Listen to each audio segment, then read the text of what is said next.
So maybe we should just start then with like just Steven Pinker in general, I guess. So we're doing this book now, Hmm. Enlightenment Now, which was written, well, it was published in early 2018. Hmm. And you and I'm sure we've read texts by Pinker in the past. So maybe you could just sort of like introduce like what's been your experience with Pinker? Like, have you been influenced by stuff that he's written in the past? Where would we put this book in particular alongside his other work?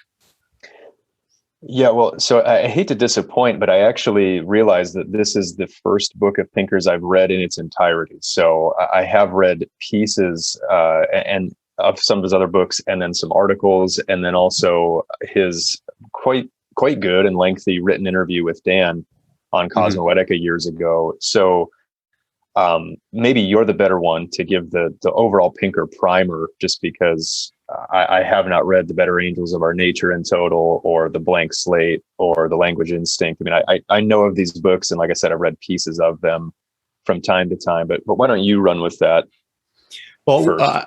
I remember when I was in college, and I just my first year as a freshman, I was I was taking some introductory English courses, some linguistics classes, and Pinker's name obviously would always be coming up. Professors would be talking about the language instinct. I think at that point when I was in college, it was the language instinct and Hmm. the blank slate that were his kind of like most popular, most well known kind of pop science books. Hmm. So, I was influenced by some of the kind of early science stuff. I remember like when I first read The Blank Slate, I was already kind of making my transition from Marxism, which is kind of like from my teenage years, into kind of like other ways of viewing the world. And some of his like ideas about evolutionary psychology that you would find in The Blank Slate, some of his debunkings of the idea that human nature doesn't exist from The Blank Hmm. Slate. It tied well with like this transition, right? Because I remember like when I was much younger, I would always argue how human nature was a lot more malleable than I think it in fact is.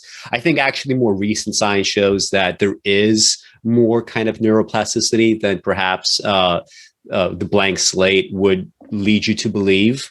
Hmm. There's more neuroplasticity than some of the kind of like early, I guess, evolutionary psychology texts would have you to believe. But I think, more or less, it's still, worth the read. I think he does make the case that in the past, like we definitely have tons of political influence, in the sciences, right? This is true of conservatives that, they try to deny, for example, global warming. It's also true of liberals that, have engaged in, all manner of deceit going back decades.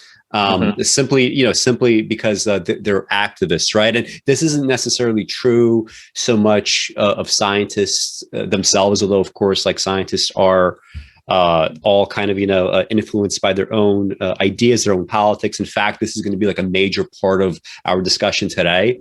Right. Um, but it's still worth the read. And but to me, like I think the most influential book of his for my thinking was The Better Angels of Our Nature. It's a book from 2011, which just makes the case that for various reasons, mostly because we now have a more powerful state over time, right? We go from kind of Paleolithic groups to chiefdoms to now kind of mature states at this point now with welfare states and so on. By sort of by people being able to like take justice and revenge out of their own hands and having a trusted intermediary.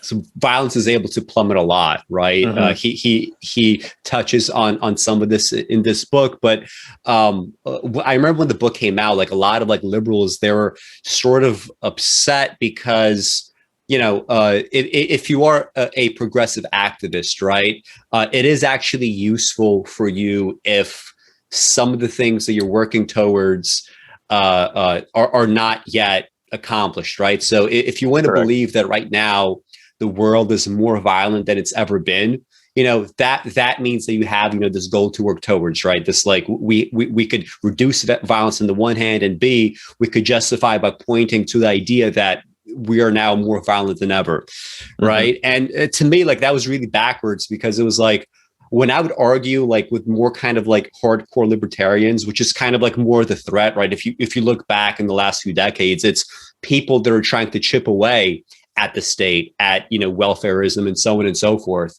If I'm able to have something like that book, prove to us that there is a role for federation, there is a role for a powerful state in terms of progressive politics, that's actually good. I remember once I'm arguing with a libertarian, who was telling me that the 20th century, in terms of like rates of death, it's worse than absolutely anything in the past, and because of that, we need to dismantle the state and have a kind of like, a narco-capitalist kind of, a reality, right? Yeah. And all I did was like, just like some of the information that he uses in this book, Our World in Data, is one of the sites that he relies upon.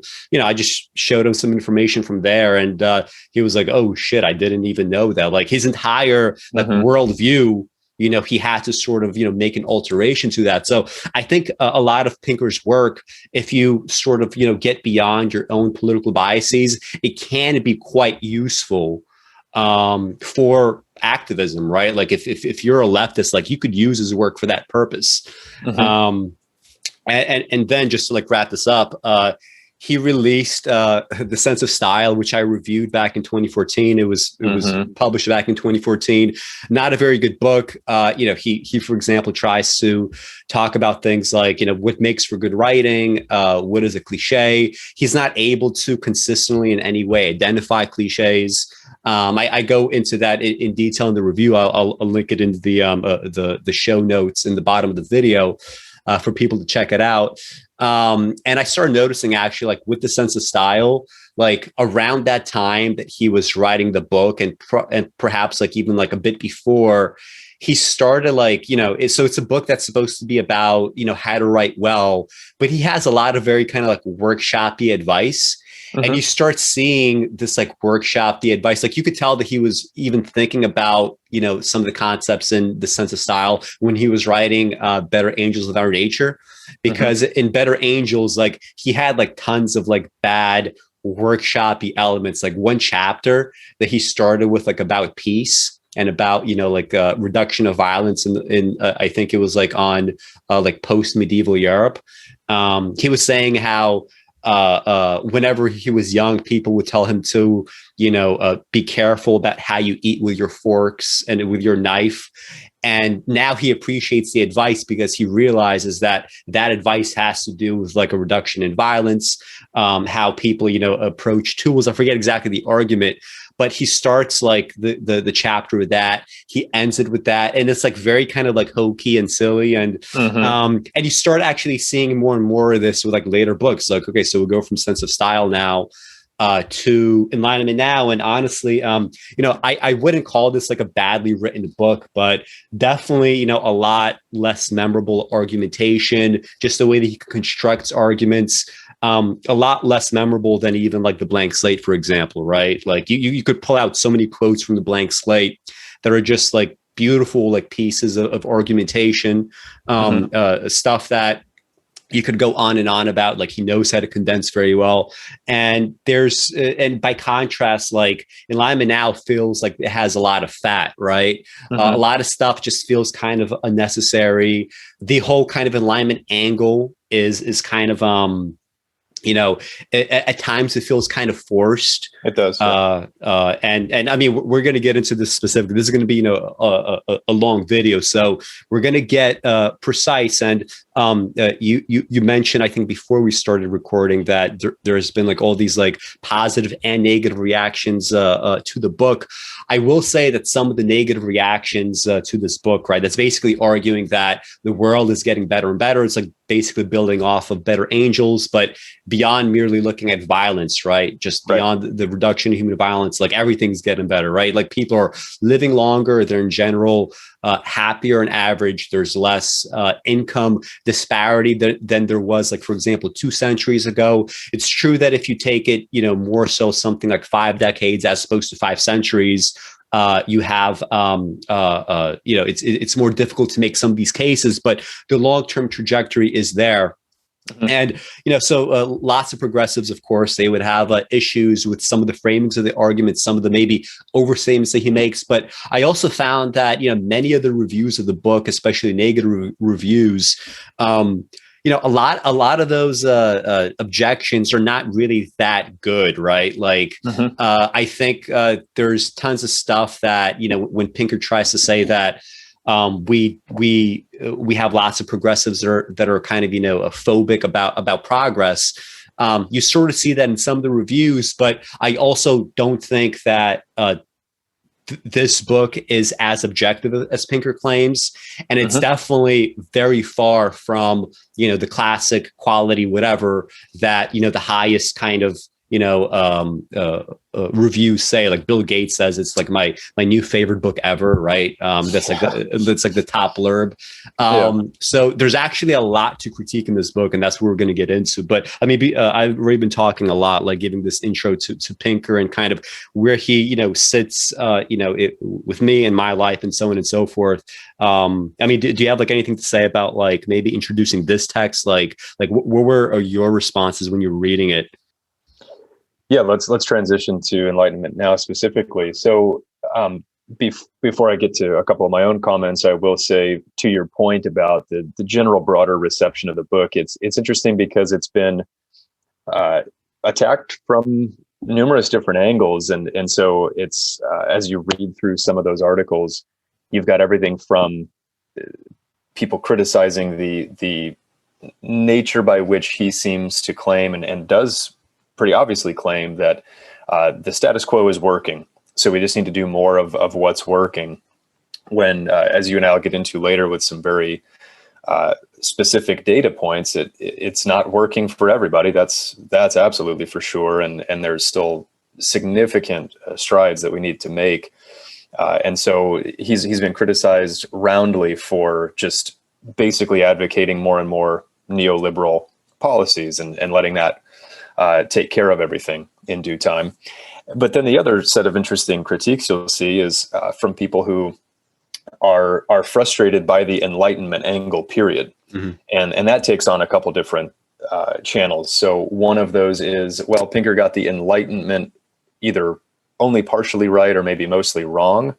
And you've got folks who are, more concerned that the Enlightenment, I think they're the ones more misreading the Enlightenment by saying, slavery still existed, all these things still existed. A lot of those thinkers were bigoted or biased, like they were broadly in that time. And I think you have to make the arguments that their ideas were to move beyond that. Mm-hmm. And so, it's not like they wanted to, in the main, stay mired in exactly what they had going on. I think the Enlightenment was positive from setting some of these bigger ideas forth that we've now used.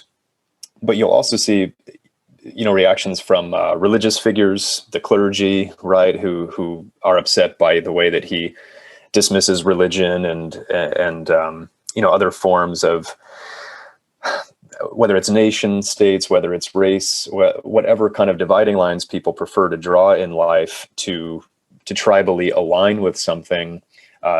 Pinker's highly critical of that in this book and claims that, the more open, the more secular things tend to get, on average, the better things tend to get. And, maybe I'll be interested to hear your comments. Maybe it's some of my own bias, but it seems fairly obvious that is the case and that will likely continue to be the case. We're always going to have some reactionary movements like we've had even in the past several years to that.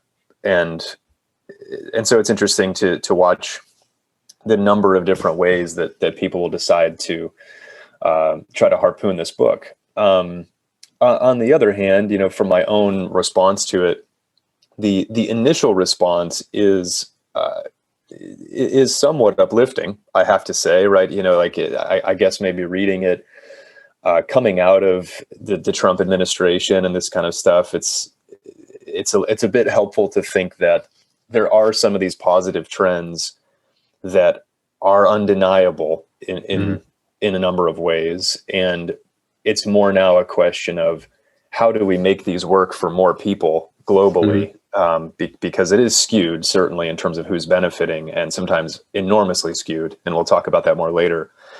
But it is, in a sense, a bit of fresh air to at least read some of the health statistics, the life expectancy statistics, violence statistics, these different things, and we're gonna pick on some of the things that he excludes, I think, that still don't tell the whole story on those things. But that was my initial reaction, was looking upon some of these arguments favorably. But then you do switch over into that other Enlightenment value of skepticism, and Pinker's very light on skepticism of any of this stuff, right? It's sort of asking you to take it as gospel in its own way, that all we've done is make significant progress on everything, and so therefore exactly what we've constructed to do that is what we need to just keep doing. And that also felt wrong, right? There's this kind of sense you read, you're like, so where is, I mean, he does put little caveats in there with, we still need to do better, but it's so small and it's so slight. Yeah, I was gonna ask you about that part. So, when you see Pinker, right, writing his articles defending this book or giving interviews, he says all the time, no, I don't accept the status quo. I do think we need to do better, blah, blah, blah. Right. And, you also do find these caveats in the book, but, you're an intelligent guy. You're a close reader. I'm a close reader. The whole point of, this ArtiFact podcast is we're constantly doing very, very, very close readings of texts. And yet you and I keep coming away, and other people keep coming away with this idea that there is something very pro status quo about that book, despite the caveats. And, is this simply an emotionally biased reaction in our ends, or is there something to it? And, I get the feeling that despite Pinker's objections, there is very much a pro status quo strain. And we're going to get to, far more specific examples of why that is. But just kind of as a framework, I don't think those caveats are sufficient. I don't think his self-defenses in that regard are sufficient. And I think it's telling that, here we are, like doing yet another extremely close reading of this text. All I did for the past fucking week is just read this, take notes, read all the surrounding stuff, read all the debates, all the back and forth. And sorry, I'm still coming away with the sense that he's very, very pro status quo. And this is coming from someone that, I'm actually a fan of Pinker's work, right? I did say that he has influenced me. So, and, I'm very willing to see past my own biases in this regard. But, you're coming away with this. I'm coming away with it. Why, right? Like, there must be something objectively there. Yeah, I think that's exactly right. And so a couple other final points I'll make, and then we can maybe get more and more specific into the book here and its arc of argumentation and so on. But it's first of all a bit disconcerting when Bill Gates is your main blurb on your front page saying it's his my new favorite book of all time. That's the direct quote. Bill Gates has obviously now for the better part of a quarter century and even more been an exemplar of neoliberal capitalism, right? I mean, I think we can all argue that helping usher in the computer revolution is an overall positive development. But he's and I suppose been philanthropic. I mean, I guess I haven't read super closely lately. He's announced a divorce from Melinda, and now seems to be somewhat caught in the Epstein web, or who knows what all is going to come out of all of that. But so we maybe don't know a ton about his private life still, but publicly, he's definitely been the exact type of person that someone like Jason Hickel, who we'll talk about later in his criticisms of the book, is wary of, because there's a tendency toward, let me make sure that I have tens of billions of dollars. I'll set up some foundations and I'll do some charitable things so that I'm not perceived as an out and out Dr. Evil type person. But, I'll dodge questions about offshoring Microsoft's taxes and profits. I'll dodge questions about, what I really think on some of these key issues about inequality. I will justify my friendship with other mega capitalists like Warren Buffett and so on and so forth, right? And that's all there to be seen. So if Pinker and Gates are good friends, which it seems like they have, at a bare minimum, a very solid professional relationship, and maybe it's a good friendship. And if Pinker's going to get recruited to go speak at Davos, which, it seems more and more like an excuse for a bunch of rich people to get together and act like they're doing something to help the world. And then you have someone like Rutger Bregman, call out the fact that they don't propose some of the easiest possible solutions to some of these problems because it would cut into their advantage. If Pinker's a champion of these kind of people and one of their favorite intellectual figures for a book like this, it should make you wary. So, yeah. I think that's part of where you and I will be coming from as we go forward and critique what needs to be critiqued. Maybe Pinker didn't want to make any longer of a book than he already did, right? It's clocking in at 450 pages. And so if we're going to go through some of the counterpoints that he just completely skips over, to your point earlier, he already wrote a long book here, and perhaps he didn't want to trim anything he had already written to then make room for the counterpoints and flesh those out more. Maybe he didn't want to present those at all because it's running counter to some of these narratives. So that's part of the job that we'll take up here over the next few hours, I guess. I wasn't even going to discuss Bill Gates, but since you brought him up, just a couple of thoughts that came to mind. Well, first of all, Windows is superior to Apple in terms of operating system, right? I've always been a very a big proponent of that idea. I remember the first time I got a Mac, and I was like, "What the fuck is this? I can't you can't go in, you can't really change anything. Everything is supposed to be one way." Whereas at least Windows is customizable. Not that there aren't tons and tons of unethical practices in Microsoft's past, but in terms of what's the superior operating system, I would have to give it to Windows. So taking that out of the way, I think, the reason why Bill Gates being so prominent, right? just on the very top, right? The reason why it's so kind of, telling in many regards, about where this book, does in many places go wrong is the fact, okay, so, we're going to get to income inequality later on, but, very often we have Pinker, right? He's poo-pooing this idea of, inequality itself being innately, philosophically something bad. And you could make, I guess, different kinds of philosophical arguments, but the practical reality is if you're someone like Bill Gates, you have so much power and influence, right, to begin with. So if you suddenly get this crazy fucking idea in your head that, what, I think charter schools are a good idea. Let me push for this. People are going to go for it, right? You're going to have Bill Gates' money. You're going to have this idea, that came out of the ether.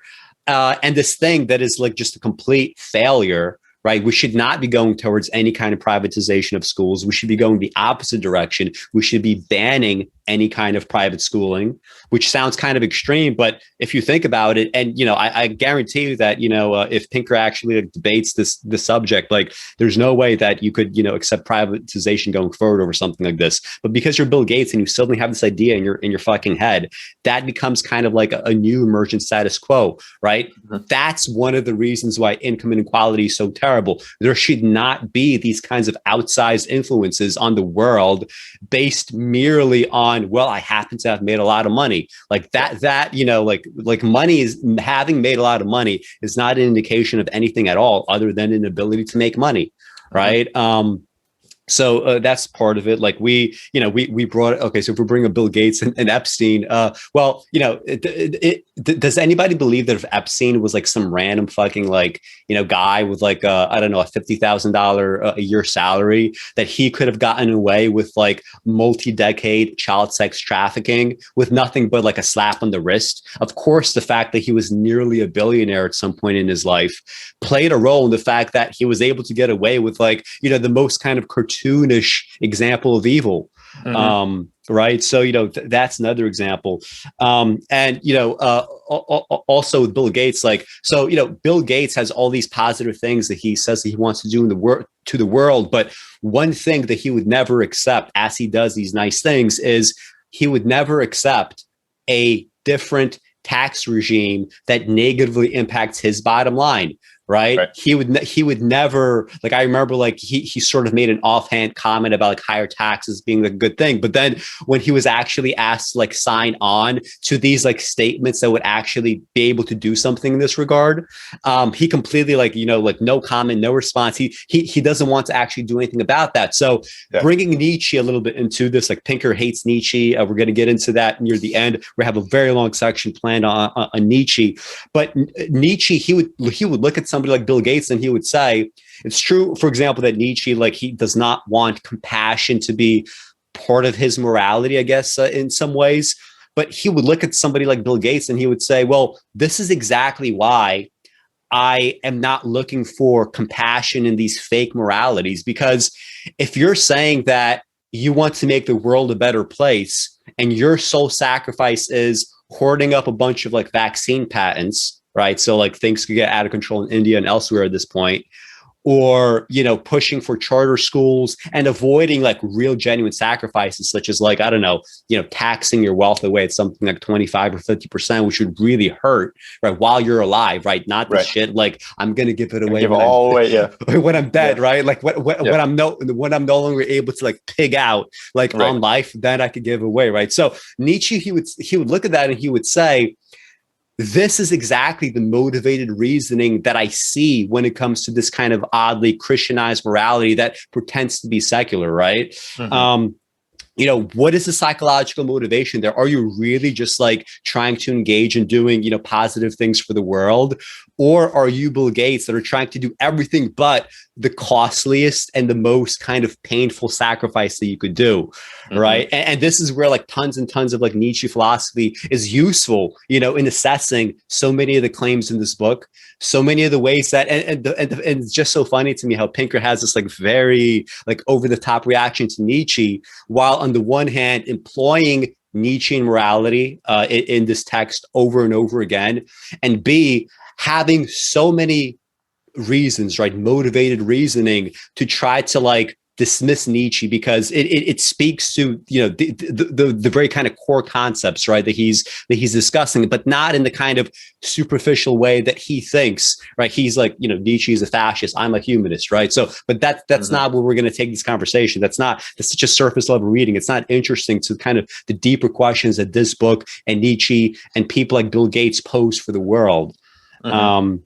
Although, do you want to just like go through like the opening epigraphs? Because I feel like, they are kind of telling about maybe some of the content in this book, both good and bad. Sure. Yeah. So there's two. The first is from Spinoza. Those who are governed by reason desire nothing for themselves, which they do not also desire for the rest of humankind.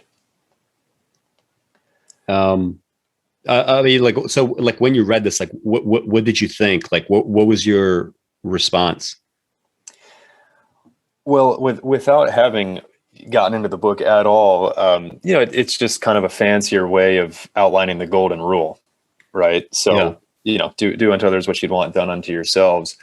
I think that I don't know that saying those who are governed by reason is necessarily the best way to frame up mm-hmm. the idea of the golden rule. Someone governed by humanism or, some kind of like more embedded ethical system and morality might come up with that, and reason would play into that, right? You can extrapolate out why what's good for you is reasonably good for other people, and that should be a mutually, enforced and mutually beneficial setup.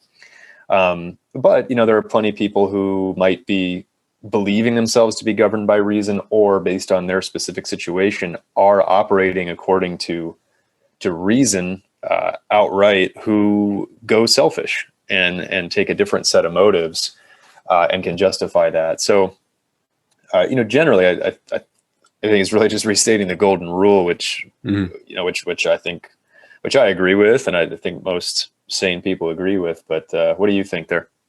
Yeah, I mean, when I read it, so like I know exactly why. So just to read it again, those who are governed by reason desire nothing for themselves, which they do not also desire for the rest of humankind. I mean, I know exactly why Pinker, Pinker does make these kinds of arguments for an ethics based on reason. And it's not that I necessarily reject that. I think any kind of ethical system will have that.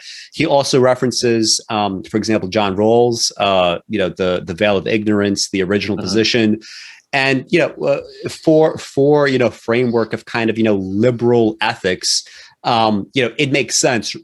Right. So like, for Rawls, right, he has this thought experiment of, if you have this veil of ignorance, right, like if you cannot choose who you could be, right, in the world, and you're just asked to create a set of rules by which everyone is governed, and potentially you, would you ever allow for something like slavery, knowing that you might be a slave, right? The answer is no, right? It would be unreasonable for you from the veil of ignorance to make that, a determination that you would want a society with slaves. You would also, feel very differently about things like extreme poverty or, income inequality. You would think very differently about, the kinds of rules that you want for men versus women. And, it's a very useful thought experiment in that regard. But I am not so sure that the right framework is reason. I mean, okay, so if you're governed by reason and you desire nothing for themselves that they do not also desire for the rest of humankind, well, you could be perfectly governed by reason, right, in a very different way, right? You could have a set of end goals that have absolutely nothing to do with that thought experiment. You could have a set of end goals that are just kind of sociopathic. And the reason in that regard is it's all the steps that you would take to fulfill that goal, right? If you could, think of like, in the most kind of, cliched sense of like, kind of, like a mass murderer or whatever, a mass murderer might very well be governed by reason in the sense that what is the goal? How can I kill as many people as possible without getting caught? And you could have a very, very elaborate system that you follow, right? That in fact fulfills that goal. So to frame it as reason in that regard, it didn't always make a lot of sense to me. And this kind of preferential treatment for reason it just doesn't really work, right? Because we're talking about a value system first, right? We have a value system first before we get to the reason part.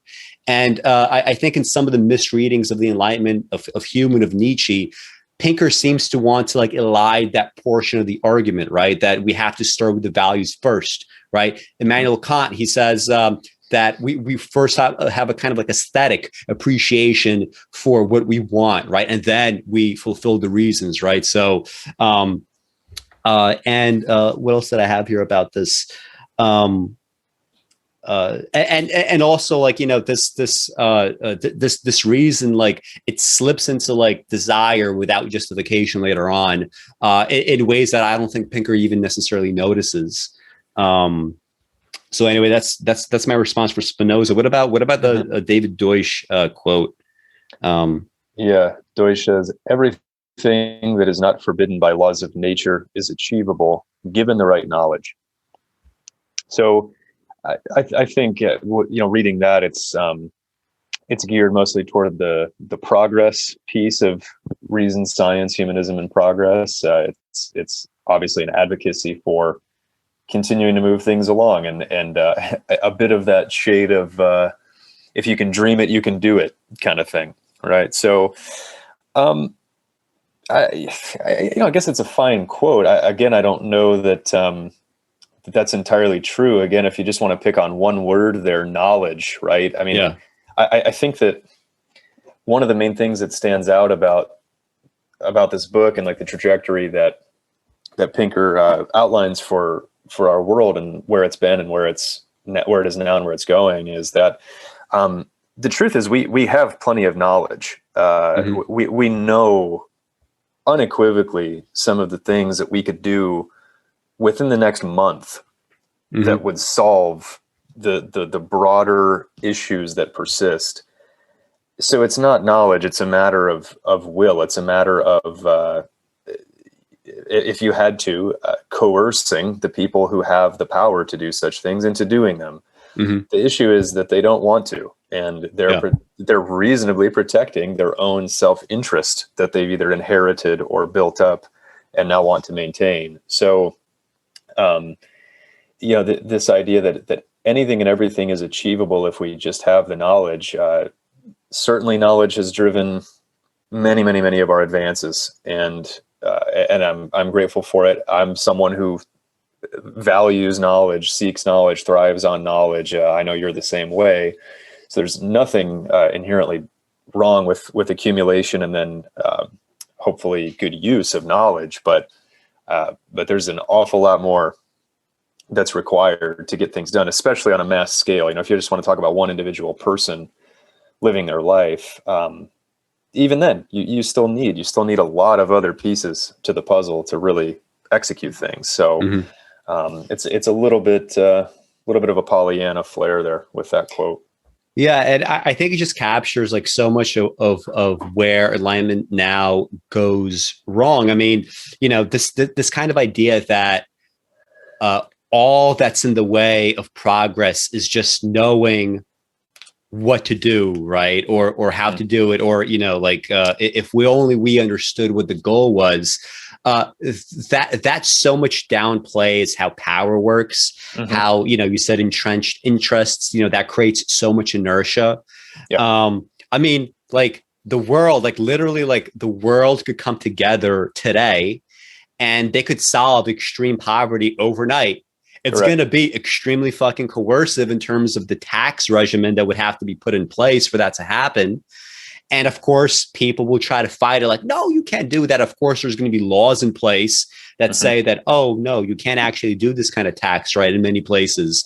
But we could solve it right now. And we know what it would be, right? It would have to be a redistribution scheme. What gets in the way is the value judgment of, I can imagine, I don't want to necessarily put this into these words into Pinker's mouth, but I could imagine a Pinker type person or someone that, believes, the ideas in this book and accepts them.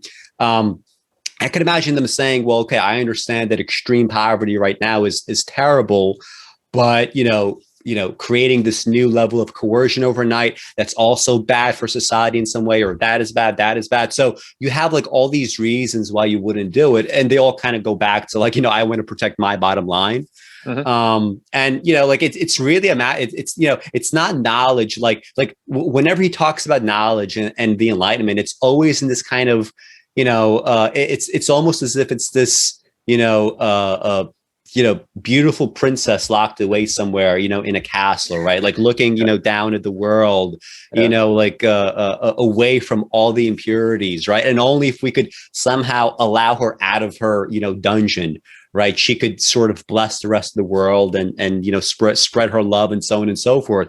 And that's not really how things work. I mean, knowledge interplays with power, right? And there's so many other considerations as well. So, and that's the thing. Like, I doubt that, when Pinker was, when he was like selecting these quotes, he's like, what's going to be my epigraphs? Like, I doubt he really thought about it in this way. And another level, like it's also not surprising because for him to make some of the arguments he makes in this book, these epigraphs have to be what he thinks that they are, right? He has to be able to take them at face value to use them, right? And this is where we come in. Now that should give you like a taste of what the rest of the video is going to be like. I doubt any review that you could find of Enlightenment Now will assess the two epigraphs in any kind of detail, right? But we're gonna go through everything here. So that, because that's the thing, like, so many of the critiques of the book are in fact like they're not always fair. Right. And Pinker, like you don't want to give Pinker ammunition to say like, well, that's clearly not what I wrote. That's clearly not what I argued, blah, blah, blah. Like you actually want to take things seriously. Right. Yeah. And one final thought on that before maybe we just really start getting into the book proper and some direct quotes, is that, Pinker did write a pretty lengthy response to a lot of the criticism, almost 1 year to the day of publication originally of Enlightenment Now. It appeared in Quillette. It's called Enlightenment Wars, and it's him. I think you have to say, in a way, to his credit, taking in a lot of direct criticism and then making an effort to respond, kind of piece by piece. So, if someone reads this book and then they start looking around at the criticism, then, if you're willing to spend another good chunk of time, you could go read that piece. But he doubles down, I mean, that's the thing, if you read some or all of that Enlightenment Wars essay, it's definitely if anything, I've been misunderstood, and here's another piece of data from Our World in Data, which seems to comprise at least 50% of the charts and data points in this piece, and we'll probably talk about some of the issues with that as well. But yeah, he definitely just digs in even deeper, and so it's been a hamster wheel, for the past week, running around and around on all this stuff. But anyway, do we want to just talk about the overall thrust of the book in case people haven't already sort of picked up on what it is?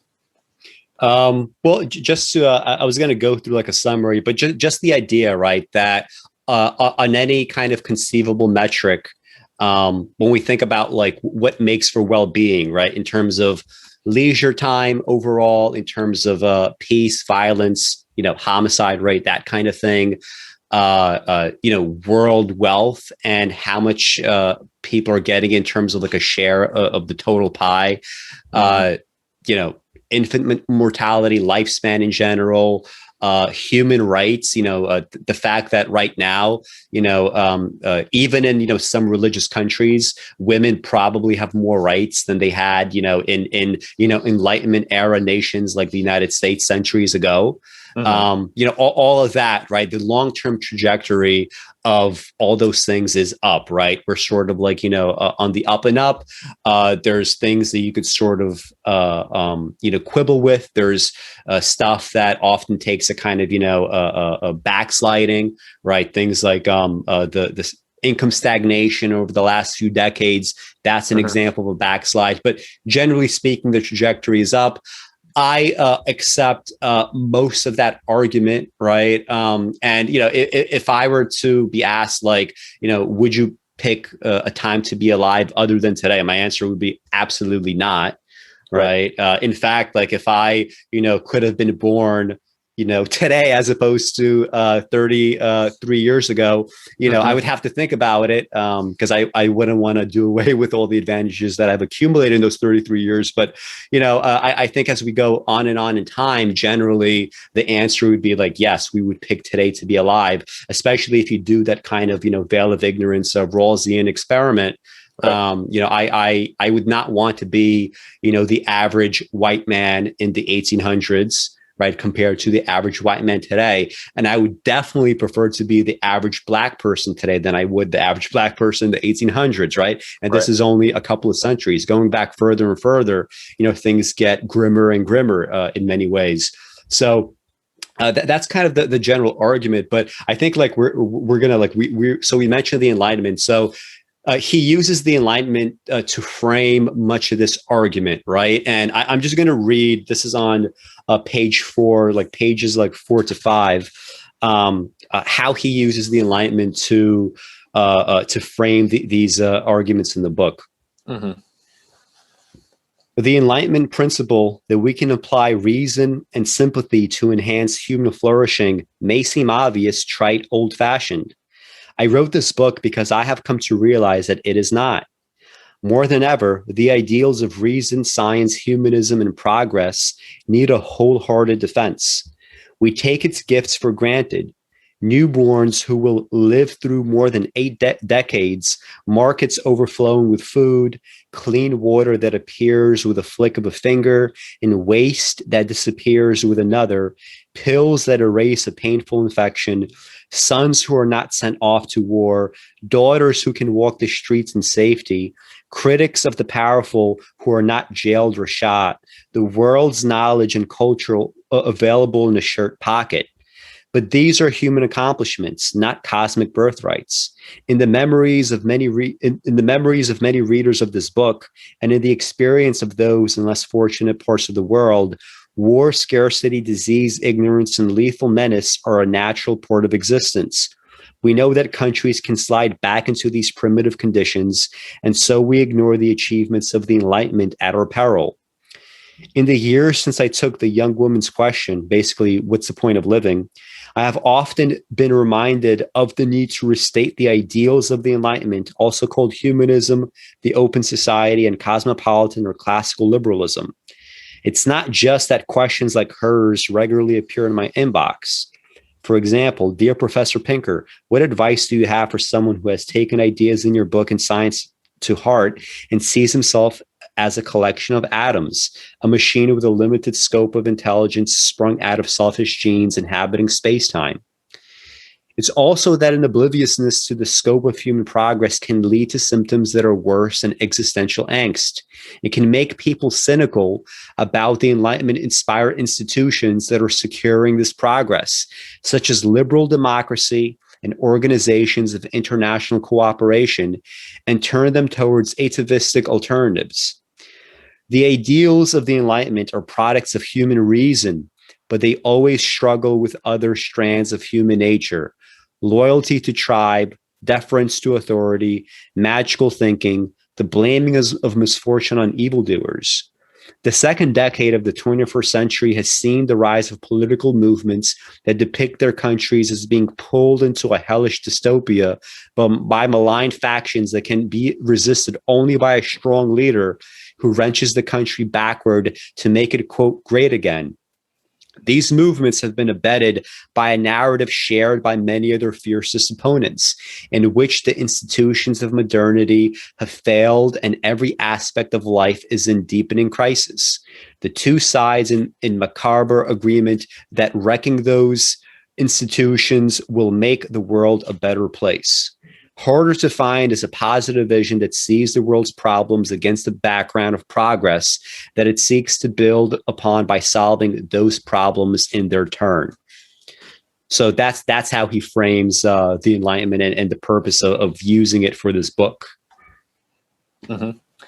Right. And so I remember, the first time reading through that, and again, I don't know that you can find much to disagree with there. I think on principle, this is the right general direction to be headed, to use reason, science, humanism, progress, and other things for the greater good. And so all over again, there are plenty of examples in the book that we'll go through where that's still happening. It's still that's still the trajectory that we're on. But I think it's wrong to conflate criticism of the directionality in the present day of where these things will continue to head, and still acknowledging that they're good and in a lot of ways the right idea, mm-hmm. with wanting to throw the whole, the baby out with the bathwater and just be done with our whole modern system. He seems to,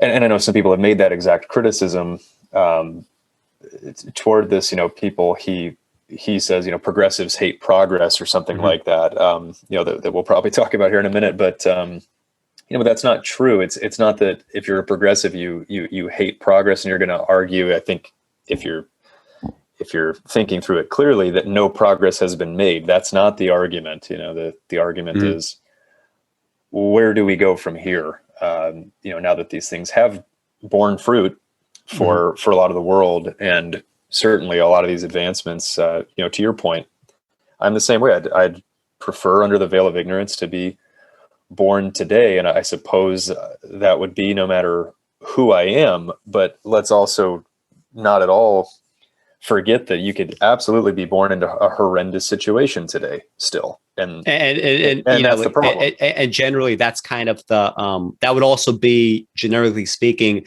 that would be the median, right? Like if mm-hmm. you were born under Correct. The veil of ignorance, right? If you were just randomly anyone, you probably would have a fairly maybe not outright miserable, but you would not have a good life, generally speaking, if you were born today, right?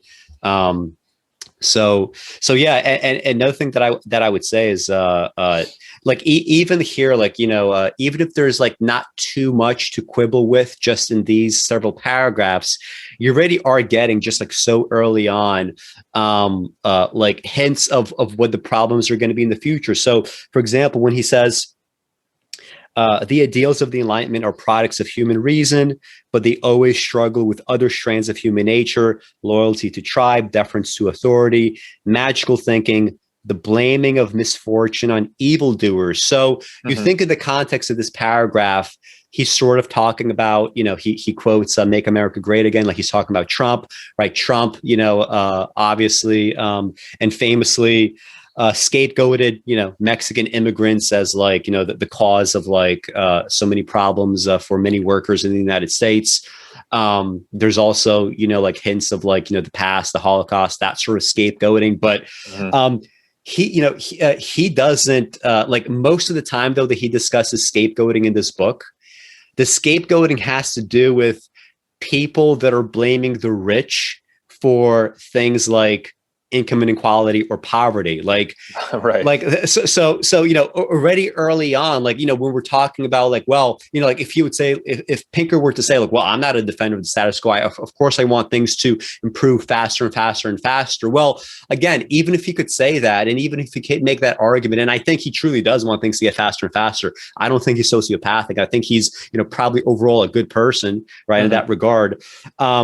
Still, though, you could point to stuff like this in the text where, like, even in this paragraph, he's conflating Trump and Bernie Sanders together, right? Yeah. Like, and if his idea is that Trump is bad, Bernie Sanders is not necessarily all that better, well, who does he prefer? Does he prefer Hillary Clinton? Because that's status quo. That's the thing. Like, you could say all you want that you're against the status quo, but functionally, he's giving, he's setting up the argument where, the status quo just gets these kinds of like odd justifications. And, again, like scapegoating later on, like most prominently is featured. And like the most memorable example that he gives of like the Russian peasant that doesn't, he doesn't have a goat. So instead of wishing for a goat, he wishes for his neighbor's goat to drop dead.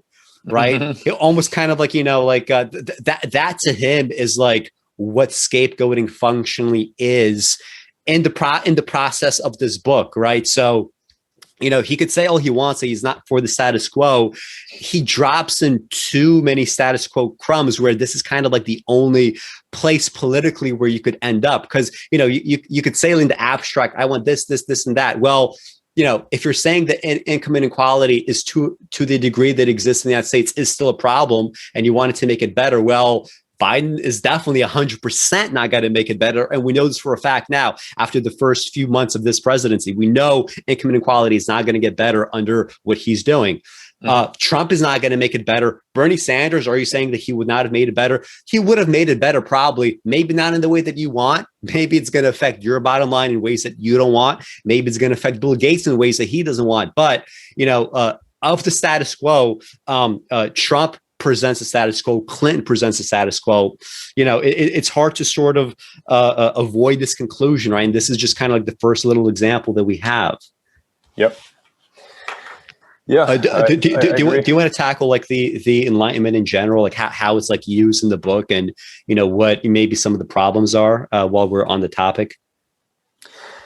Yeah, well, I think that those paragraphs that you just read through do sum up fairly well what he's going for in terms of using the Enlightenment and some specific Enlightenment thinkers to talk about the framework by which the world got a fresh focus to move forward and tackle some of our problems.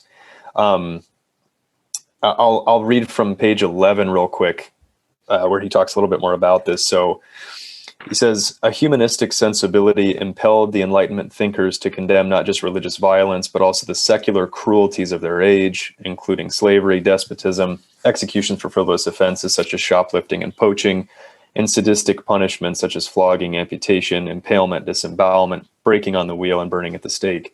The Enlightenment is sometimes called the humanitarian revolution because it led to the abolition of barbaric practices that have been commonplace across civilizations for millennia. And he kind of goes on, further into some of those other things. He talks about voluntary exchange, and a modern economy coming through as a result of Enlightenment ideals and this kind of stuff. So, he's definitely making the claim that whatever trajectory of progress we had pre-Enlightenment, because there was still some, however slow it might have been moving, that the Enlightenment is what helped secularize more of the world. It was the catalyst. It was an accelerator to move these things along, which, I think is fine. I don't know that it's all that easy to refute that unless you're someone who's, like we said earlier, trying to pull the whole, well, a bunch of terrible shit still happened during the Enlightenment, and obviously still happens. So obviously it wasn't that great of a set of fresh ideas. But I don't know that that's necessarily true. I do think there's a lot of benefit to it, but he's giving throughout the text, quite a few examples of kind of copy and paste, right? Like take a certain Enlightenment ideal, pick a few issues that it can latch onto most specifically, and then show a chart of how that bad thing has declined because that Enlightenment ideal got implemented. And that's the book, really. I mean, in large part, kind of over and over and over again. I don't know if that exactly answers your question, and if you have more comments on that, but just finish. Maybe one last thought too is that, and I said this to you in my kind of summary of the book and in the show notes I sent, and hopefully this is something you and I will have a chance to talk about in more length, maybe toward the end of the discussion. But one of the other important things, though, about this book is that the picking and choosing of Enlightenment ideals and focusing it on well-being, right? And talking about economic progress, medical progress, scientific progress. These things that you and I have already said, we agree have happened, at least for certain people in the world. Now, the thing that gets excluded is the cultural side of that, right? So, what about our arts? What about the higher pursuits? What about just, the greater ideals of a broader liberal education? These different kind of things. I mean, he talks about education a bit in the book, but again, I don't know that the Enlightenment thinkers in that whole movement was necessarily thinking to themselves like, and they probably were in part, but not as much as Pinker emphasizes. Hey, let's create a fresh engine for the progress of well-being for the average person. 200 years from now, I think a lot of it was oriented still a fair amount around scholarship, around the humanities, around skepticism of different things, and trying to take things apart and put them back together, of just philosophical concepts. So again, Pinker's taking all that, he's appropriating it for, in a lot of ways, still, like we said, status quo neoliberal economic arguments for problem solving. Yeah. I agree with that critique. I would even take it further in a couple of ways. Like, so for example, Pinker is nuanced enough to, like, when he wrote Better Angels of Our Nature, he credits like this completely, this change in violence very much to the material reality, the advent of a state. Right. And the advent of people being able to trust a state with their own kind of, vengefulness. Right. So they don't have to engage in these kinds of perpetual blood feuds that, although, yeah, it's true, they're not, the same thing as, wars or whatever. But, in a typical blood feud scenario, imagine living in your block. Like, it means that every single person that it means that there's someone from every single house in your block that eventually during your lifetimes are going to get murdered per a blood feud. And then later on, someone else is going to get murdered after you die, and so on and so forth. Right. So it's this kind of war of attrition, right? Which he makes that claim a lot. So he understands like the value of a state. He understands the value of material reality, but it does feel very often in this book that by choosing the Enlightenment frame, he starts crediting, these abstractions, right? People's desire to, have, let's say, a rational government, right? To it being the thing that causes it, right? And I know that he wouldn't make, necessarily that type of vulgar argument, but there's this kind of thing, this strain in the book where the Enlightenment represents the forces of good, of knowledge, of light, of everything that's positive in Pinker's like definition of the word humanism, and everything that bad that happens in the world is a product of these counter-enlightenment forces. Sometimes he gives a name to them, right? One time he names Nietzsche as an example of a counter-enlightenment force. There's counter-enlightenment forces, an example of like, religious fanatics around today. Maybe, leftist academics that he thinks are, like postmodernists in some regard. And, he calls them counter-enlightenment forces. Yeah. But, in reality, like things are not, it's not this like Manichaean Enlightenment versus counter-Enlightenment values or whatever. I mean, the United States is founded on Enlightenment values. And of course, Jefferson is very much, a child of the Enlightenment. And yet, when he writes about, all men are created equal, of course, as the cliche goes, we have to add presently to it, except, non-whites, right? I mean, Black people weren't equal to him. And, Pinker says, well, that's fine. We just need to, instead of looking at their personal behavior, look at their ideas. But again, implicit in that idea was, Black people are not part of the system that he's crafting. Yeah. Right. Like it's, like we, because he doesn't say that explicitly, we don't feel so, like we don't feel off reading, for example, something like the Declaration of Independence. But we know that it's there implicitly. So we have to sort of, add that in. So, everything, good and bad that happens. It's not, like Enlightenment versus counter-Enlightenment. Like these things will be used and misused by pretty much anyone, because like the whole, like to get to the second critique, Enlightenment thinkers, he often isolates Hume and Immanuel Kant, and I think it's very telling in terms of what he does quote about them versus what he doesn't. What they were both arguing, and Hume especially, and Nietzsche after them, is there's so much motivated reasoning, right, when it comes to these kinds of ideals. They're going to be, they are going to be misused. And, to Pinker's credit, he does sort of like play lip service to that reality, but he also misses like the second part of their critique, which is as follows. So when Pinker quotes Hume, he says, Hume is someone that was well aware of how easily reason could be perverted, how irrational people are, how given they are to passions. But he never actually quotes what Hume says on this front. Hume says explicitly that when it comes to reason, right, reason always is and always ought to be, right, nothing more than the slave of the passions. So when it comes to Pinker's caveats in this regard, he says something like, yeah, Enlightenment thinkers are absolutely aware of how reason has pitfalls, reason could be misused, reason that sounds reasonable could be, in fact, unreasonable completely. But they always believe that reason ought to be, the goal, right? He uses the word ought. And I think it's very telling that Hume, for his part, when he uses the word ought, he uses it in the complete opposite way. He says reason ought ought to be the save of the passions. But Hume is not making a counter-enlightenment point here. He's not saying that reason is bad and that we should just all become nihilists or something. That's not his argument. What he's saying is, and again, this is the second part of the critique, what he's saying is, when it comes to any kind of judgments that you make about reason or anything, you start with a value judgment first. This is the passion that the reason is slave to.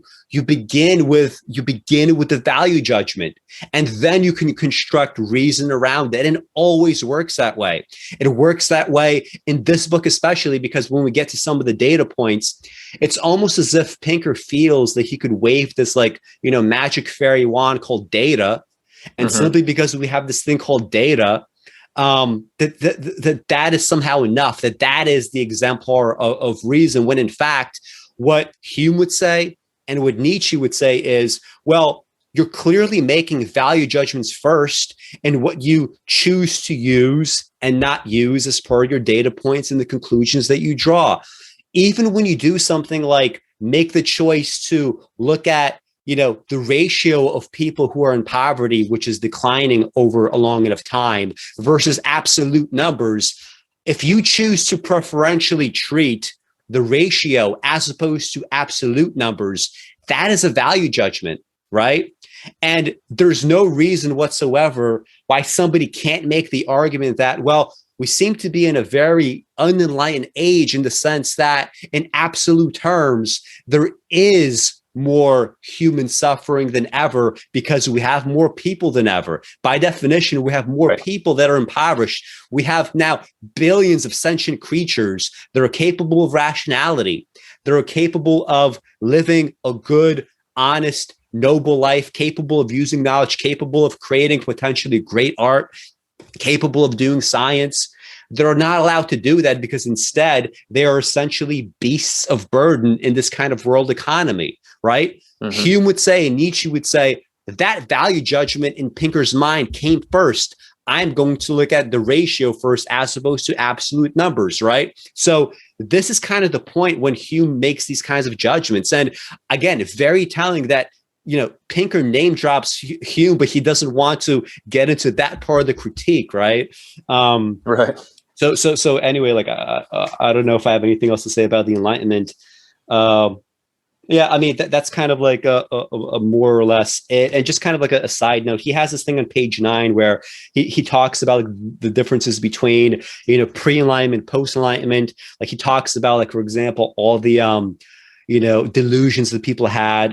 He believes witches can summon up storms that sink ships at sea. He believes in werewolves. He believes the rainbow is a sign from God. He believes that the earth stands still, blah, blah, blah. And, wow, like, isn't it so wonderful that, we don't believe these things now? And yeah, I sort of agree in the sense that it's great that these like truly like baseline, completely untrue things are able to be out of the question now that people, don't go for that kind of shit anymore. I think that's good. And I think it's true, to say that this is kind of no longer the case, but he does not ever in this book sort of put up his own, he says, first of all, he doesn't have an ideological side, but he clearly does. He's kind of like in the, in the Bill Gates sort of sphere of humanism and so on. He never, puts forward the complete sort of delusions of the present age. Like, I'm sorry, but, if you're Bill Gates and you believe that charter schools are the answer and not a wholesale, complete foreclosure of private schooling, period, that is a delusion that, granted, it's not the same thing as believing in werewolves, but the stakes in the 21st century are simply different. They're not werewolves anymore. It's not slavery anymore. It's something else. The stakes now, today's werewolves are charter schools. It's just reality, right? So again, like, we could all be appreciative of the fact that, we're not going to be fucking like, burned, at a pie or somewhere, for being witches. That's great. But again, let's deal with delusions as they transform. Delusions, they don't die out. Pinker would, of course, never claim that they do, but this is an example of some of the transformations. And it's not even so much that Pinker would deny that this is happening, but he would never in this book, put up something like the charter school delusion or any other like neoliberal delusion. He would never put it up as something for attack in the same way that he would put up werewolves and witches for attack. And to me, werewolves and witches are it's such low-hanging fruit. It's not really worth, spending the time any longer.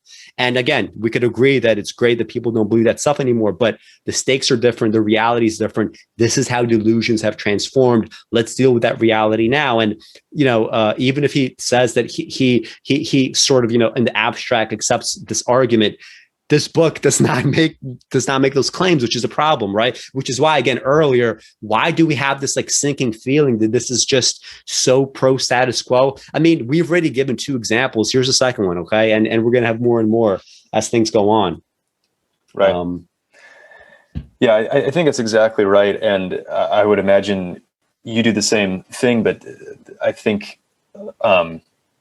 if you're trying to be a progressive in today's day and age, this is what you spend a decent amount of time thinking on: is what is, to your point, the belief in werewolves of 100 to 200 years from now, right? When I was alive in 2000 and then 2010 and 2020, what will someone, assuming humanity is still around, look back upon this time and say, can you believe that people used to think that was a good idea and the right way to run things? And so, like you said, sure, it's fine to go ahead and weed out the low hanging fruit and pluck the weeds from the garden, of sorcery and breaking on the wheel, torture, and this other kind of stuff. I'm certainly glad it's gone. But again, to ignore that there's still an immense amount of people, more people than ever, suffering in horrendous ways still, through all kinds of insanely justified means, from protected interests embedded in our current economic and political system. It's kind of inexcusable in a way. Yeah.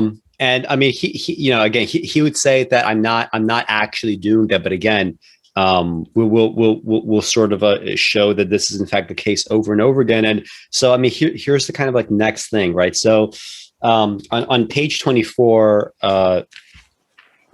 when he, again, going back to this idea of misfortune, right? He has this idea of like entro, evo, info, entropy, evolution, information, right? He has this kind of theory of how they're working into the present day. The first piece of wisdom that they offer is that misfortune may be no one's fault. And he italicized misfortune may be no one's fault. A major breakthrough of the scientific revolution, perhaps its biggest breakthrough, was to refute the intuition that the universe is saturated with purpose. In this primitive but ubiquitous understanding, everything happens for a reason. So when bad things happen, accidents, disease, famine, poverty, wow, talk about the fucking bait and switch, right? Accidents, poverty, right? What an accident, right? Holy shit. Some agent must have wanted them to happen. If a person can be fingered for the misfortune, he can be punished or squeezed for damages. If no individual can be singled out, one might blame the nearest ethnic or religious minority who can be lynched or massacred in a pogrom. So it's kind of like, the whole 2008 thing. So many people were kind of like collectively responsible, so nobody gets punished, right? Correct. That's all. That's also part of the status quo thinking. Let's punish no one because, well, I'm personally not responsible for the 2008 meltdown. Are you kidding me? And of course, like they would technically be right. You can't pin it on one person. So they sort of, they socialize all the profits and then they socialize all the costs and they privatize all the profits, right? Right. And I'm just like wondering, did Pinker not see, like he talks about logical fallacies in the book, but it's like, this idea of misfortune may be no one's fault. Like we're going from this abstract idea of there is no such thing as cosmic purpose, which is true. There is no such thing as cosmic purpose. There is no God like to tell you what you can and cannot do. Right. Again, going back to Nietzsche. Wow. He keeps coming up. There is no cosmic purpose in that regard. This is true, but you can't make the transition from cosmic purpose on a cosmic scale to something like poverty, to something Right. like income inequality, to something like, we as a society, or we, the most powerful elements of society, the most property classes that actually have a say in what laws get passed, how things work, that, you can't go from cosmic purpose to then saying that these people collectively have no real agency, have nothing to answer for, cannot be blamed, and cannot also be in some ways, expropriated of their property, right? If you do some sort of, wealth redistribution scheme. So the fact that he just like slips this kind of stuff in, I mean, again, it's very, it's very telling, right? And it keeps like scrubbing, agency over and over again in these very weird ways. Yeah. So yeah. No, that's so true. And the whole misfortune may be no one's fault, italicized is, it is wild because the things, he's contradicting his own claim in certain ways, right? If the Enlightenment was so grand in the reframing that it allowed humanity to do, to bring us forward into this modern age where everything all the time is getting better in every way, which is a lot of ways the argument of this book. Yeah, and only knowledge is in the way, right? Only knowledge gets in the way, right? Knowledge is the only problem. We just need a couple more Einsteins and Newtons and Marie Curies to uncover some more knowledge for us, and we'll fix the next thing. But then to transition to this whole like we've moved into such an understanding of the universe that it's not God that does any of these things. It's just a cold, unfeeling universe. Things might not be anybody's fault. Well, no, in the present age where we have billions of human beings, sentient beings, who know full well, what they are up to day to day, and in a lot of ways can project the future of the domino effect of their decision making.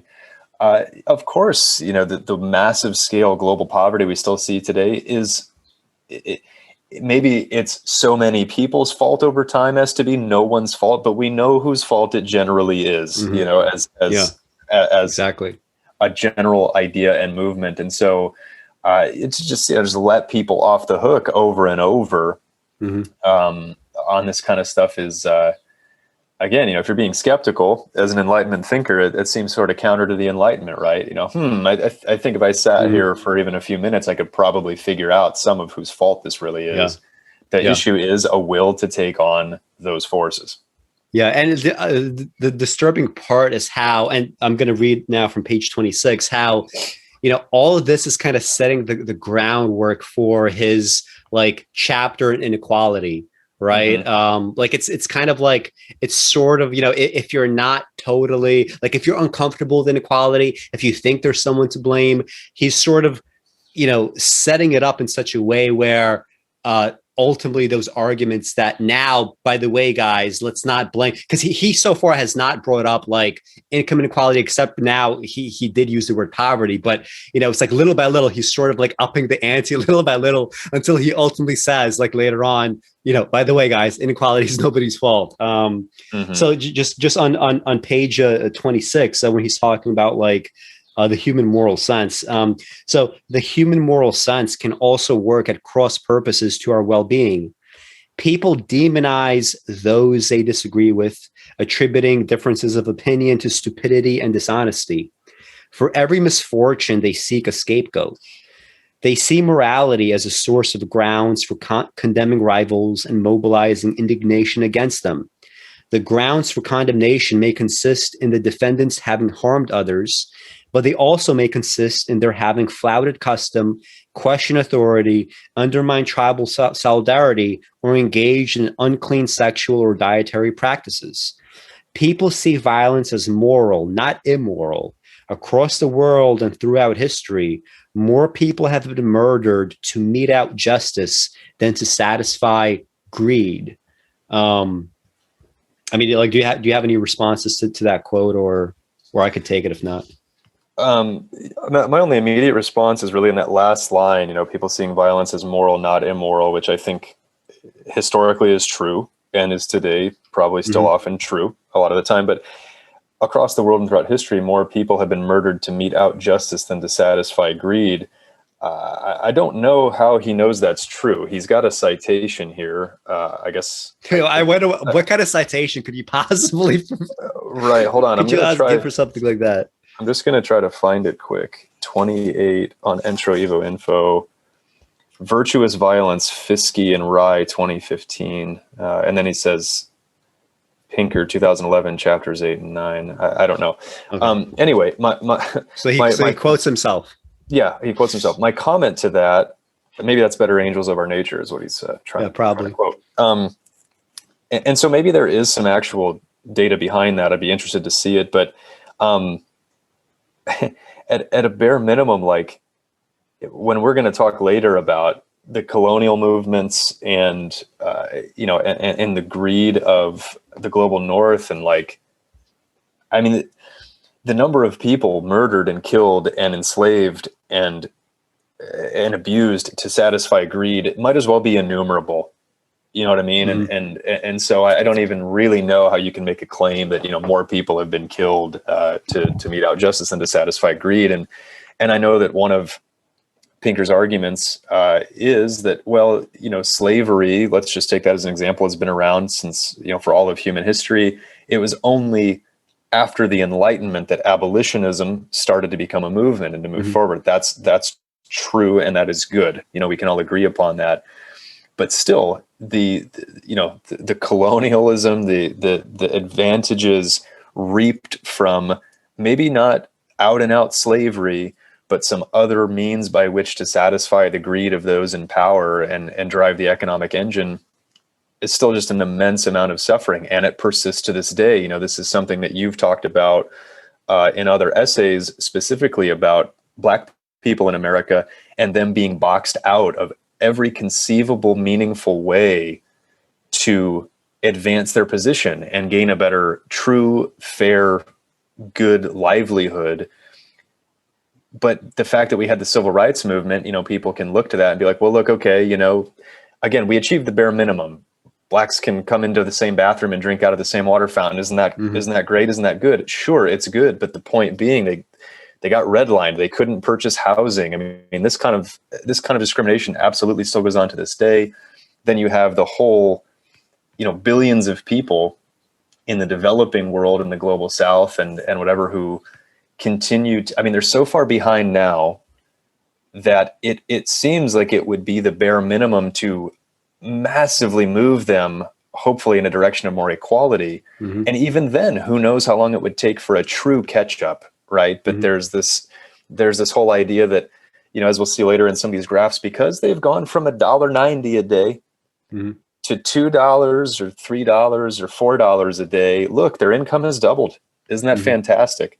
Mm-hmm. It's just kind of an insane metric to try to use to justify some of these things. So I'm getting a little bit off track. There's still plenty of violence mm-hmm. meted out against a lot of people to satisfy greed to this day, and that's probably going to continue for a while. What else yeah. are a lot of our wars? Yeah. Anyway, today. Yeah. And just like repeat that last line, people see violence as moral, not immoral. Across the world and throughout history, more people have been murdered to mete out justice than to satisfy greed. I don't mean to be so disparaging in my laughter, but it's, it is kind of like funny, like what exactly would the citation be? Because again, this is just going back to this idea of like values, right? In the sense of Hume, in the sense of Nietzsche, in the sense of Kant, right? He would call it aesthetic as opposed to a value judgment. But you could, flip this question in so many ways. Like I'm not so, I'm not convinced, for example, that, if you look back on history, like people would blame, religion for something like the Crusades or whatever. To me, when I look at the Crusades, it's not a bunch of people who thinks that they are the holy ones. They're out there trying to mete out justice against, the infidels, right? And then vice versa, when you have Islamic conquests trying to take over the infidels, right? We are the just ones. The infidels are unjust. I just view that as a very, very clever self-delusion, right? You don't want to feel like you're just kind of like killing someone for your own gain. B, a self-delusion that is then extrapolated to the rest of the world that you could then sell to others, right? Because you don't want to, nakedly claim that, hey, I'm doing this for my own gain. Again, to go back to Nietzsche will look at something like that and say, there's a very clear reason why they're doing that, right? And they're trying to deny their own motivations. And Nietzsche is saying instead, well, here are the true motivations. Here's what that morality in fact looks like. And people like Pinker and others are like, oh, no, that's too disgusting. That's too naughty. We don't want to look at that. When in fact, that's reality, right? So, even something like the Holocaust, right? Like, is it simply because Hitler believed the Jews were unclean? Well, I'm sure, that was part of it. I'm sure that was part of like, his self-delusion. But the other part of it was, here's a bunch of people that are financially well off and we could expropriate their property, right? So is that a matter of justice, meting out justice against like the infidels or the unwashed ones or the Jews, like whatever, or is that greed? Right? Like you could depending on where your values fall. And also I think this goes beyond values. I mean, I think it's just a factual statement that people often, people just say that they're motivated by X, Y, and Z because they don't want to say what their true motivations are. Well, there's just one more quote on page 29 that I want to get to that is also like a little bit telling, right? So he's talking about the various counter-enlightenments that we have. Right. And he says, there are people that are against the Enlightenment. There are people that are counter to reason, and it's so crazy that these people exist, but they do. And here's who they are and here's why they exist. So he introduces it by saying, these people absolutely do exist. Since the 1960s, trust in the institutions of modernity has sunk. And the second decade of the 21st century saw the rise of populist movements that blatantly repudiate the ideals of the Enlightenment. They are tribalist rather than cosmopolitan, authoritarian rather than democratic, contemptuous of experts rather than respectful of knowledge, and nostalgic for an idyllic past rather than hopeful for a better future. It just kind of like jumped out to me that he says that we have this growing distrust in institutions going back to the 60s. Isn't that, first of all, an interesting time to kind of isolate as the start of all this, right? This coincides a lot with wage stagnation. Later on, we're going to go into the differences between GDP, gross domestic product, and using that as a marker for human progress, as opposed to GPI, which is the Genuine Progress Index. That has been stagnant and in fact declining since the height in the 70s. And later on, like when he talks about the rise of Trump and Trump-like populist movements, you get the sense that his whole kind of critique of that is it just kind of amounts to little more than, wow, like, look at all these people, these like lumpen proles. If only they weren't deluded by someone like Trump, right? If only like they weren't tricked into believing these counter-enlightenment narratives, then everything would be a-okay.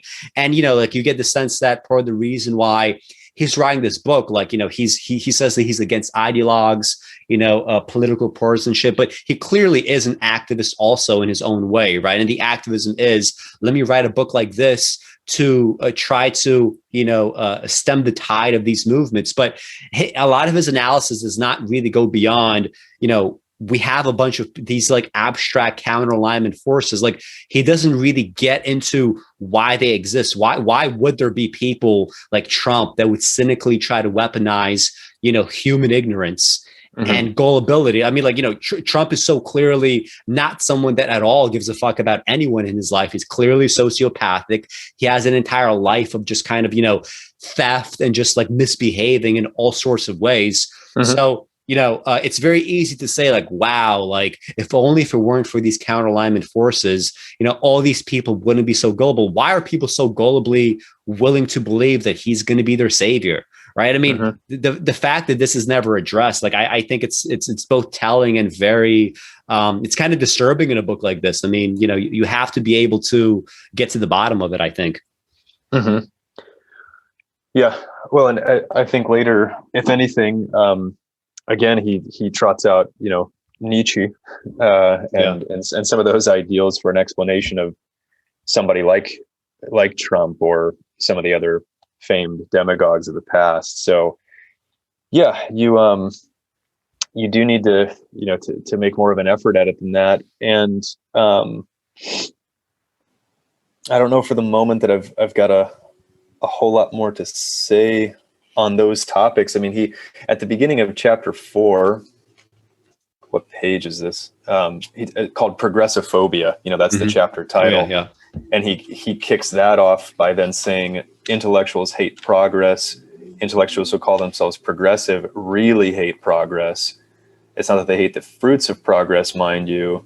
It's the idea of progress that rankles the chattering class, the Enlightenment belief that by understanding the world, we can improve the human condition. And then he kind of goes on to cherry pick a number of cynical or nihilist intellectuals, or even some that aren't, but he kind of lumps them in with that. And I will say, that was sort of a galling thing to read. As someone who considers themselves, an intellectual and an artist, and yet a progressive, right? It's just like, well, Jesus, I mean, of course, like that's going to be true for some people. But he later on in the book, he also apparently considers someone like Steve Bannon an intellectual. He talks about the intellectual roots of Trumpism. I think he was being maybe a little bit sarcastic there. Yeah.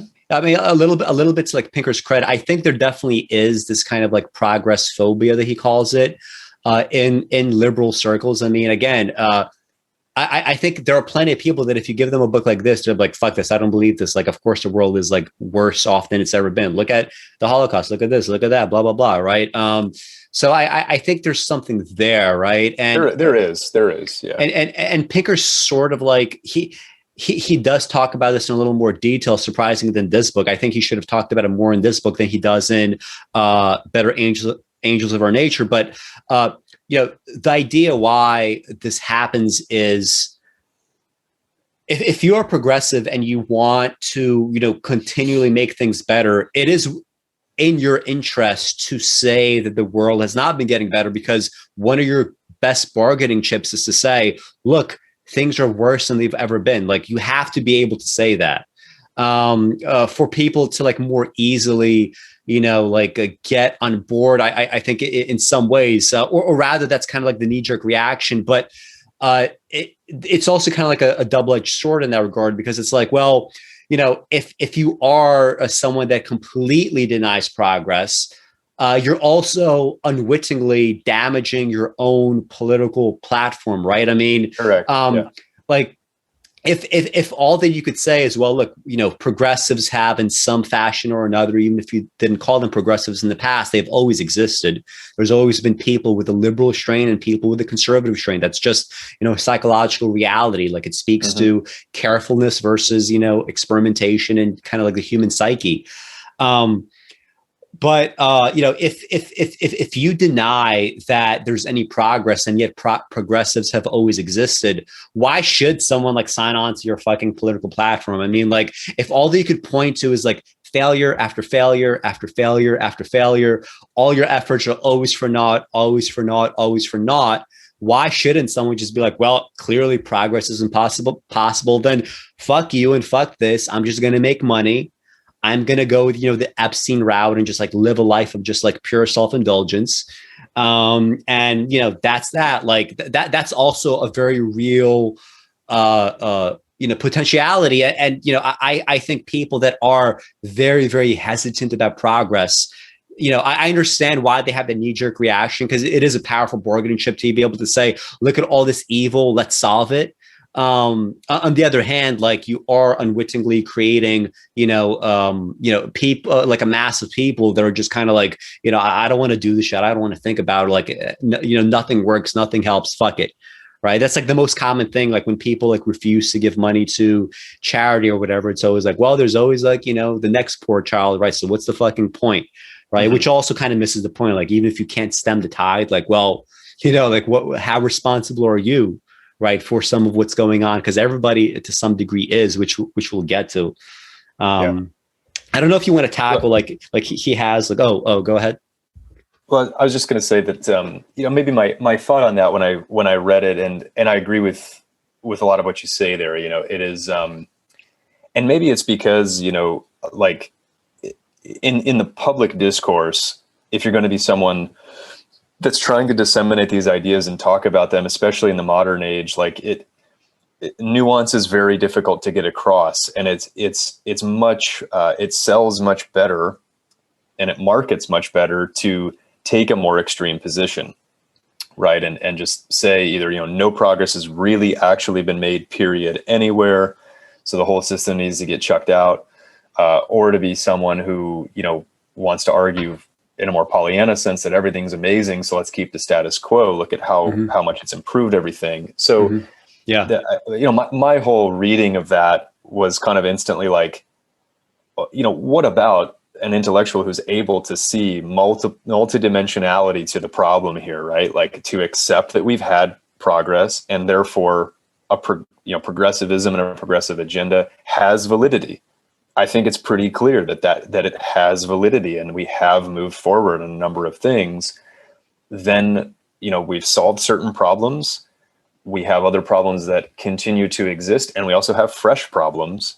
So then it's okay to also be a progressive, pointing those things out and wanting more progressive solutions to those, and trying to find arguments that work across an entire spectrum. I mean, we're talking about the biggest ticket items here. So, of course, it's just never as simple as people want it to be. And I get that, the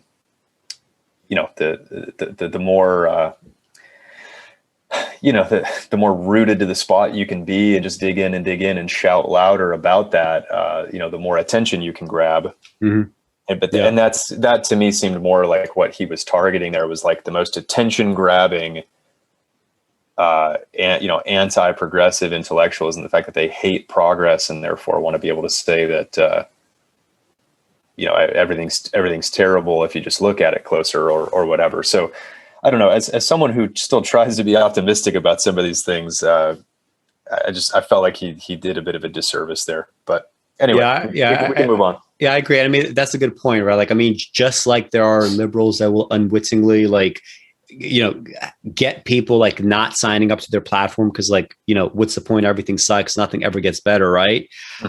He does he sort of argues. Well, he doesn't argue against that explicitly, but I could imagine him arguing against that. But he also does unwittingly the opposite, right? Which is he gets kind of stuck in his own kind of inertia of the status quo, even as he denies that he's doing that, right? You have, just example after example, right? That he's already prepping you to, accept income inequality as something that is not, right, anyone's fault, as it were, right? Just speaking of some of this progress, I don't know if you want to tackle it, but it's at the end of the book, but on page 322, there's a couple of pages, where he just, as we tackle his kind of more data driven stuff, right? His kind of data claims. He has a summary here of kind of his core arguments as far as how the world got better. Maybe you want to just use that as a quote. This is page 322, beginning of chapter 20, The Future of Progress. Since the Enlightenment unfolded in the late 18th century, life expectancy across the world has risen from 30 to 71, and in the more fortunate countries to 81. When the Enlightenment began, a third of the children born in the richest parts of the world died before their 5th birthday. Today, that fate befalls 6% of the children in the poorest parts. Their mothers, too, were freed from tragedy. 1% in the richest countries did not live to see their newborns, a rate triple that of the poorest countries today, which continues to fall. In those poor countries, lethal infectious diseases are in steady decline, some of them afflicting just a few dozen people a year, soon to follow smallpox into extinction. The poor may not always be with us. The world is about 100 times wealthier today than it was 2 centuries ago, and the prosperity is becoming more evenly distributed across the world's countries and people. The proportion of humanity living in extreme poverty has fallen from almost 90% to less than 10%. And within the lifetimes of most of the readers of this book, it could approach 0. Catastrophic famine, never far away in most of human history, has vanished from most of the world, and undernourishment and stunting are in steady decline. A century ago, richer countries devoted 1% of their wealth to supporting children, the poor, and the aged. Today, they spend almost a quarter of it. Most of their poor today are fed, clothed, and sheltered, and have luxuries like smartphones and air conditioning that used to be unavailable to anyone, rich or poor. Poverty among racial minorities has fallen, and poverty among the elderly has plunged. And the next several paragraphs kind of go on, continuing to sum up really kind of each successive preceding chapter to this, because this is much later in the book, but Pinker goes through chapter by chapter with comments on and data on wealth, health, inequality, food, technology availability, mortality rates, all these different kinds of things, violence, and so on. So, this is the crux of his argument, essentially, throughout the middle section of the book, is that almost on any conceivable metric, if we throw up a graph of good things, they've increased. If we throw up a graph of bad things, they've decreased. And that this has, mostly happened since the late 18th century. And some of the charts are pretty remarkable. I don't know if we want to highlight any specific ones, but anyway, this is the central part of his argument. I did, in that second paragraph, the poor may not always be with us. The world is about 100 times wealthier today than it was 2 centuries ago, and their prosperity is becoming more evenly distributed across the world's countries and people. This is, as you and I talked about earlier in the discussion here, maybe the biggest beef we have with Pinker's purely data-centric arguments, right, is when it comes to inequality and global poverty, a cherry picking of that data and a lack of contextualizing that data. So, I think in your notes you said you wanted to maybe use those couple paragraphs as the launching point for just a broader discussion on Pinker's main arguments. Yeah. So that those quotes are just kind of like, the sketch of the argument. And you highlighted some of the graphs and charts in the book. Here's one that I like, and it's useful. So this is the cost of light in England from 1300 to 2006, price in pounds. I think it's like per kilowatt hour or something. So we start at the very top there, right, with 40,000 pounds per kilowatt hour. And we make it down to here, which is virtually no cost. And if you think about it just in terms of like what light is able to provide, for you, how it enables to fraction out your schedule, right? What you get to do at night, what you get to do during the day. I remember when I first read this Mark Twain novel, Connecticut Yankee in King Arthur's Court, when he really went into detail about darkness in the medieval era, how I never truly thought about it, but it must have been a very, very dark time. It is amazing, right? We go from 40,000 pounds to almost nothing now. The question, of course, in terms of context, you don't want to deny that this is progress, right? This is clearly progress, but again, I said earlier that Pinker unwittingly makes tons and tons of Nietzschean arguments, right? In the sense that Nietzsche often says that we are using suffering as fuel. Right. He's not just talking about suffering of other people, also your own personal suffering. You could use it as fuel for something greater. You could use it to build off of in some way. Right. To him, suffering, it's not entirely clear that suffering cannot be in some way a part of human values. And Pinker, whether or not he realizes it, he is making that argument here, even with this kind of light example. In exchange for very, very cheap light, what do we do to the planet, right? We have, we've destroyed so many species. We've been kind of, engendering these extinction events ever since, human beings, pretty much came on the planet. As soon as you had, people go, for example, into Australia, right? Megafauna die off. As soon as Native Americans came to North America, megafauna die off, right? So we're constantly engendering these mass extinction events, but we've definitely accelerated them in the last couple of centuries. Yeah. What is the Nietzschean argument there? Well, it's kind of like, essentially, fuck you animals, right? Like, we are able to use you as fuel, essentially, for these great things that we're building, right? The great things are science, the arts, right? We're sentient beings that are capable of rational thought, rational extrapolation. We're more worthy than you in some ways of life, right? And that's the thing, like, Pinker doesn't necessarily, he says explicitly that animals aren't excluded from his view of humanism and even from like humanism in general, right? But he never talks about animals again. And that's because if you do, just like now we have more people in an absolute number that are suffering under poverty than ever before. And any time that we don't lift people out of poverty, this is a kind of, collective guilt. Right now, the extent of animal suffering, I think probably hasn't been the case since, it hasn't been this bad since probably, the last like true, like great, maybe like dinosaur level extinction event, right? Where we have like right now, more animals, probably like in a kind of like, like numerical basis than ever.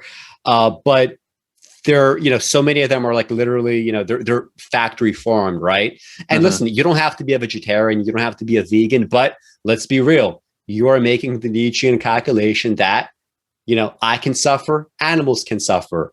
I am capable of rational thought, animals are not. I'm going to eat animals and use them as fuel, right? And we have been using animals as fuel. The fact that protein has expanded, right, all over the world, and people don't have to go through these like cyclical famines again. People are able to grow more healthy by the consumption of animal products. Like, animal products get like a bad reputation, but there's a way to healthily consume them. That's a Nietzschean kind of, value judgment, right? That's a Nietzschean morality. You are saying that is worth it, right? So, the example of light, you pointed out in, what was it? I think it was in the chapter on wealth, right? Where if you look at the gross domestic product, right, compared to, just a few centuries ago, you have like essentially like this flat line that just takes off in the last century and a half, right? So this is Pinker's graph on GDP. Page 81. This is not like some sort of y-axis. This is literally the spike in the graph, right? So we go from this flat line. You can't even see the little, fluctuations in the bottom, although of course they existed. And quite suddenly, over the last 2 centuries, you have this, parabola upwards, right? So, and, he does say that GDP is a crude measure of well-being in the sense that clearly not everybody is able to participate in GDP in the same way. But his argument is, it's better than nothing, and we're going to examine that, right, when we're going to get into GPI, right, as a kind of contrast to GDP. I'm not sure if you have like any like charts that you want to highlight or anything you want to show, but they all more or less kind of show the same thing. Like anything that's good, everything is like kind of going up, right? In Pinker's reading. Yeah, I think that again, some of these charts are kind of stunning, and as you point out, there's externalities to everything. There's trade-offs with absolutely everything. But that gross world product number, I knew that it had increased substantially over the past couple centuries since the Industrial Revolution. I didn't realize it was essentially a completely vertical line. So it is it is a testament to human ingenuity and to invention, creation, and even in a lot of ways, the invention of the modern economy that allowed for the trade of these goods and for global expansion and everything else. But of course, there's yet again plenty of negative externalities with that we'll talk about that persist to this day. And so I think what I want to highlight is that because there are plenty of other charts we could look at, and again, over and over and over again, they seem to tell the same story. And I think as you read this book, Pinker obviously just arbitrarily picked how he wanted to divide it up and what subcategories he wanted to use, right, and show data about. But you start to suffer from data fatigue at a certain point. It's like, okay, I get it. And you know what's going to come next, right? There's really no element of surprise to the book, probably after 150 to 200 pages, because you know when you flip the page for the next chapter, it's going to be a different topic, but that the graphs are going to tell you, according to Pinker, approximately the same thing. It is important to point out that a huge amount of the data for this comes from just a couple sources. Right, we have the Our World in Data website. You have Hans Rosling's information, and these are people who, presumably Pinker knows well, and they all have kind of like jumped in to back him in a lot of these claims, right? And they've been forced to defend their data sets against some of the the counter examples that have been given, and they've attempted to do that. But again, I just think the core point of it is on the initial reading, it's kind of amazing, kind of encouraging. And then when you start to think about it and back up and dig a little bit deeper into it, you ask more questions and start to say, what data is being excluded from this? What counter examples are we not seeing? What caveats are we yet to uncover? And then it falls on the reader to go seek those out in other places. But some of these charts, a lot of them, they do depict heightened consumption, usually vastly heightened consumption of whatever thing, some sort of good or service. And that's pretty much always roundly praised as well, whether directly or indirectly by Pinker. And it made me wonder throughout, and it gets back to another comment I made earlier about, so these Enlightenment values, like, is this what the vision was? Is this what it was meant to drive? Is that, hey, everyone can have not just a refrigerator, but like a double French door refrigerator filled with every imaginable type of food you could want, from, bought in bulk at a chain store that paved over a bunch of previous forest land, just so that everybody in America can go consume in gluttonous amounts, right? I mean, like, these are the kind of things that are praised and like talking about, well, this is a problem we used to have, and now it's been solved. Look, it's been solved.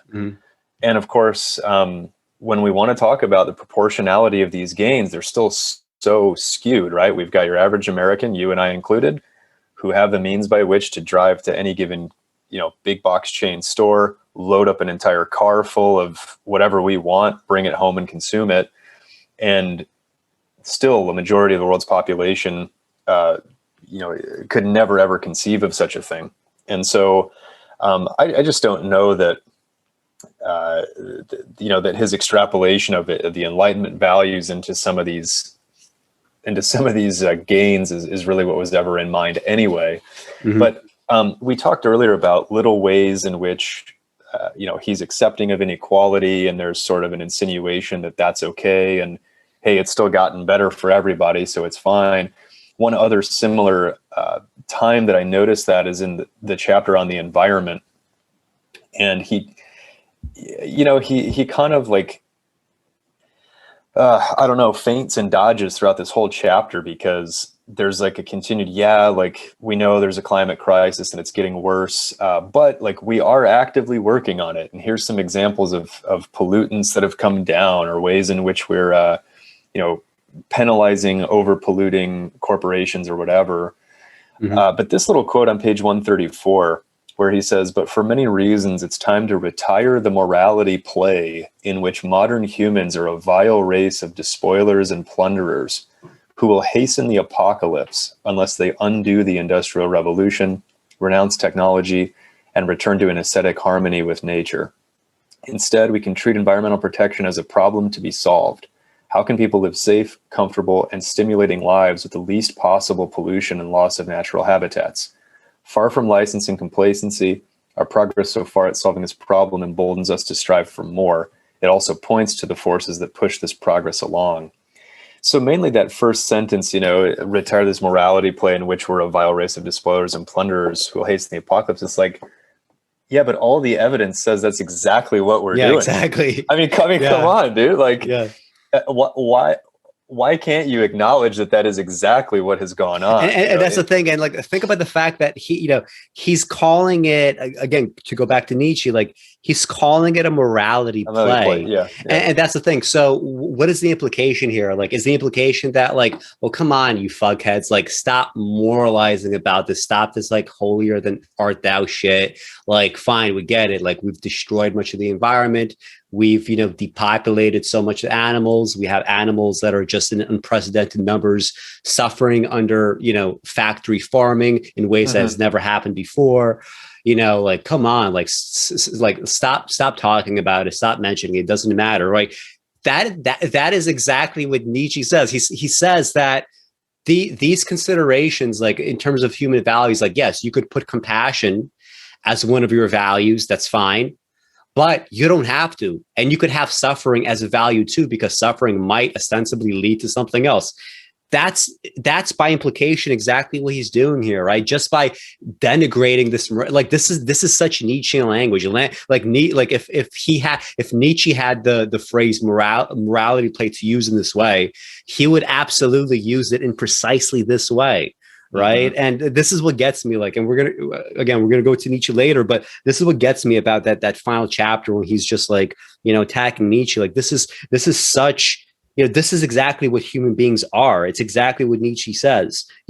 We have made the calculation that, enough time to retire the morality play, because here's the fact, like, with more technology, better technology down the line, like, yes, some of this is going to improve, but as long as we have human beings on the planet that wish to use resources, that wish to occupy land, that wish to have this comfort, that comfort. And if we have eventually, billions more people who will want exactly the same comforts that people in the West want, it's true that, yes, the carbon footprints per capita eventually are going to be going down, things are going to get more efficient. So that 12 billion then, peak population by the end of the century is going to look different than, if we had that population now. This is true. But the fact is, as long as we take up some level of space in the world and use technology, like he starts the book by talking about entropy, right? So this should be baked into his analysis, but it's not. As long as we exist, as long as we continue doing what we do, there's going to have to be some trade-off when we say it's okay to destroy X amount of species. It's okay to allow X number of creatures to go extinct. It's okay to do this and that. It's okay to, factory farm.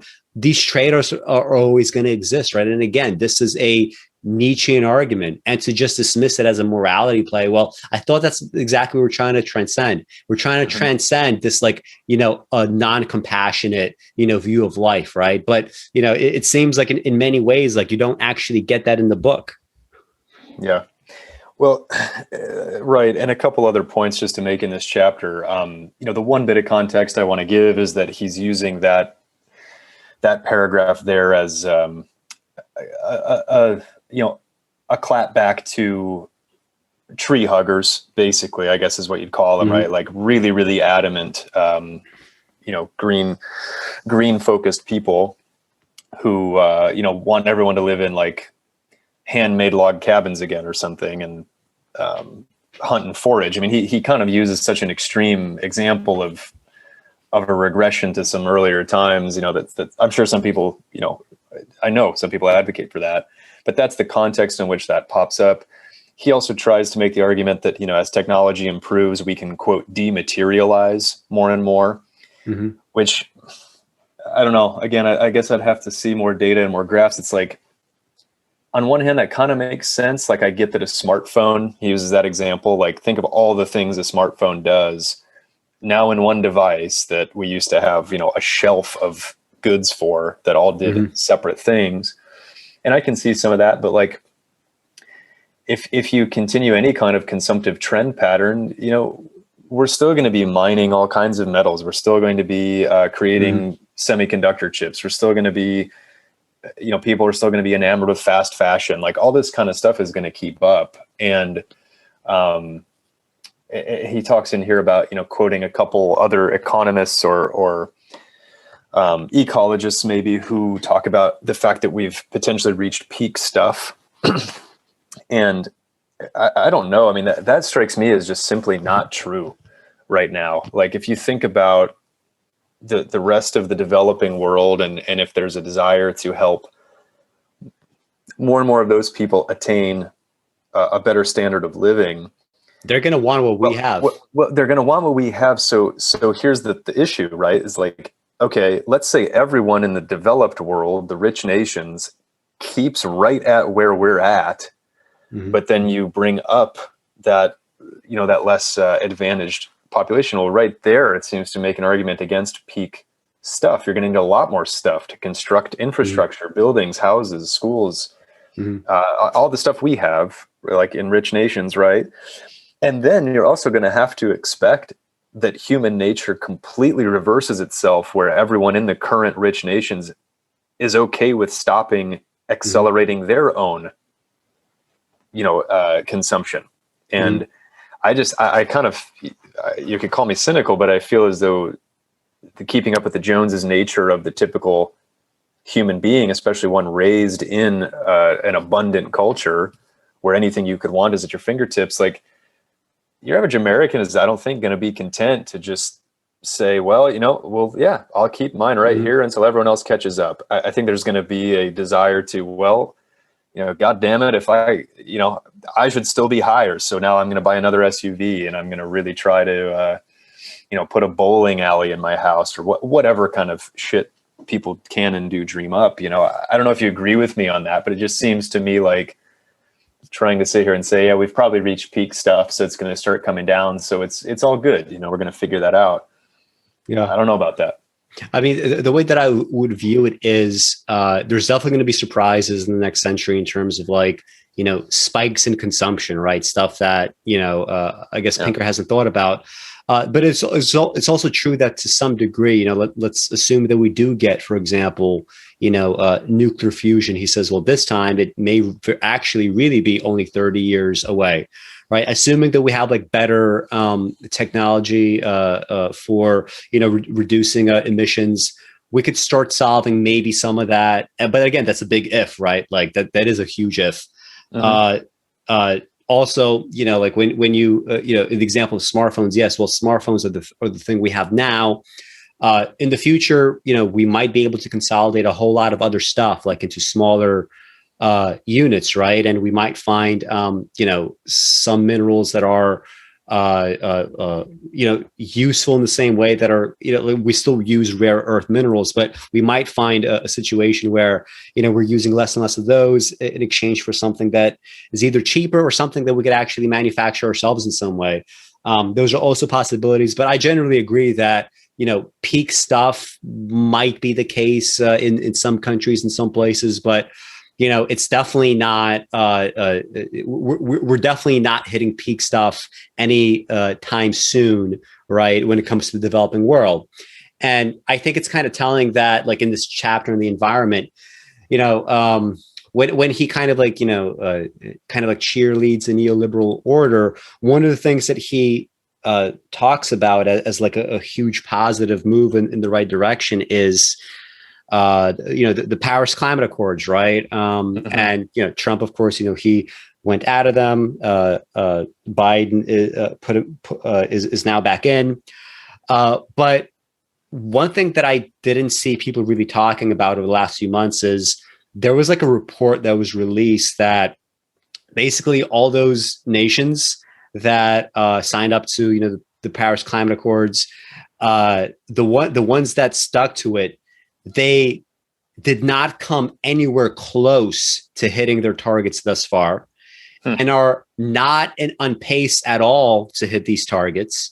So again, if Pinker wants to say that it's only knowledge that gets in the way, Well, clearly it's not just knowledge. I mean, to the extent that we don't have nuclear fusion, so therefore that's why they're not hitting targets. Well, right now we don't even need nuclear fusion to necessarily do more than what has already been done. There is, again, greed, there is inertia, there are entrenched interests, right? It's going to take, more time. It's going to take more catastrophes. It's going to take more pressure.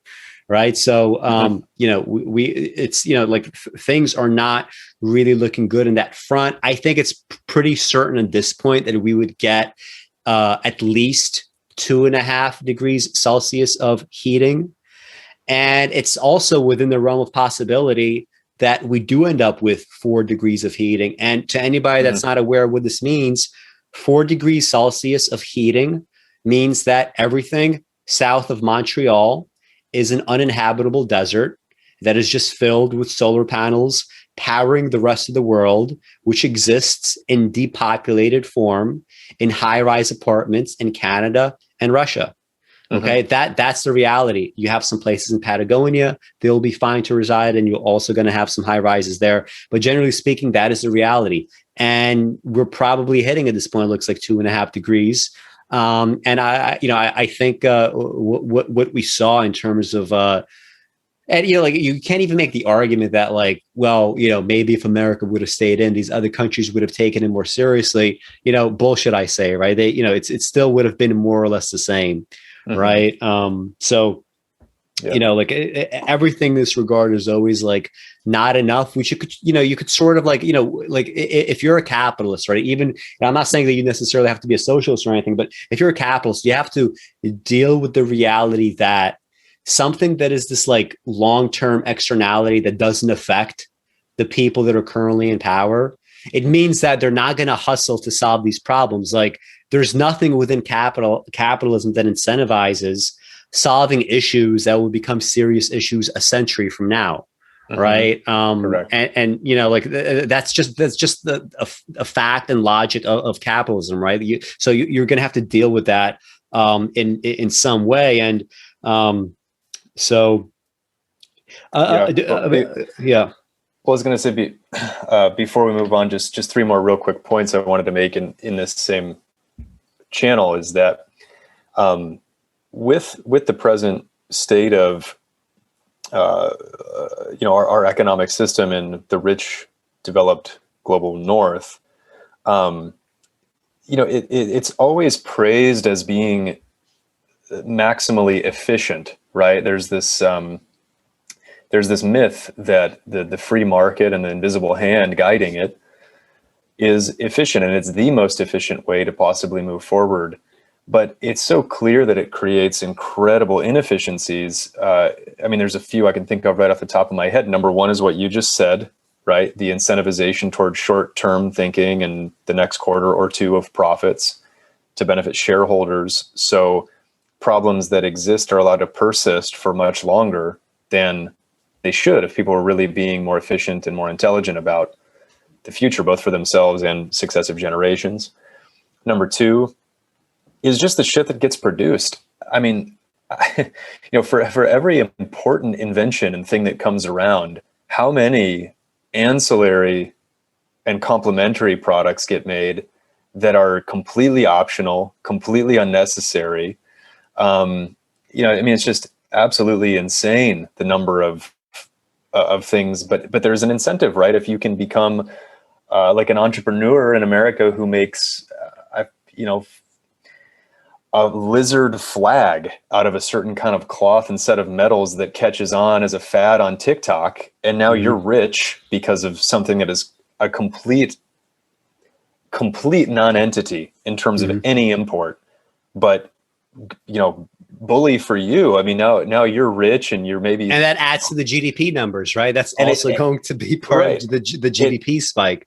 It adds to the GDP. You can go on fucking Shark Tank and pitch, the Furby ice cream scooper. I mean, whatever it is, right? But there's no way to even think through all of these insane, unnecessary bullshit things that have come up that use resources, that draw people's money, that draw their attention, and on and on and on. I mean, it's just wildly unimportant and inefficient in so many ways.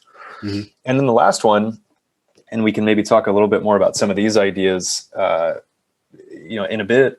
But I was telling you that I rewatched a couple of the Dan Schneider video interviews with Carl Widerquist, who's an economist and political theorist / philosopher.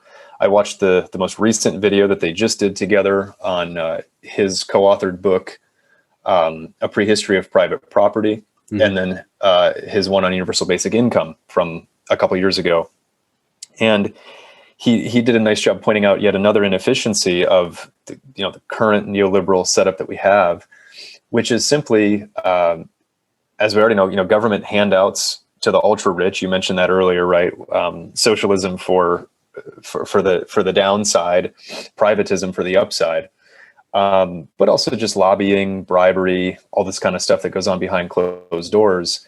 But he even mentioned, as simple an example as an ultra rich person who A, can do all that lobbying, but B, then has, private jets, private yachts, all these things they use that consume insane amounts of resources to just bodily move themselves around to different areas where they can shake someone's hand and do some kind of fresh deal that probably benefits only them. So, mm-hmm. When you think about the praise heaped upon the current system for its efficiency, it's the best possible way we can think of. Carl also spends a lot of time talking about how supposedly it's the most free economy and society we could have, and we need to really, really question that for a number of reasons that he elucidates well.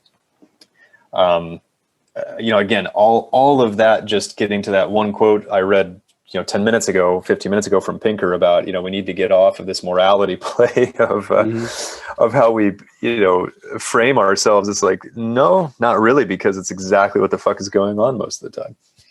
Mm-hmm. Anyway, what do you want to go on to next? I think this is going to be a nice lead into income inequality. It's still staying in the chapter on wealth. Mm-hmm. I just want to show a couple of things quickly. I guess so. We also saw that graph with GDP, right? And the fact that it's just like one straight line over the past 2 centuries. So let me just share the screen. So beyond GDP, right?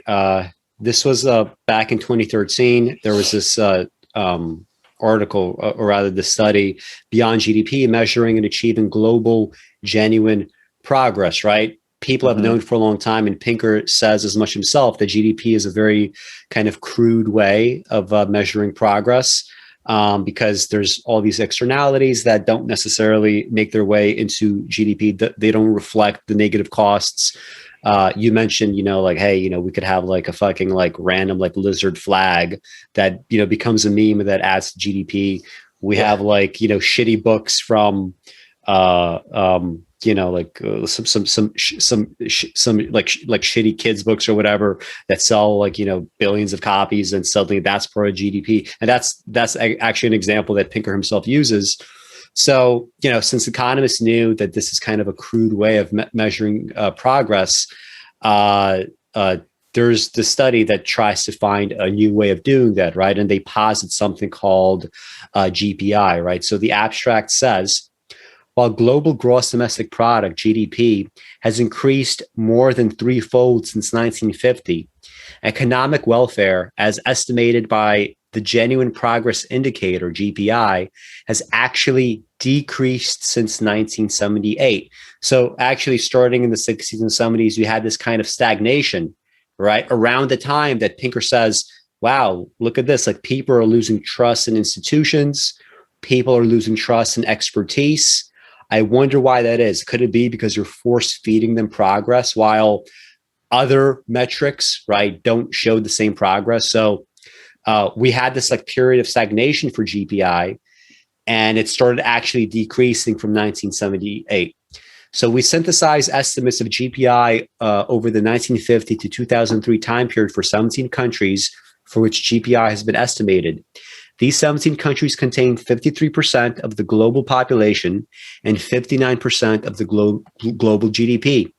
We compare GPI with gross domestic product, human development index, ecological footprint, biocapacity, Gini coefficient, and life satisfaction scores. Results show a significant variation among these countries, but some major trends. We also estimated a global GPI capita over the 1950 to 2003 period.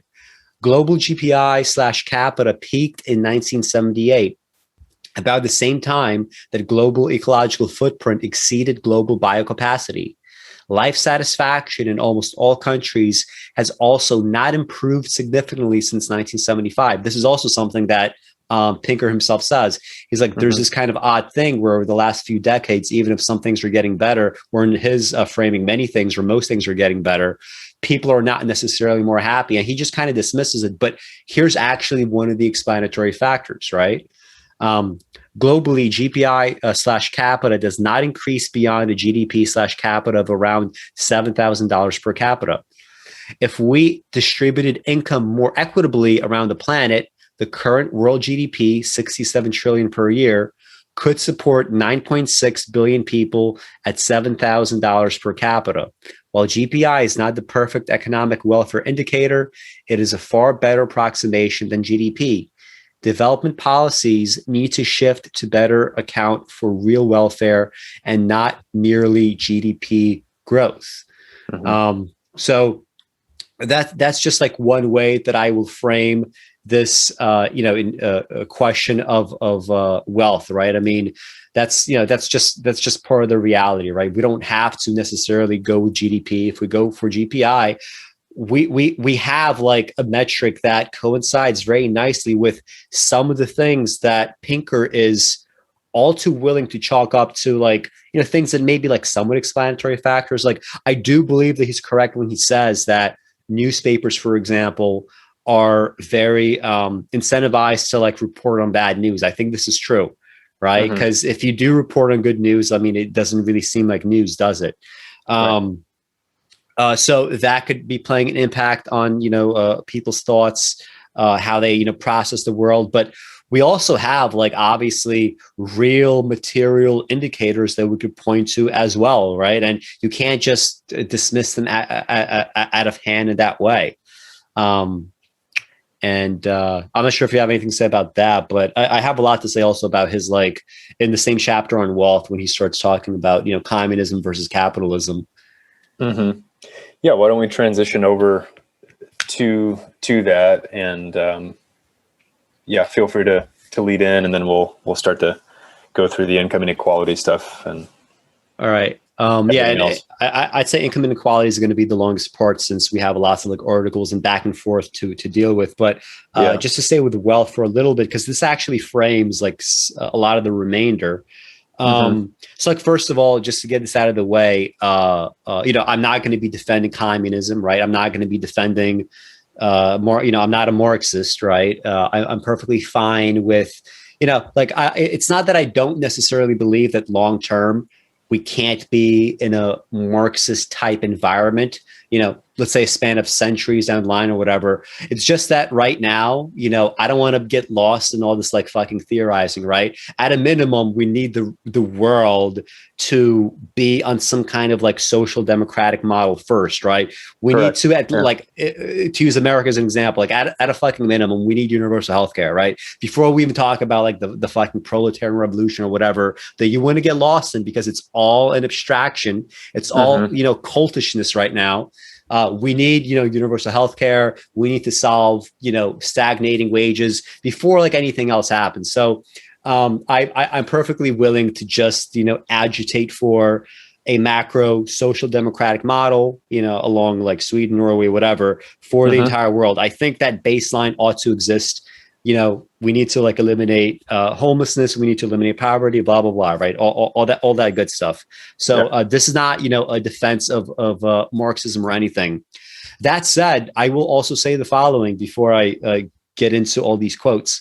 I do not have, philosophically, any preferences for one criminal cartel over another.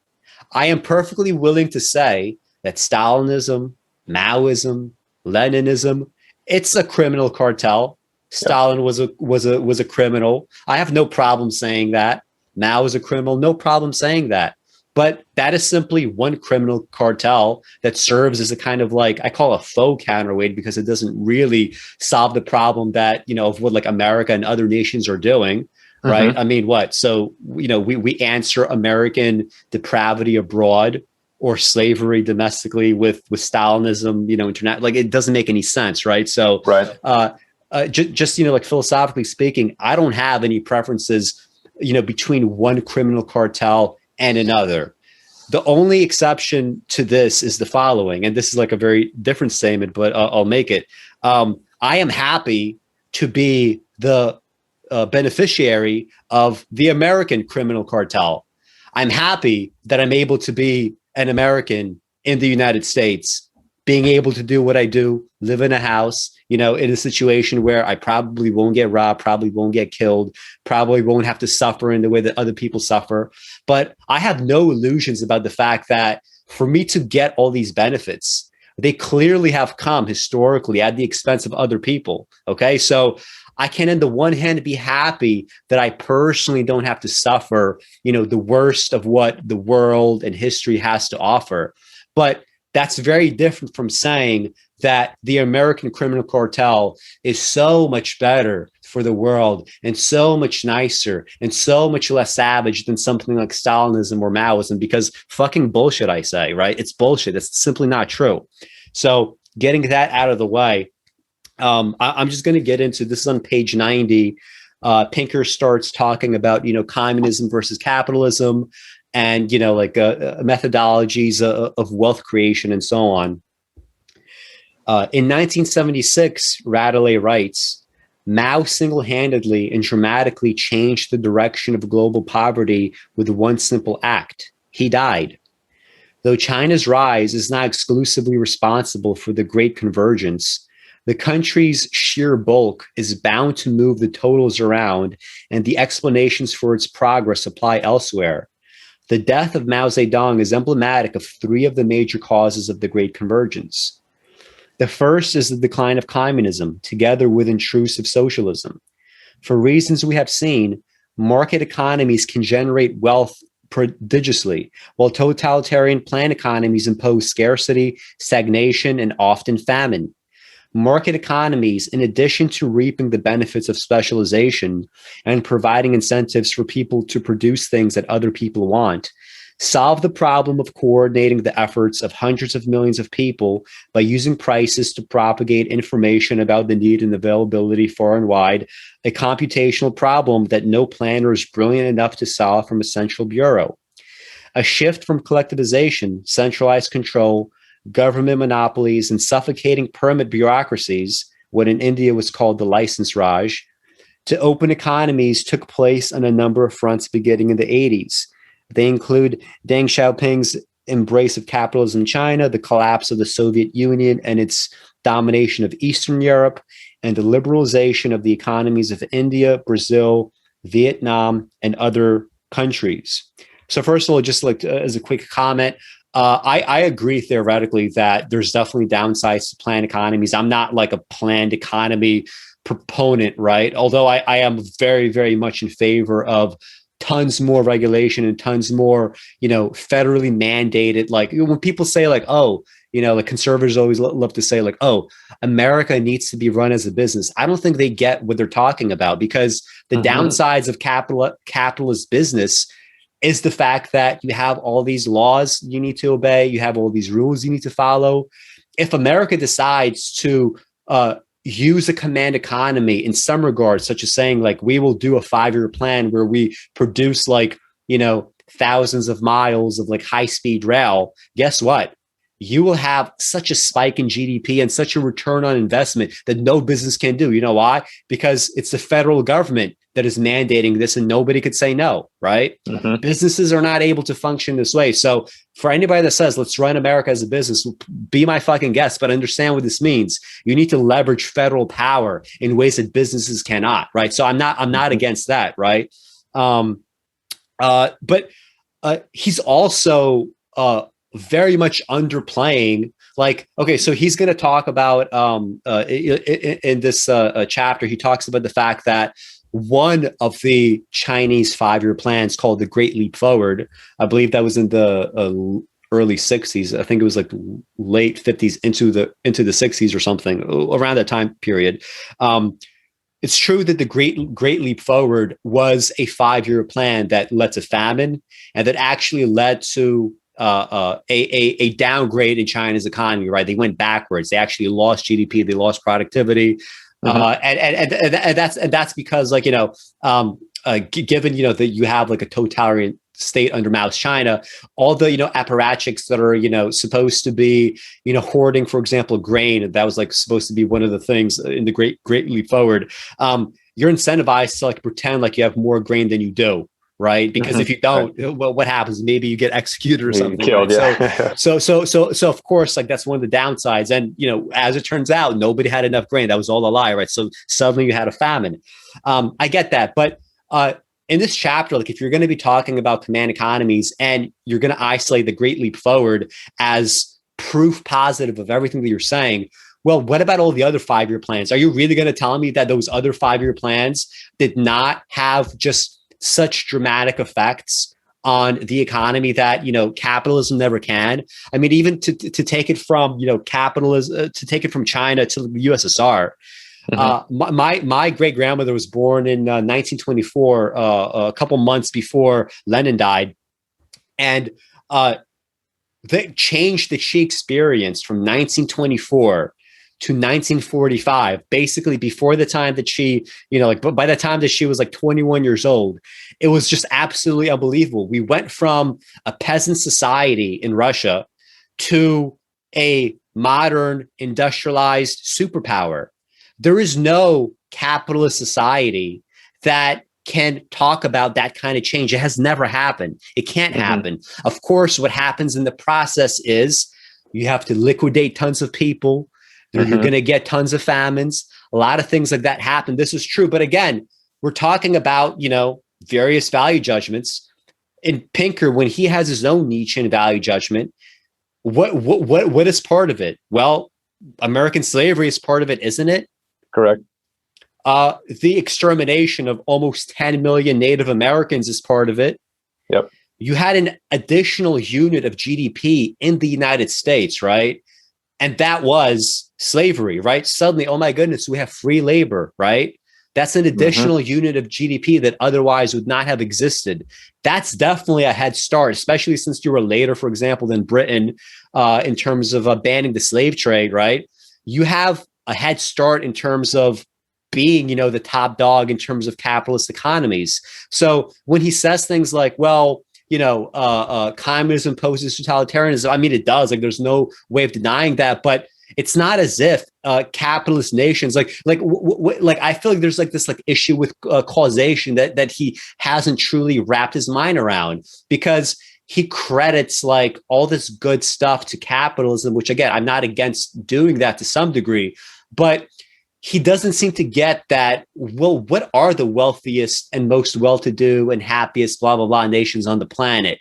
They all seem to look like the nations that A, engage in slavery or some form of slavery, even if it's not explicitly slavery, B, engaged in extermination of their native populations for the sake of a Nietzschean, let us use their corpses as fuel for something grander, which is our society. They engaged in land acquisition by war, which is illegal. I mean, like, first of all, the United States, right? Like it's not as if, America didn't have its own population. America is full of like mines and all these riches and all these wonderful natural resources, but these are not resources that innately belong to Americans. Right. They were being exploited by natives. Right. And some were not, being exploited at all. So just like most mines and so on and so forth. But all of that had to be completely destroyed to make way for these wonderful American democracies that he's talking about. So, and if Steven Pinker wants to do this thing where he chooses to privilege ratios and per capita as opposed to absolute numbers, well, what do we have? We have a population in China, like, so for example, like if we eliminated 10 million Native Americans, right, from the United States, that's 90% of natives that get exterminated. Well, if we're going to do this in terms of like a per capita basis, then extrapolate 90% of natives that we had to kill to get to where we are today, to forget like, the Great Leap Forward or whatever. Imagine 90% of China's near 500 million population in 1949 being exterminated to get to where they are today. Okay. Because nobody's going to deny right now that China is doing poorly, but they didn't have to exterminate 90% of the people. People want to talk about Stalinism. Of course, it's vicious. Of course, Stalin is a fucking criminal. All that is true. Mass murderer. There's no reason for me to deny that. But he didn't have to liquidate 90 million people. I mean, 90% of his population to go from 1917 to 1945, right? That process of industrialization happened much, much, much, much faster, right? And the liquidations, because they occurred in such a shorter time span, people want to pretend like that is the moral depravity. And yet there is no equal moral depravity that we could point to in our past.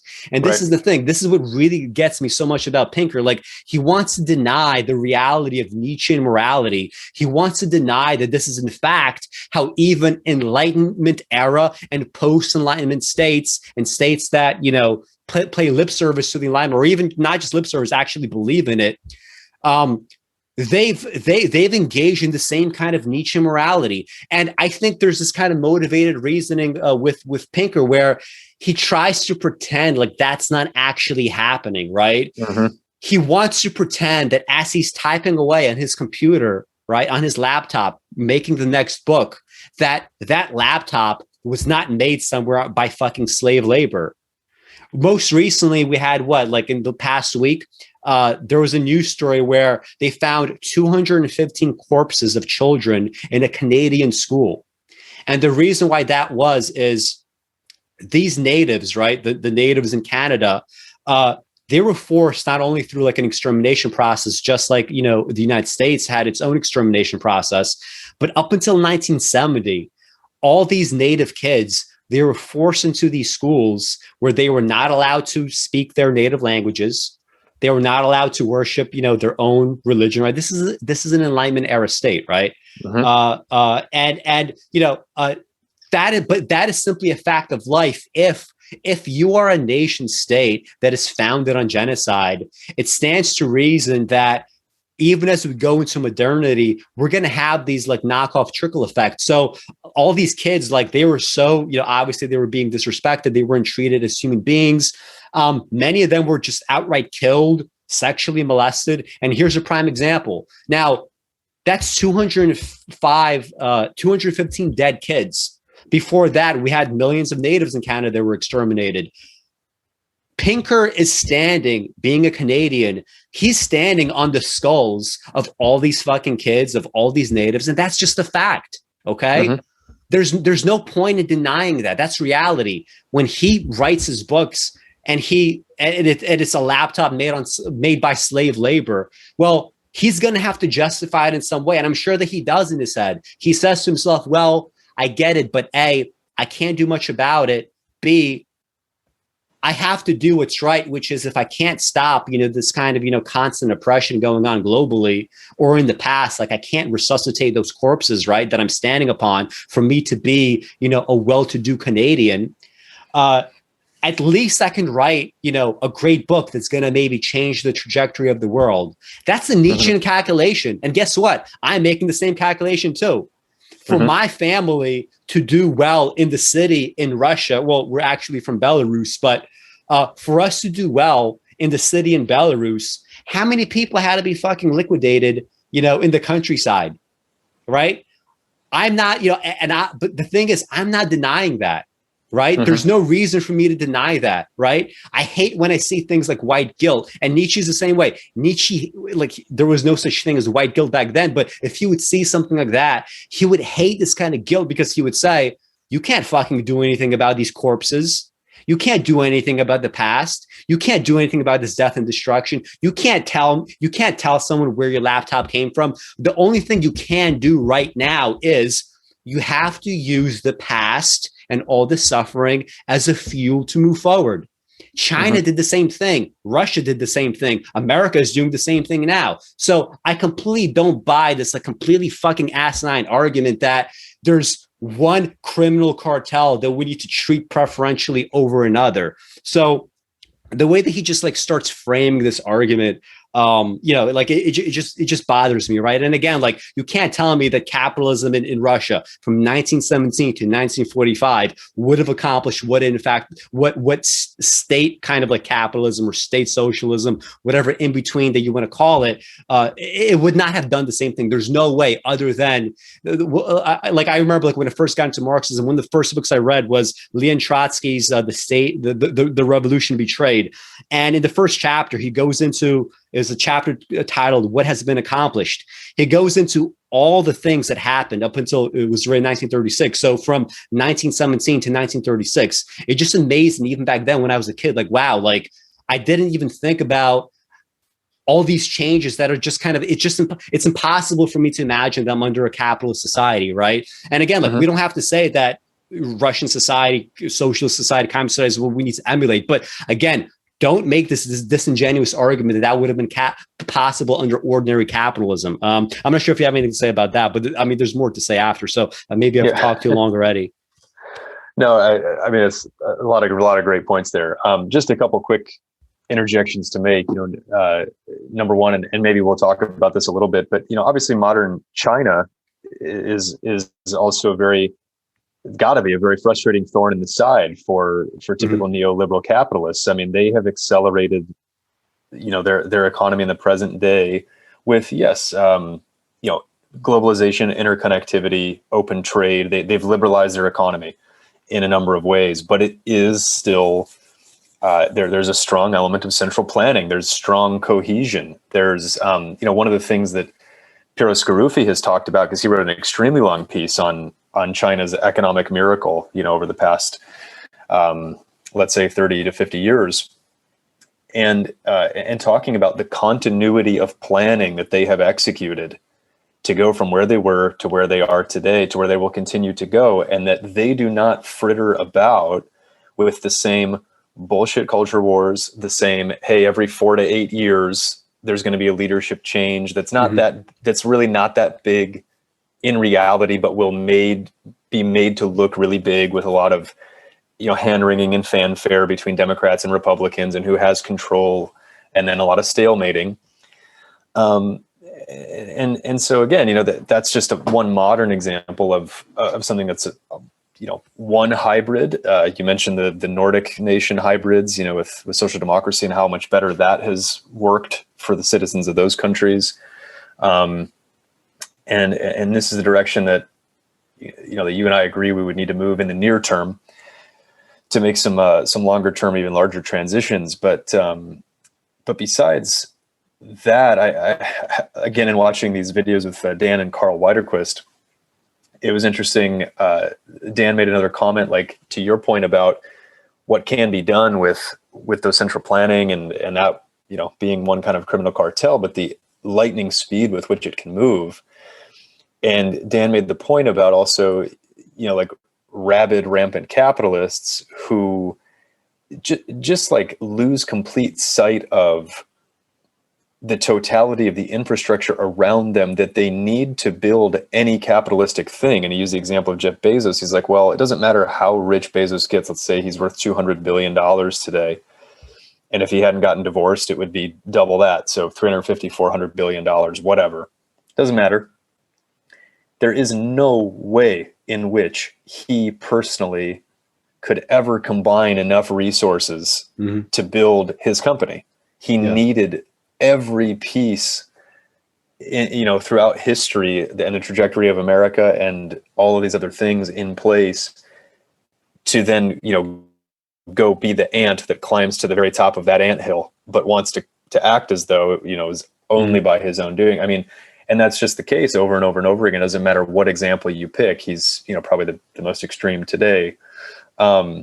but that's also so true. And so I don't know. There's just a couple little ancillary points that come to mind off the back of what you said there. But anyway, yeah, let's keep moving. Yeah, and yeah, just to go like further. Going on, like this is the paragraph immediately after. I found this also like very telling. Okay, so though intellectuals are apt to do a spit take when they read a defense of capitalism, its economic benefits are so obvious that they don't need to be shown with numbers.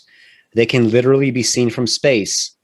A satellite photograph of Korea showing the capitalist South aglow in light and the communist North a pit of darkness vividly illustrates the contrast in the wealth generating capability between the two economic systems, holding geography, history, and culture constant.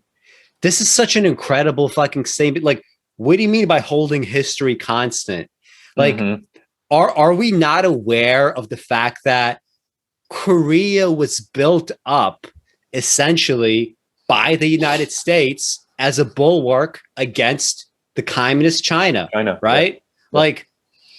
Like Korea got billions and billions and billions in food support and military aid and, you know, essentially like welfare statism. Like they got so much to be built up. So what we had essentially was we had the equivalent of, you know, imagine some capitalist state somewhere finding a smaller state and saying, we're going to now, you know, by way of this, you know, Marshall Plan, allow you to undertake your own 5-year plans with this money that's just coming out of the ether. And in exchange, right, you're going to serve us, you know, as a kind of like, you know, client security state.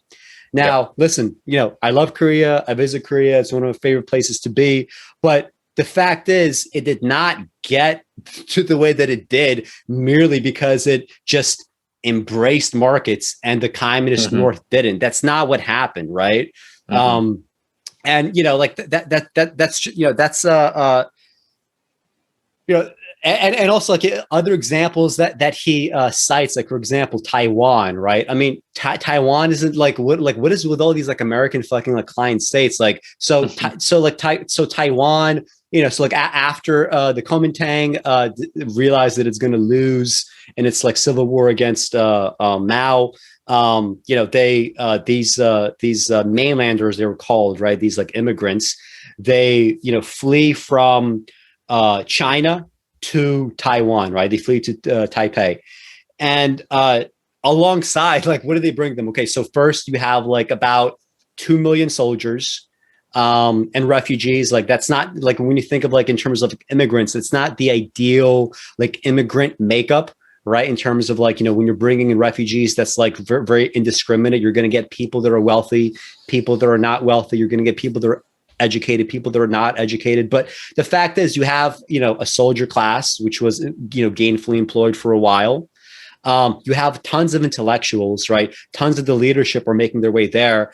And what are they bringing with them? They're bringing with them tons and tons of Chinese gold reserves and other assets into Taipei. And not only now do they suddenly have like, you know, these like newfound riches, but America also is giving them billions of dollars in food aid, military aid. And Taiwan, although this is not a communist society, right? They're supposed to be anti-communist. What do? They embark on their own literal 5-year plans. They have 5-year plan after 5-year plan after 5-year plan. Okay. This is capital. It has to be capitalism because, of course, you know, this is under the rubric of the United States, but this is still, you know, a quasi planned economy. And again, you know, like to me, I would much prefer something like that early Taiwan model. You could keep your fucking capitalism. I don't really care about that. But you know, this kind of, you know, but it's so disingenuous to compare, you know, something like the United States and all these other like, you know, democratic, you know, capitalist countries to, you know, China, North Korea without like he's saying like holding history constant. Like, what do you mean holding history constant? Right. There's been a break in that history in the Korean War. Like there's no holding it constant. Everything after that and everything before that, that's a serious thing that you have to consider. And again, you know, again, it's not that you have to then be, an apparatchik and a partisan for communism, especially not for like, Stalinism or, North Korean communism. You don't have to do that. But I don't get why in this book, when he's talking about the Great Leap Forward or whatever, why is this not part of the discussion? It seems to me that it's extraordinarily incomplete and disingenuous, right? And to not, and also like we're going to get into colonialism soon, like to not even discuss colonialism and like to him, like slavery is slavery is just this abstraction that is allowed to like, wither away because Enlightenment ideals, shine this like fucking light, onto slavery, and now it has to wither.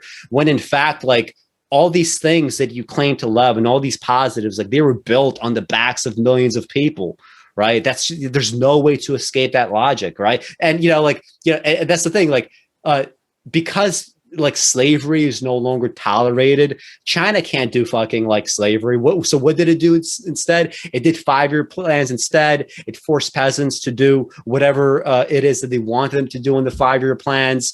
In the 90s, they still had the Laogai labor camps that were eventually kind of, dismantled, right? That was their form of slavery, right? It's not American style slavery, but they're just playing catch up with the West. And what does that entail? That means in 50 years, we need to do all the carnage that America did and all these other states did in less time.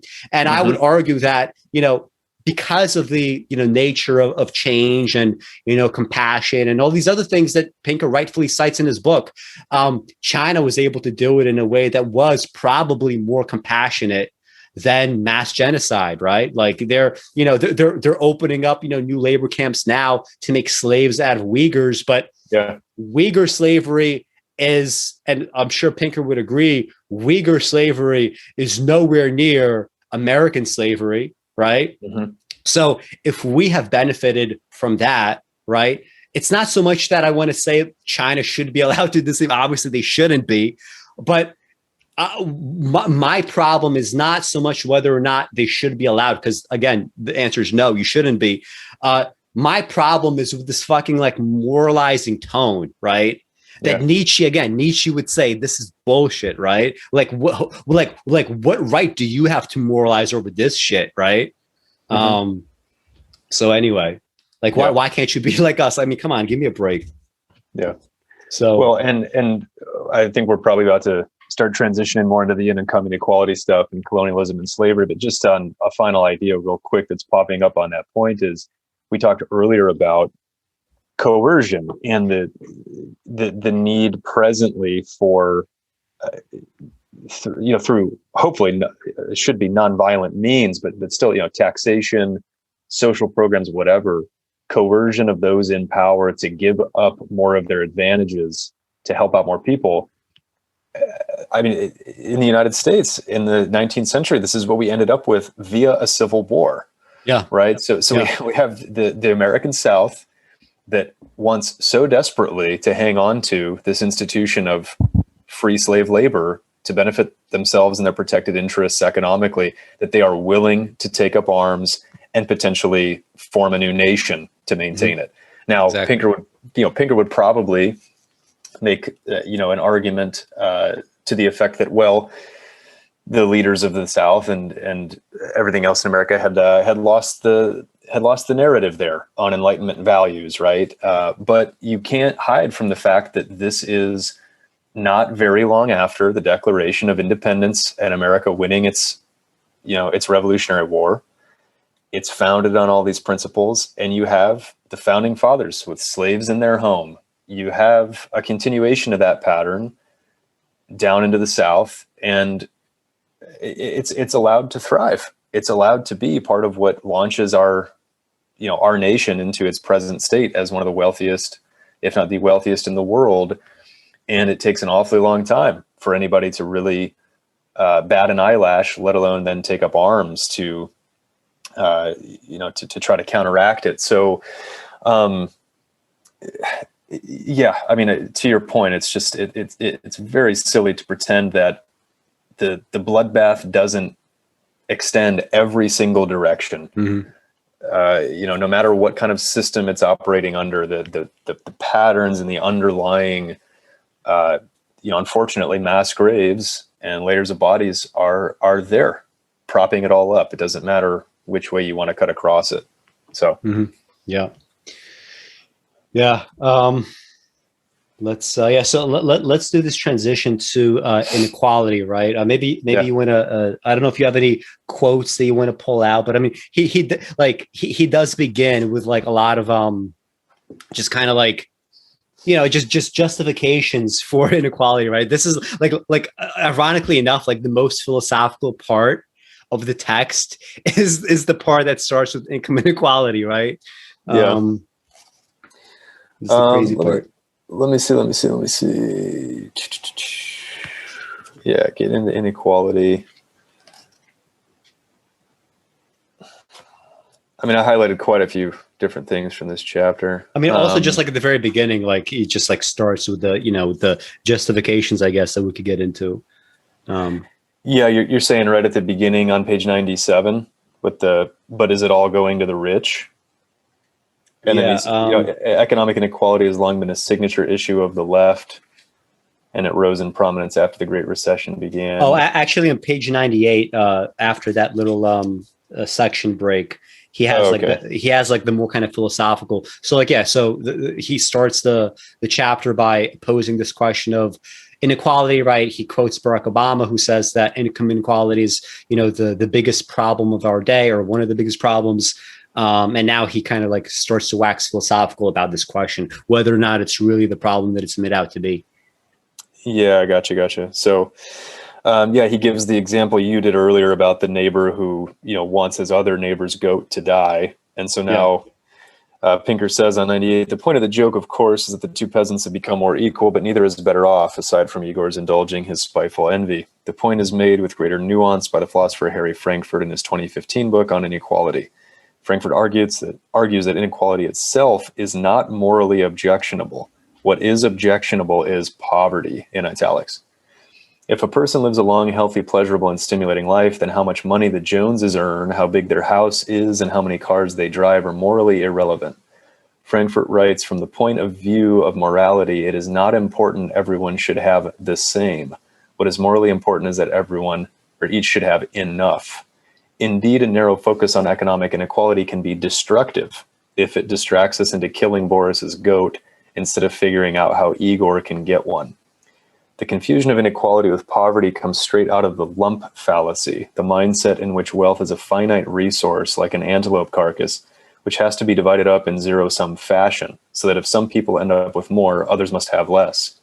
As we just saw, wealth is not like that. Since the Industrial Revolution, it has expanded exponentially.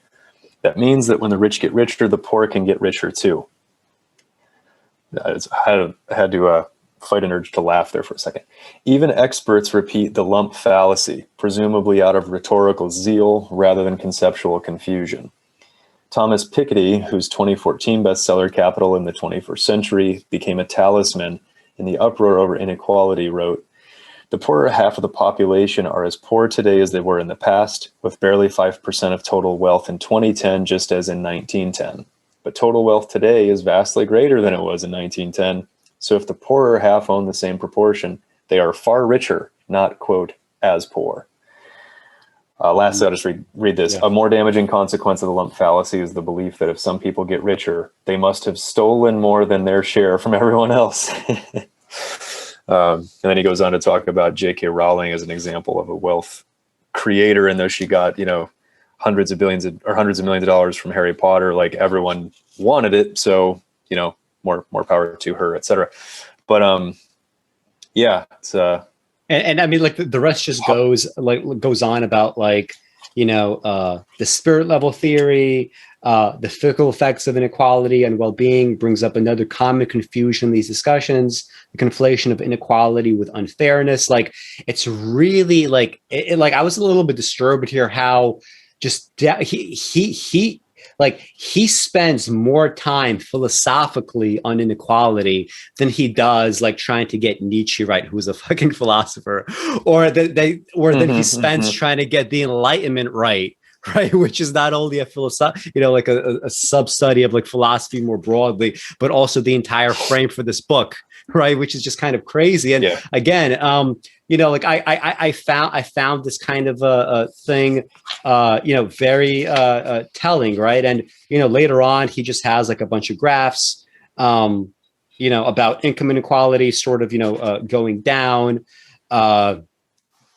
Except for the very interesting graph on 106 where he shows England and UK, right? Mm-hmm. And how they were going up and up and up, and then they had a spike downward, mm-hmm. and now they've been going back up, since 1950, right? So and just to show that, right? One line is the United States, the black one, and then the gray one is the UK.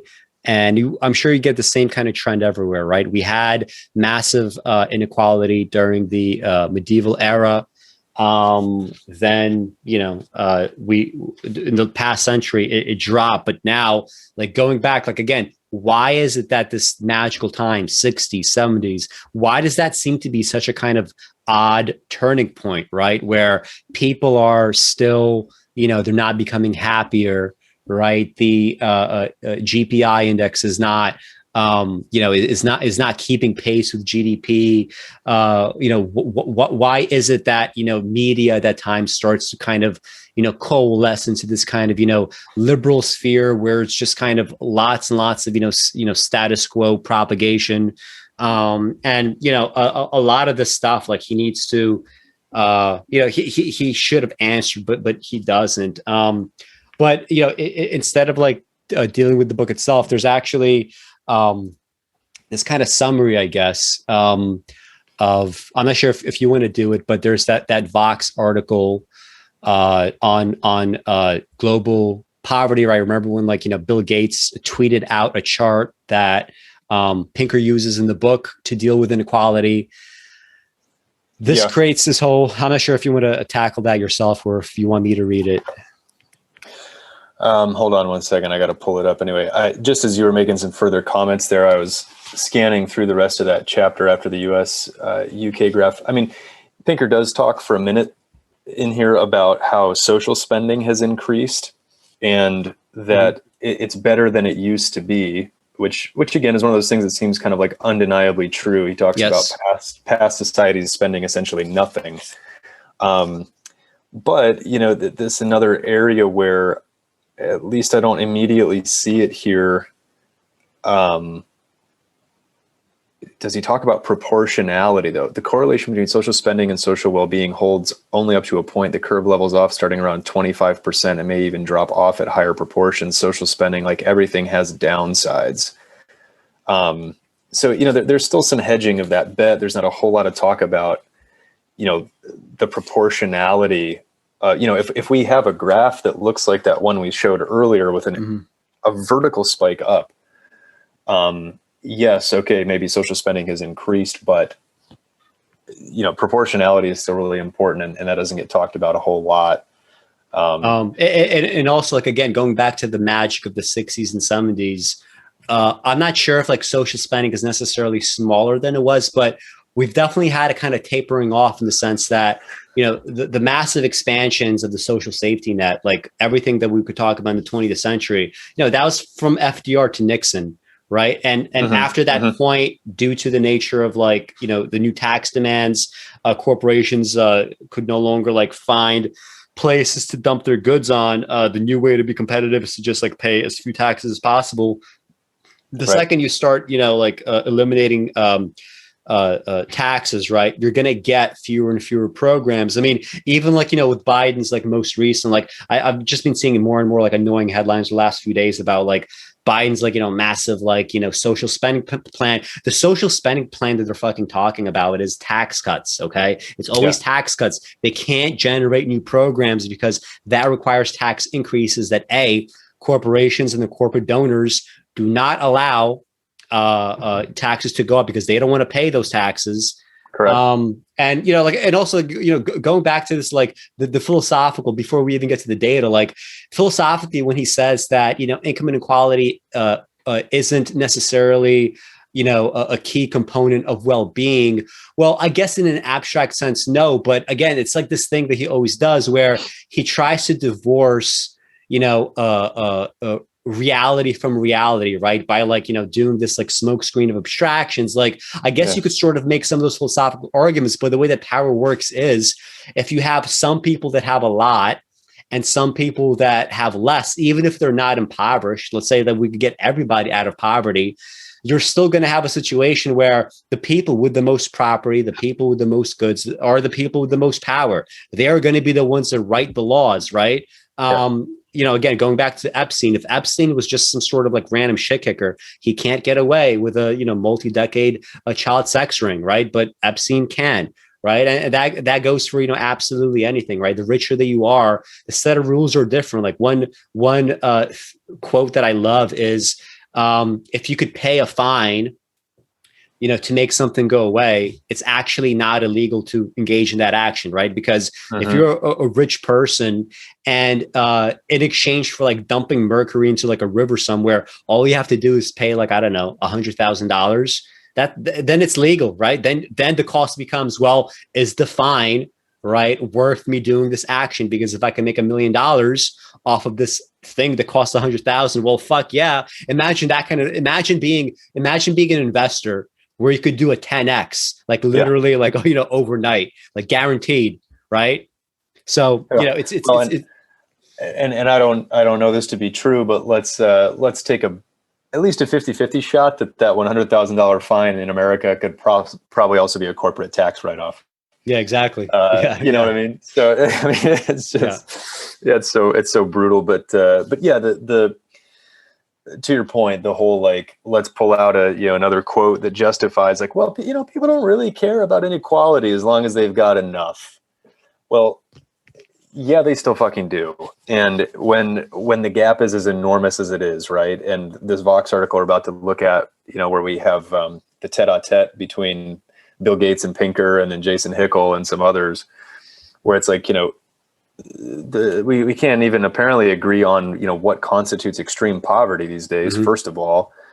And, trying to have people acknowledge that like we need to raise that line even to $7.40 per day. Like Hickel advocates for. And it just seems like to most that, in the rich countries and the rich people in those rich countries, that's just too much. There's just too much to ask for. I mean, look at these other data points that show that people used to live on $1 a day. Their income's gone up 100%. Now they live on $2 a day. Too much avocado toast. Right. In the global South. Yeah. It's just absurd. It's just absurd, So you want to pivot over to this Vox article? Yeah. Just one more thing. You said, well, people do care about income inequality. I mean, even if you can make the argument that people don't, assuming that they have enough otherwise, well, it's true that in that regard, they might not care about income inequality as an abstraction, but what do they still care about? Do they care about that the super rich are the ones that ends up writing the laws? Yes. Well, that's an effect of income inequality, right? So, like it's just another kind of like bit of a disingenuous tactic. I mean, who gives a shit if like people in the abstract don't care about this thing itself when all the effects of it, right, that people absolutely do hate, they exist, right? And that's really what we're talking about. We're not talking about inequality as an abstraction, right? And Pinker goes out of his way to, do this like multi-page philosophical justification because these are the actual questions that you have to answer. Yeah, exactly. And when we're talking about the, which we'll probably discuss at more length here in just a few minutes as we go through these articles, like when you're talking about that exact thing, which is another piece that Carl Widerquist talks about a lot in those conversations with Dan, is the insider nature of the way that the world is run, and with legislation and our justice system and whatever else. You end up with so many inefficiencies, so many kickbacks, so many bribes, so many lobbying, interests lobbied for, and then agreed to, and so on.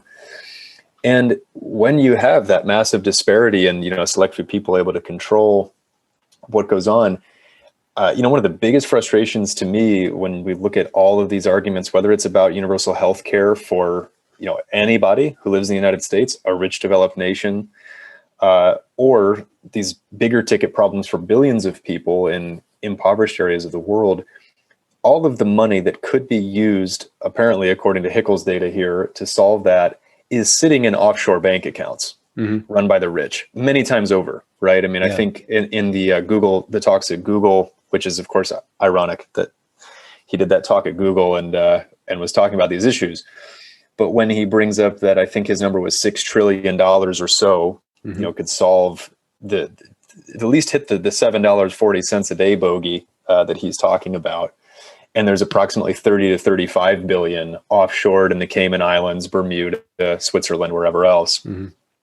It's 5x. I mean, it's just, it's so appalling and it's so galling. And this is why we say, obviously knowledge is not the problem. Yeah. You and I sitting here who have no positions in government, no real, sway over anything other than our vote and maybe some public commentary here. We know this. And everybody who could make something happen with it knows it, and nothing happens with it. So anyway, going back to the idea that income inequality, like there's no one to blame. There is bullshit, right? Of course, there's someone to blame, right? Unless you want to make the argument that they're not actually doing it; it's just the inaction is a choice, right? All these are choices. Right. And it's this, it's this thing where he uses the Enlightenment ideals as this, thing that's like stripped of agency, and it kind of, spreads elsewhere where other things are stripped of agency, where nobody can be blamed. Right. And it gets conflated with witchcraft and shit. Right. Or the scapegoating, oh, you want to blame the rich, right? Well, why don't you go scapegoat the Jews, huh? You want to know the Holocaust? Right. It's like this, it's very kind of, and, I'm not sure to what degree Pinker understands this or not, but it's shocking that he doesn't. Yeah. Do you want me to screen share? Yeah. For this article? Just let's do that. Okay.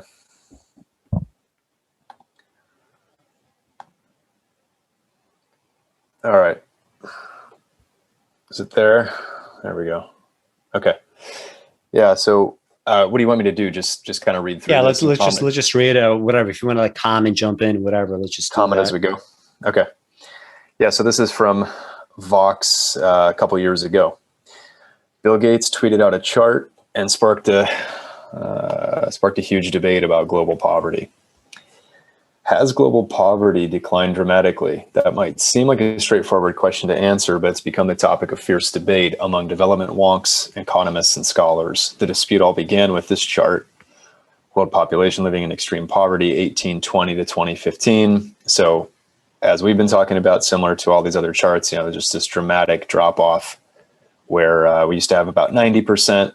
Today it hovers around 10, according to this World Bank data. And it's from, again, Our World in Data, where most of Pinker's stuff comes from.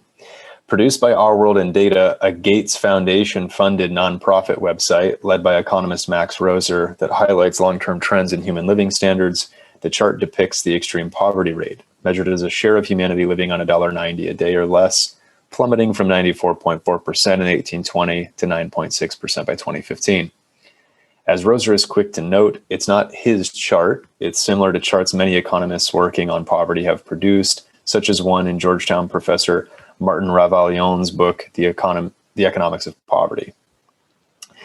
The chart tells the story of massive global progress, a story I've promoted in my writing as well. But after Bill Gates tweeted the chart and others from Our World in Data, so this was like the infamous tweet with, this is a lot of Pinker's book right here, right? The world has 100 people over the 2 centuries, and what proportion of them are benefiting from good things like basic education and getting out of bad things like extreme poverty. Anthropologist Jason Hickel stood up to say not so fast. In a Guardian article titled "Bill Gates Says Poverty is Decreasing, He Couldn't Be More Wrong," Hickel raises a variety of objections to the chart. The $1.90 a day line is obscenely low, and earning $2 per day doesn't mean that you're somehow suddenly free of extreme poverty. A minimum of $7.40 per day at least is necessary for basic nutrition and normal human life expectancy. That right there seems kind of inarguable, right? We've already talked about. And Using by the pers- and by the way, many of the same people that, for example, Our World in Data, they also advocate for a higher, like dollar per day, right? I think like some of them are 740. I think Roser, I think maybe he even says something like 10. I'm not 100% sure, but people know that $1.90 is bullshit in that regard. Yeah, that does seem to be pretty widely acknowledged now. Using the percentage of people in poverty is misleading, as we should instead focus on the absolute number of people in poverty, which according to Hickel's preferred 740 a day line has increased since 1981. All the numbers before 81, when the World Bank began collecting detailed survey data on poverty, are illegitimate. Anything before that is extremely sketchy, and to go back as far as 1820 is meaningless. Roser draws on a data set that was never intended to describe poverty, but rather inequality in the distribution of world GDP, and that for only a limited range of countries. The chart erases the toll of colonialism, particularly in the 1820 to 1981 period. The world went from a situation where most of humanity had no need of money at all to one where today most of humanity struggles to survive on extremely small amounts of money, Hickel writes. The graph casts this as a decline in poverty, but in reality, what was going on was a process of dispossession that bulldozed people into the capitalist labor system during the enclosure movements in Europe and the colonization of the global South. Related to point 4, it's not clear that going from a pre-monetary society to a monetary society, even if that monetary society is cutting monetary poverty at a rapid rate, represents an improvement in living standards, especially when that transition happened in large part due to violence and coercion by Western powers. And 6, virtually all the reduction in extreme poverty occurred in China, which relied on extensive state support for industry and exports. It is disingenuous then for the likes of Gates and Pinker to claim these gains as victories for Washington consensus neoliberalism, Hickel writes. A wide-ranging back and forth ensued, with Harvard psychologist and firm believer in a global progress narrative Pinker responding to Hickel, Hickel firing back, Joe Hassel and Roser at Our World in Data defending their methodology, Hickel redoubling his critique of it, and Branko Milanovic, a CUNY, City University of New York, economist and arguably the dean of global inequality studies, weighing in as well. By the way, do you want to comment on those, like, because Hickel presents like, well, it's like 6 points or so up. Do you have anything comment on his objection to like the income inequality data that Pinker is presenting and that Bill Gates tweeted? Yeah, he seems to me to be pretty spot on with this in terms of, if we use 740 a day, then global poverty is actually increased. In his talk that he gave that you sent me the link to, he uses a couple graphs to show that basically there's like a very slight hump where it increased and now has been decreasing again slightly, but it's been about stable. And he uses multiple charts that do exclude China.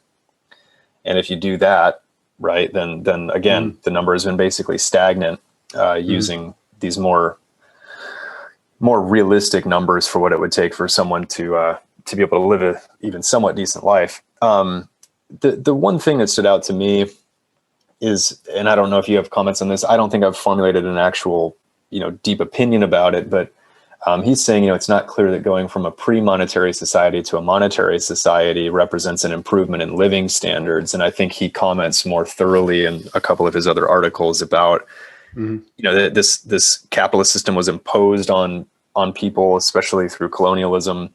And maybe they were, better off before that. And so maybe that's the case. I guess I feel like, though, today, in the sense that if you want to participate in some of these gains, some of this progress that's been made, you do probably need a central government that's going to have a central bank that's going to link up your economy to the modern monetary economy. I think it might be kind of hard to argue that, if you can't live on 740 a day, then cut yourself off completely from modern society and just continue to live as like a hyper-localized agrarian society. I don't know. I'd have to think about that more and do more research on it. I don't know if you have thoughts on that.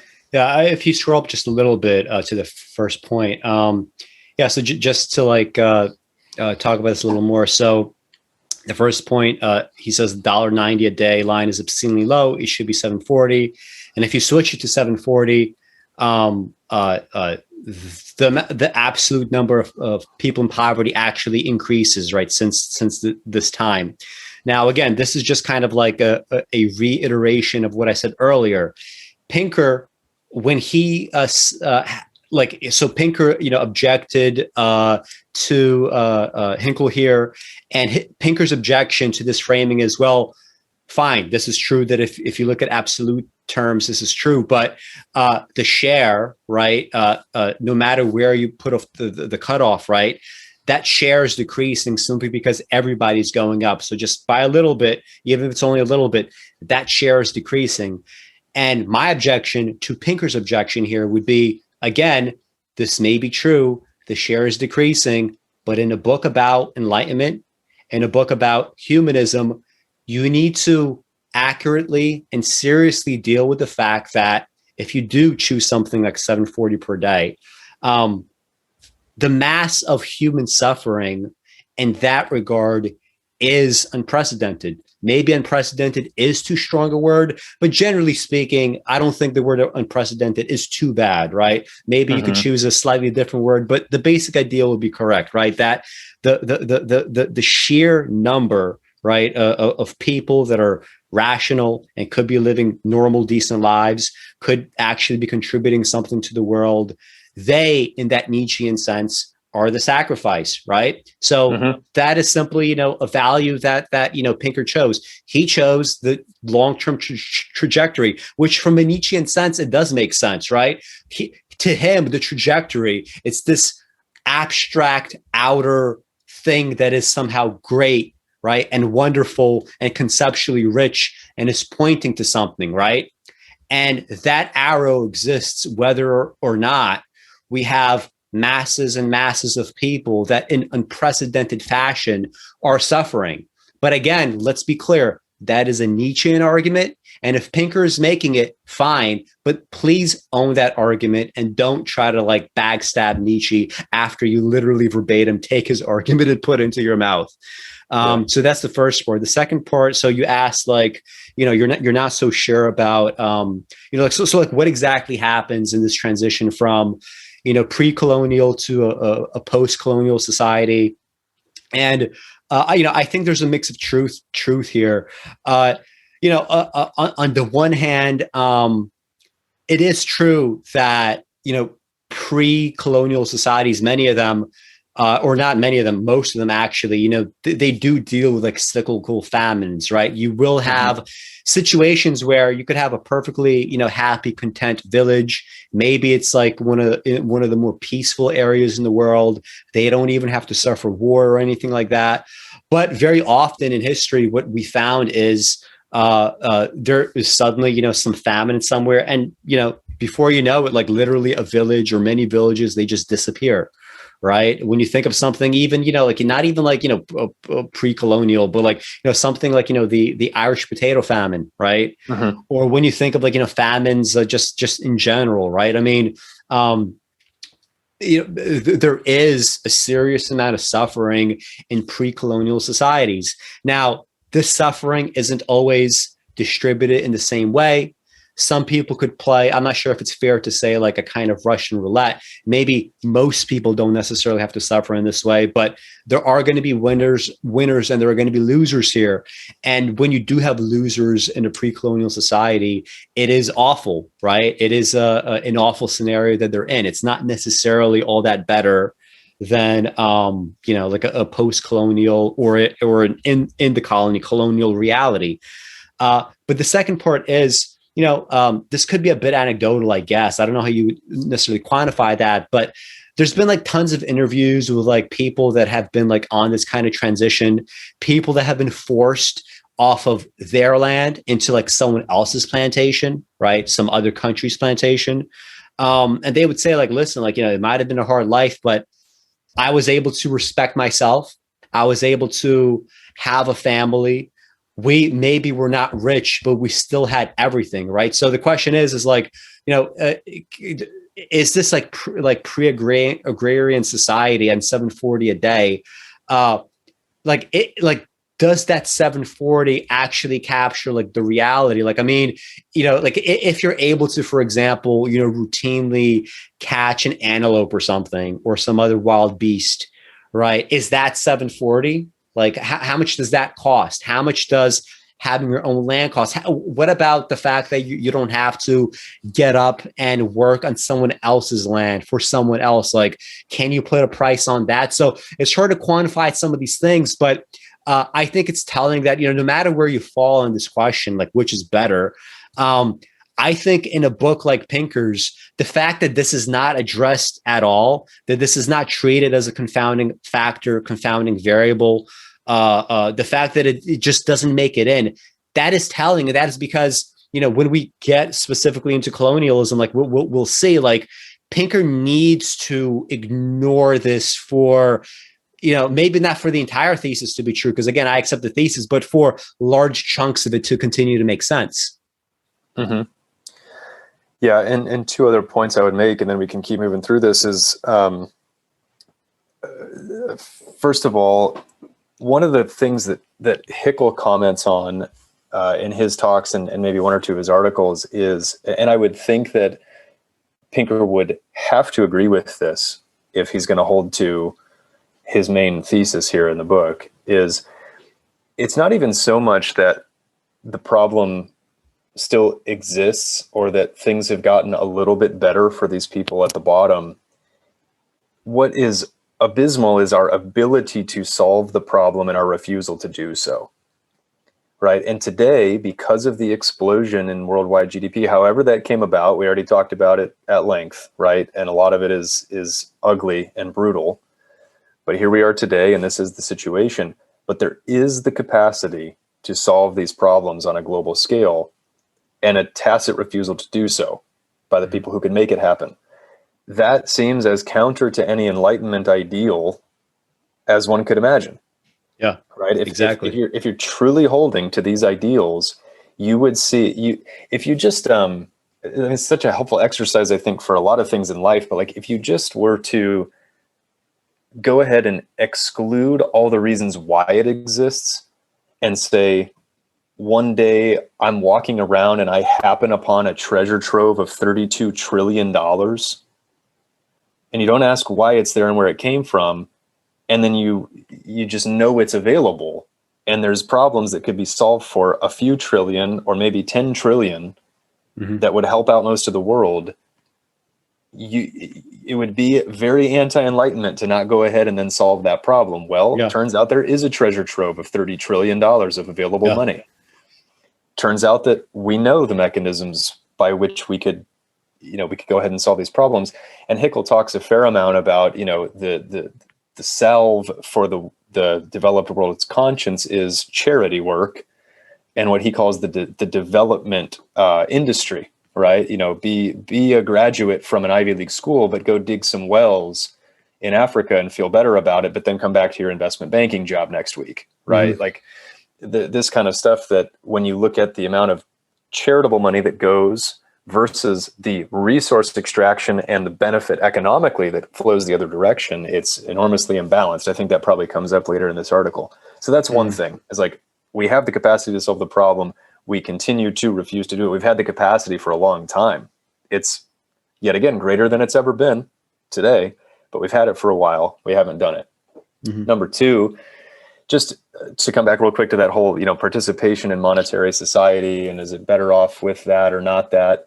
To me, again, the big point would have been the empowerment of these nations that own these resources and have their own people that can work them and create an economic system to benefit themselves, and let them make the decision whether they want to participate or not. But the cold hard facts are they were coerced into participation and then robbed of all of the benefit of those resources and labor. Yeah. I mean, there is no other way to say it, right? Yeah. So anyway, do we want to keep going here through? We could just go to the bottom. So, all these people came together, right, to do this kind of consensus. Like Pinker likes to talk about, well, the consensus position is X, Y, Z, blah, blah, blah. And if you just scroll up a little bit,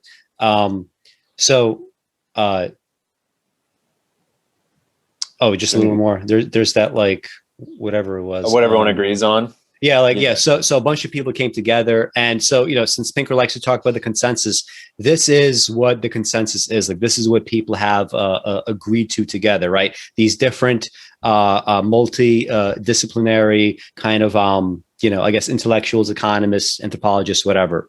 So these are the items. If let me just read some of those then. So the first one. Quote, the $1.90 a day 2011 purchasing power parity line is not an adequate or in any way satisfactory level of consumption. It is explicitly an extreme measure. Some analysts suggest that around $7.40 a day is the minimum necessary to achieve good nutrition and normal life expectancy, while others propose we use the U.S. poverty line, which is $15 a day. So this is the first thing that the consensus view agrees upon.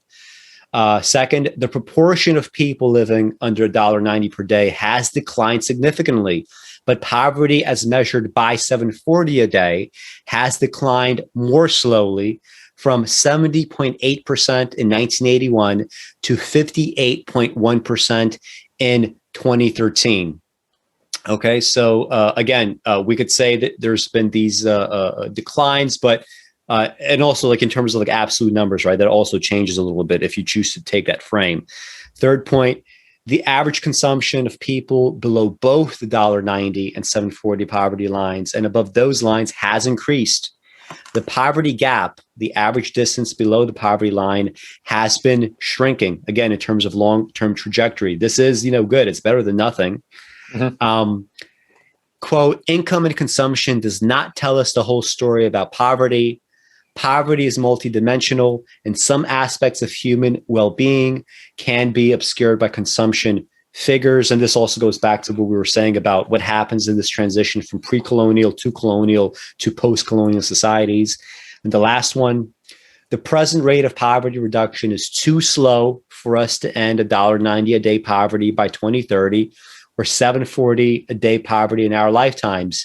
To achieve this goal, we would need to change economic policy to make it fair for the world's majority. And just to like put a pin on this, the $7.40 a day figure, I think I saw something like to reach $10 or like $11 a day, which is still below the US poverty line, it would require at the current rate it would require 250 years. Okay. So that's also, a piece of reality that, should be part of these considerations. So, when Pinker says something like, he has this kind of like, self-congratulatory kind of comment somewhere in the book where, think about it, to eliminate extreme poverty sometime in my lifetime. If only I could live to see that day, very self-congratulatory, but it seems like, by the fairest measure, it would take a couple of centuries for that to happen at the present rate, unless something substantial changes. Maybe it will. But, before we start to toot our own horns here, that's the reality. Yeah. Yeah, very true. And it carries on from there. There's this article about other measures of well-being. Yeah, that have gotten better, that everyone agrees upon. So I've talked about this. Literacy rates, education, years of schooling have gone up. Life expectancies have gone up. Overall healthcare is probably better. So that's good. Mm-hmm. So Hickel says here, yes, of course I agree that life expectancy has increased and child mortality has decreased. Hickel wrote in an email to me. Those data are not controversial, although I differ from Gates and Pinker in my assessment of the causes of those improvements. As for the graphs on literacy and years of schooling, the data are accurate, but I believe these are very narrow indicators of education and that a broader, more holistic view reveals a more complicated story. So we've got poverty lines and absolute numbers. So they're saying that, all that agreement that we just talked about, this is where the disagreement ends. Mm-hmm. This is where the agreement ends, and this is where more of the disagreements between Hickel and Pinker and others make their way. Yeah. This is what you said earlier. Update indeed. Roser himself agrees, writing in a Twitter DM. I also very much agree that higher poverty lines are important to use. We can and should be aiming for more. So we don't want to demonize these people too much. They're just trying to report that data, I suppose, and say that it's gotten better, but it does seem like he still agrees to be reasonable. It should increase. You want to talk about this figure here? It's an interesting one. This chart? Yeah. So it says, so this chart from a 2013 paper by Shawa Chen, the lead development statistician at the World Bank, and Martin Ravalian, requires some unpacking, but illustrates the point well. So basically, it's a chart. On the y-axis, you have the percent of people. And on the x-axis, you have from 0 to 13. We have the poverty line, right? It's $0, $1, $2, $3, $4, $5, $6, $7, $8, $10, up to 13. And we have a few lines here, right? That are supposed to represent different years. So the blue line, 1981, another line for 1990, another for 1999, another for 2008. So this is just showing over time, depending on where you look, right? So if you're saying, okay, how many people are in poverty, or below the poverty line, depending on the dollar amount, right? So if you look at, for example, in 2008, the black dotted line, the number of people that are under $1 a day seems to be somewhere around 10%, right? The people in 2008 under $2 a day are a little bit under 40%. The people under $3 a day, it's about maybe a little bit under 50%. And then when we get to $13 a day, most of the world's population right now, meaning over 80%, at least in 2008. Let me see that. Yeah. So this would be about maybe 85 to 90% of people in 2008 are living under $13 a day, which is less than the US poverty line. Yeah. And I think that the point that it's showing is we have this kind of like, flare between the earliest one, which is the blue line, and the black dotted line, which is 2008. So from 81 to 2008, that width between the two lines, it has expanded, some ways. It's not like a huge decrease, but it's a considerable decrease, right? In the amount of people that are living under the worst poverty. So that part is true. Again, going back to this idea of trajectories, the long-term trajectory, especially if you are talking centuries and not just decades, right? It would look even better than this chart, right? I think that part is not deniable. Yeah. Yeah, I agree. So this just kind of explains that chart, which you just did a good job of. I mean, we can move on to like the next article, do something else, unless you find something else here. Yeah, I'm just scanning real quick. Yeah, I mean, using absolute numbers risks confusing reducing poverty with preventing poor people from existing. Oh, yeah, I remember that. Yeah. The latter is a much weirder and frankly more disturbing goal. The history of Western countries trying to intervene in population growth in the developing world is extraordinarily ugly, full of forced sterilizations and other human rights abuses. I think Hickel's response to this, like, so when I reached out a little bit above, where he says, so like, this idea of like, well, are we talking about making, poor people, you prevent them from coming into existence? Like, is that what we're talking about? Which to me, it seems like a silly frame. But so this writer asked Hickel about it, and Hickel says, when I reached out to Hickel about this issue, he pushed back, arguing that in a rich world, we should assume that any individual born to poverty is a policy failure. Again, there's no way to deny that. Quote, in rich nations like the UK or US, we would never say that a growing poverty rate has to do with reproduction, he wrote in an email. No, we would point out that it has to do with the minimum wage being too low, or weak labor rights, or subprime mortgages, or inflated housing prices, or whatever. We identify systemic issues because we know that poverty amidst plenty isn't natural. It is created. So why, when it comes to the global South, do we imagine otherwise? And the writer pushes back.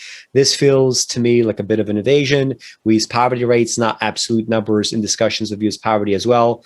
But in some ways, Hickel's response reflects the crux of the dispute between him and Roser.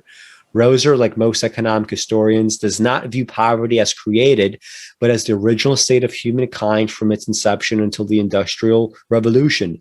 It is a policy failure insofar as we finally have the tools to end it now and have not done so yet. But what we're attempting to do is escape humanity's natural, brutal conditions. Hickel sees things differently. I don't know if he sees things differently, but I mean, I don't necessarily disagree with this latter statement, right? It's a policy failure insofar we finally have the tools, the ability to end it, and have not done so. Right. And I mean, that's kind of like all that we're talking about. Like, I mean, like I'm perfectly willing to grant, poverty in the past. I'm perfectly willing to grant that the average person anywhere, 2 centuries ago had it worse than the average person today. Right. I'm perfectly fine saying that, but we are talking about policies today and what exactly, is Pinker's role in the status quo here. Right. Yeah. And instead of like maybe reading this colonialism section, we could just directly deal with colonialism in the 2 articles that I have brought up on my end, unless like you have something else to say about all of this here. No, let's go there. Let me exit my screen share here. Okay. You can pull up one of the other articles if you want. All right. So, okay, let me do that here. Share screen. And just real quick, I don't know how much more stuff you want to make sure to cover because I've got about an hour left. So, all right, let's just try to do this fast then before we go to Nietzsche. Okay, so share this. Okay, so just quickly on income inequality here. Oh yeah. Yeah. So this is absolute changes in income from 1980 to 2016. So this is a graph from Hickel, and Hickel says essentially that. So like if you look at okay, so USD dollars, right, on the y-axis and on the x-axis we have income grouped by percentile. If you look at the top 99, right, the top 99% has overwhelmingly taken the share of this, of these absolute income changes, right? The top 1%, right? Not 99, but the 99th percentile, yeah. 99 percentile, the top 1%. So we go from somewhere under $20,000 in income, right, to 100 and looks like 100 maybe $30,000 in income, right? That's the top 1%.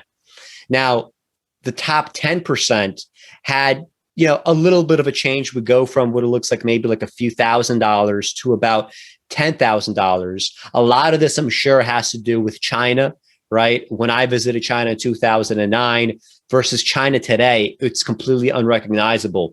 2009 China, you had a middle class that was like 10%. Now the middle class is like 70%. I mean, that is a huge change. To lesser degrees, places like Russia, you had some expansion of the middle class, but everyone else, right? Basically the bottom 90%, it barely moved. So, and also, anytime that you talk about like, well, we tripled, we doubled, we quintupled income, keep in mind that the way the math works is if you start with a tiny fucking number, it sounds very impressive to say that we doubled it or we tripled it. But in terms of actual changes in the day-to-day life and day-to-day misery, very little change for the bottom 90%. And especially, once we get to like the bottom 50%, right? Like virtually no change, right? In that way. But anyway, like maybe we could like just maybe not read the whole thing here, but in this article by Jason Hickel, basically how Britain stole 45 trillion from India.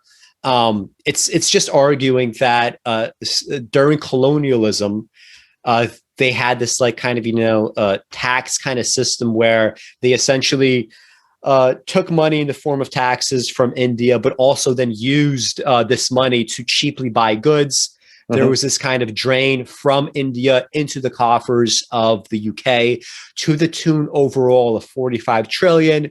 Now, I'm sure there might be some economists that could look at this and say, well, actually, the number should be something like 30 trillion. Maybe it should be something like 40 trillion, like whatever. The point is, in terms of colonialism, what you have to understand when I talked about Marxism and, China versus all these other places, the US versus Stalinism, whatever, the effect of colonialism is this. If you want to, sort of virtue signal from on high saying, well, we in America, we do shit differently. We in Western Europe, we do shit differently. Well, here's an example of a Western European nation. 45 trillion is the number that we have. This is 45 trillion that could have been used to save India from coronavirus. Maybe if they had 45 trillion, maybe they also could have had vaccines, right? Maybe if they had 45 trillion, maybe they wouldn't have to be as impoverished as they are today. What is one of the main differences between China and India? Well, let me give you one of the main differences. China, by using communism, even if you want to talk about all the liquidations and all the great famines, guess what? China today does not have to deal with the bullshit that India has to deal with. Okay. Right.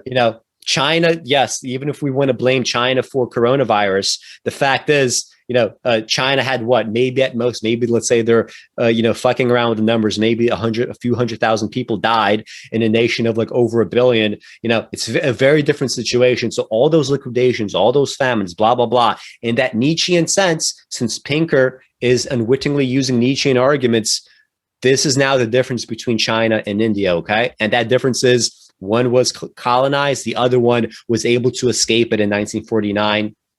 And was able to have a very different kind of existence since that point. Okay, so maybe we don't have to read that all that much, but this one is kind of more generic, right? So this is now we're talking about, this is now post-colonialism, right? We don't even have to talk about all the insane kind of unfairness and injustice that colonialism created in terms of an imbalance in wealth and income disparities. This is now the headline says since 1960. Right. So rich countries drained 152 trillion from the global south since 1960. So this is Jason Hickel, Dylan Sullivan, and Huzaifa Zoom-Kawala. Right. So they all collaborated on this article. So let's just read that quickly. We have long known that the industrial rise of rich countries depended on extraction from the global south during the colonial era. Europe's industrial revolution relied in large part on cotton and sugar, which were grown on land stolen from indigenous Americans with forced labor from enslaved Africans. Extraction from Asia and Africa was used to pay for infrastructure, public buildings, and welfare states in Europe, all the markers of modern development. The costs to the South, meanwhile, were catastrophic: genocide, dispossession, famine, and mass impoverishment. Imperial powers finally withdrew most of their flags and armies from the South in the mid-20th century. But over the following decades, economists and historians associated with, quote, dependency theory argued that the underlying patterns of colonial appropriation remain in place and continue to define the global economy. Imperialism never ended, they argued. It just changed form. They were right. Recent research demonstrates that rich countries continue to rely on a large net appropriation from the global south, including tens of billions of tons of raw materials and hundreds of billions of hours of human labor per year, embodied not only in primary commodities, but also in high-tech industrial goods like smartphones, laptops, computer chips, and cars, which over the past few decades have come to be overwhelmingly manufactured in the South. Again, for us to be here and transfer this information from where it would be otherwise hidden to the public doing this video. I have a very fucking fancy screen here, the size of a fucking television set. I'm not under any fucking illusions that I acquired this in a bloodless manner. I didn't. What would Nietzsche say? Instead of being some fucking white guilt moron, actually do something from it. You can't resurrect those corpses. Guess what? If you think that this is valuable information, put it out there. Do something with these fucking corpses. Okay. I'm not shy about saying that. That's reality. So this flow of net appropriation occurs because prices are systematically lower in the South than in the North. For instance, Wages paid to Southern workers are on average 1/5 the level of Northern wages. This means that for every unit of embodied labor and resources that the South imports from the North, they have to export many more units to pay for it. Economists Samir Amin and Aguirre Emmanuel describe this as a, quote, hidden transfer of value, end quote, from the South, which sustains high levels of income and consumption in the North. The drain takes place subtly and almost invisibly, without the overt violence of colonial occupation, and therefore without provoking protests and moral outrage. In a recent paper published in the New Journal of New Political Economy, we built on the work of Amin and others to quantify the scale of drain through unequal exchange in the post-colonial era. We found that the drain increased dramatically during the 80s and 90s as neoliberal structural adjustment programs were imposed across the global South. Today, the global North drains from the South commodities worth $2.2 trillion per year in Northern prices. For perspective, that amount of money would be enough to end extreme poverty globally 15 times over. Again, if you want to say that poverty has no causes, we're not responsible, blah, blah, blah, fucking bullshit. Over the whole period from 1960 to today, the drain totaled $62 trillion in real terms. If this value had been retained by the South and contributed to Southern growth, tracking with the South's growth rates over this period, it would be worth $152 trillion today. These are extraordinary sums. For the global North, and here we mean the US, Canada, Australia, New Zealand, Israel, Japan, Korea, and the rich economies of Europe, the gains are so large that for the past couple of decades, they have outstripped the rate of economic growth. In other words, net growth in the North relies on appropriation from the rest of the world. And also just about aid, right? So for the South, the losses outstrip foreign aid transfers by a wide margin.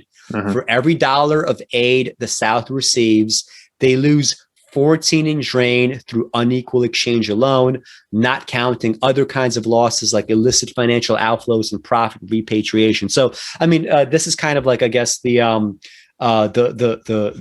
basic idea, right? And I mean, the point here is, you know, even like going to like this financial aid, right? This like international aid. I mean, it's like the same thing with taxation, right? I mean, billionaires want to, you know, have a kind of like voluntary charity regime, preferentially like over forced taxation, because they're always going to give less, right? At least like during the time that they're alive, they're always going to give less than they otherwise, you know, would to charity.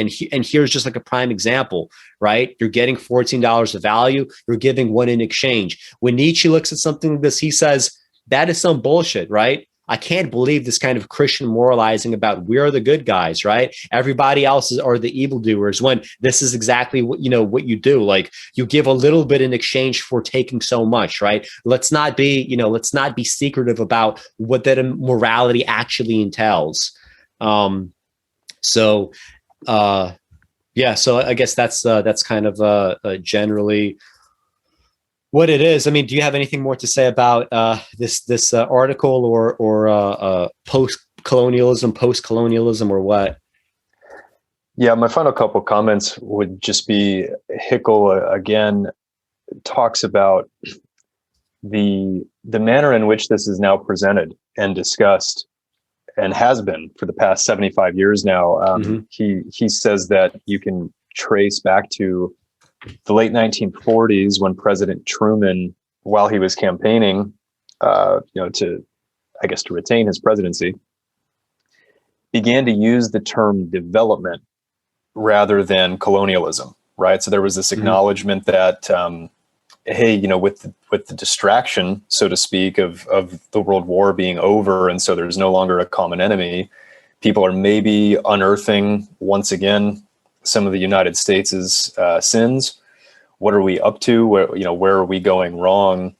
And of course, you know, to keep the economy booming in the post-war, we needed all this still, right? For the numbers they wanted to try to hit. So they began to call it, you know, things like these structural adjustment programs. I guess maybe that was the UK term for it, but here in the States, it really became known as, you know, we're developing those nations. Those are developing countries, and we as the developed nations are developing them, when Hickel's argument is, of course, it's really the other way around, right? You know, we continue to develop at a rapid pace. We're still these rich nations, we are still developing all this technology, all this wealth.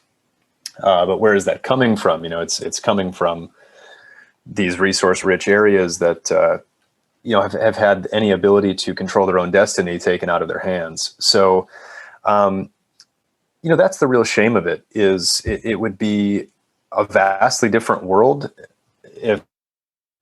if this hadn't gone on, right? Who knows? Mm-hmm. I mean, the balance of power would be potentially immensely different. India with 1 billion people, same as China. Who knows where their economy would be today?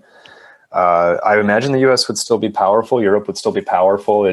Things would just look different. So, yeah, it's pretty eye-opening. But those are just insane numbers. Yeah. So I mean, anyway. it's just important to remember, that is the cost. Like, what is the cost of Steven Pinker, sitting around, writing these books, extolling progress, on his laptop or whatever? Well, the cost is $152 trillion, right, in drain, right? We are able to behave in this way. We're able to rapidly develop in this way because other people kind of can. And I mean, this kind of gets to the crux of the issue, right? He says, it's wrong to think of wealth as this kind of limited pie, right? Or income as this kind of limited pie, or that, because I have something, you have less. Well, but in a functional sense, and given how power dynamics play out, and given how the real world and real economies play out, right? Perhaps in the future, this could be different, but the way that these things work is functionally, that is kind of the case. I mean, for us to be so highly developed and for us to enjoy everything that we enjoy, the cost is 152 trillion that is not in someone else's pocket, right? That's just reality. There's no reason, there's absolutely no reason to deny something like that. Right. Well, and there's also, at this point, there's a need to continue to perpetuate mythologies that have developed, in the course of American history or European history, which is certainly at least one tributary that feeds into the river of things like, nationalism or racism, where, we're so proud to boast about all of our technological accomplishments and stuff, and in the book, I mean, all these things that have happened, it's like, it's undeniable. These inventions have been made. These bits of progress have been made. Also, most of them have been invented by, Europeans or European descendants here in America. If not invented, then certainly, mass produced with our engines of economy and the way that we churn things out. And who knows, in addition to just this straight labor and resource robbery that's gone on, the intellectual and cultural robbery that's happened. If India had been allowed to keep those resources, right, pick any country, right, any that we do this with and have done, who knows what the contributions would be from those people. They could have been and probably would be just as, if not more, extraordinary. It's so clear that anybody, any nation can produce incredible people who are capable of incredible things. So again, that's why I say, I'm sure there was just tons of deep-seated fear. I mean, our most common ones, especially from recent history, were like, the space race with Russia or the atomic race, and like these ways that the U.S. needed to try to stay ahead and maintain, our power and the best of everything. And I'm sure, our leadership was just scared shitless all the time that if you give an inch, back to India, they might take a mile, and who knows when they might overtake us on some part of the economy or some technological breakthrough. I'm sure there was plenty of that going on at the time and still is. So anyway, it's kind of wild to think about how different things could have been. But anyway, do you want to, I mean, we're coming in on kind of the final 45 minutes to an hour here. Do you want to go to your Nietzsche stuff? Yeah. Not that we haven't talked about him and said his name plenty already, but it's funny because he's on the one hand we have Steven Pinker, right, who's like framing the entire book and progress and everything, in this kind of like Enlightenment framework, right? The West allegedly is like exporting Enlightenment values, and yet Here we are draining, from the global South. Like, he starts off the book with these epigraphs about rationality, right? That a purely kind of, rational human would not want to do something to another that you would not allow done to yourself. And yet, I mean, here we go, right? Like it's actually happening, right? We're having the drain, and to be able to say that, to be able to conceptualize that, right? To be able to, say like, look at us, we're a democracy, we're this, we're that, like all of that has to occur. And the irony is, it's like, well, China, China has tons more like legitimacy in the eyes of its people than our government does in the eyes of our people, because Correct. It's true. China doesn't have like, fair and free elections. Maybe they have, like, I don't know exactly, maybe they have some local elections or whatever. But in the United States, like we're constantly cratering, voter turnout, because people are like, we don't take this shit seriously, right? This is like nonsense. Meanwhile, like whether or not he's a dictator, Xi Jinping is so fucking popular among Chinese. Even if you correct for the fact that you can't get like a true measure, because again, it is it is a totalitarian state. Still, I will guarantee you that Xi Jinping, even correcting for that, has more legitimacy in the eyes of their people than Joe Biden has in the eyes, or Trump has, or Hillary Clinton would have had, or Obama had in our eyes. It's just a fact. So anyway, I mean, we could move to Nietzsche now. So this is the last chapter in the book. I believe what is like chapter 23 or something. Chapter 23. So this is page 443, where he already like tackled before in the book, the so-called enemies of the Enlightenment, and now he turns his attention to a thinker that I hope I'm not being unfair to Steven Pinker. I'm not convinced that he's actually read Nietzsche, but we will adjudicate this, I guess, as this goes on.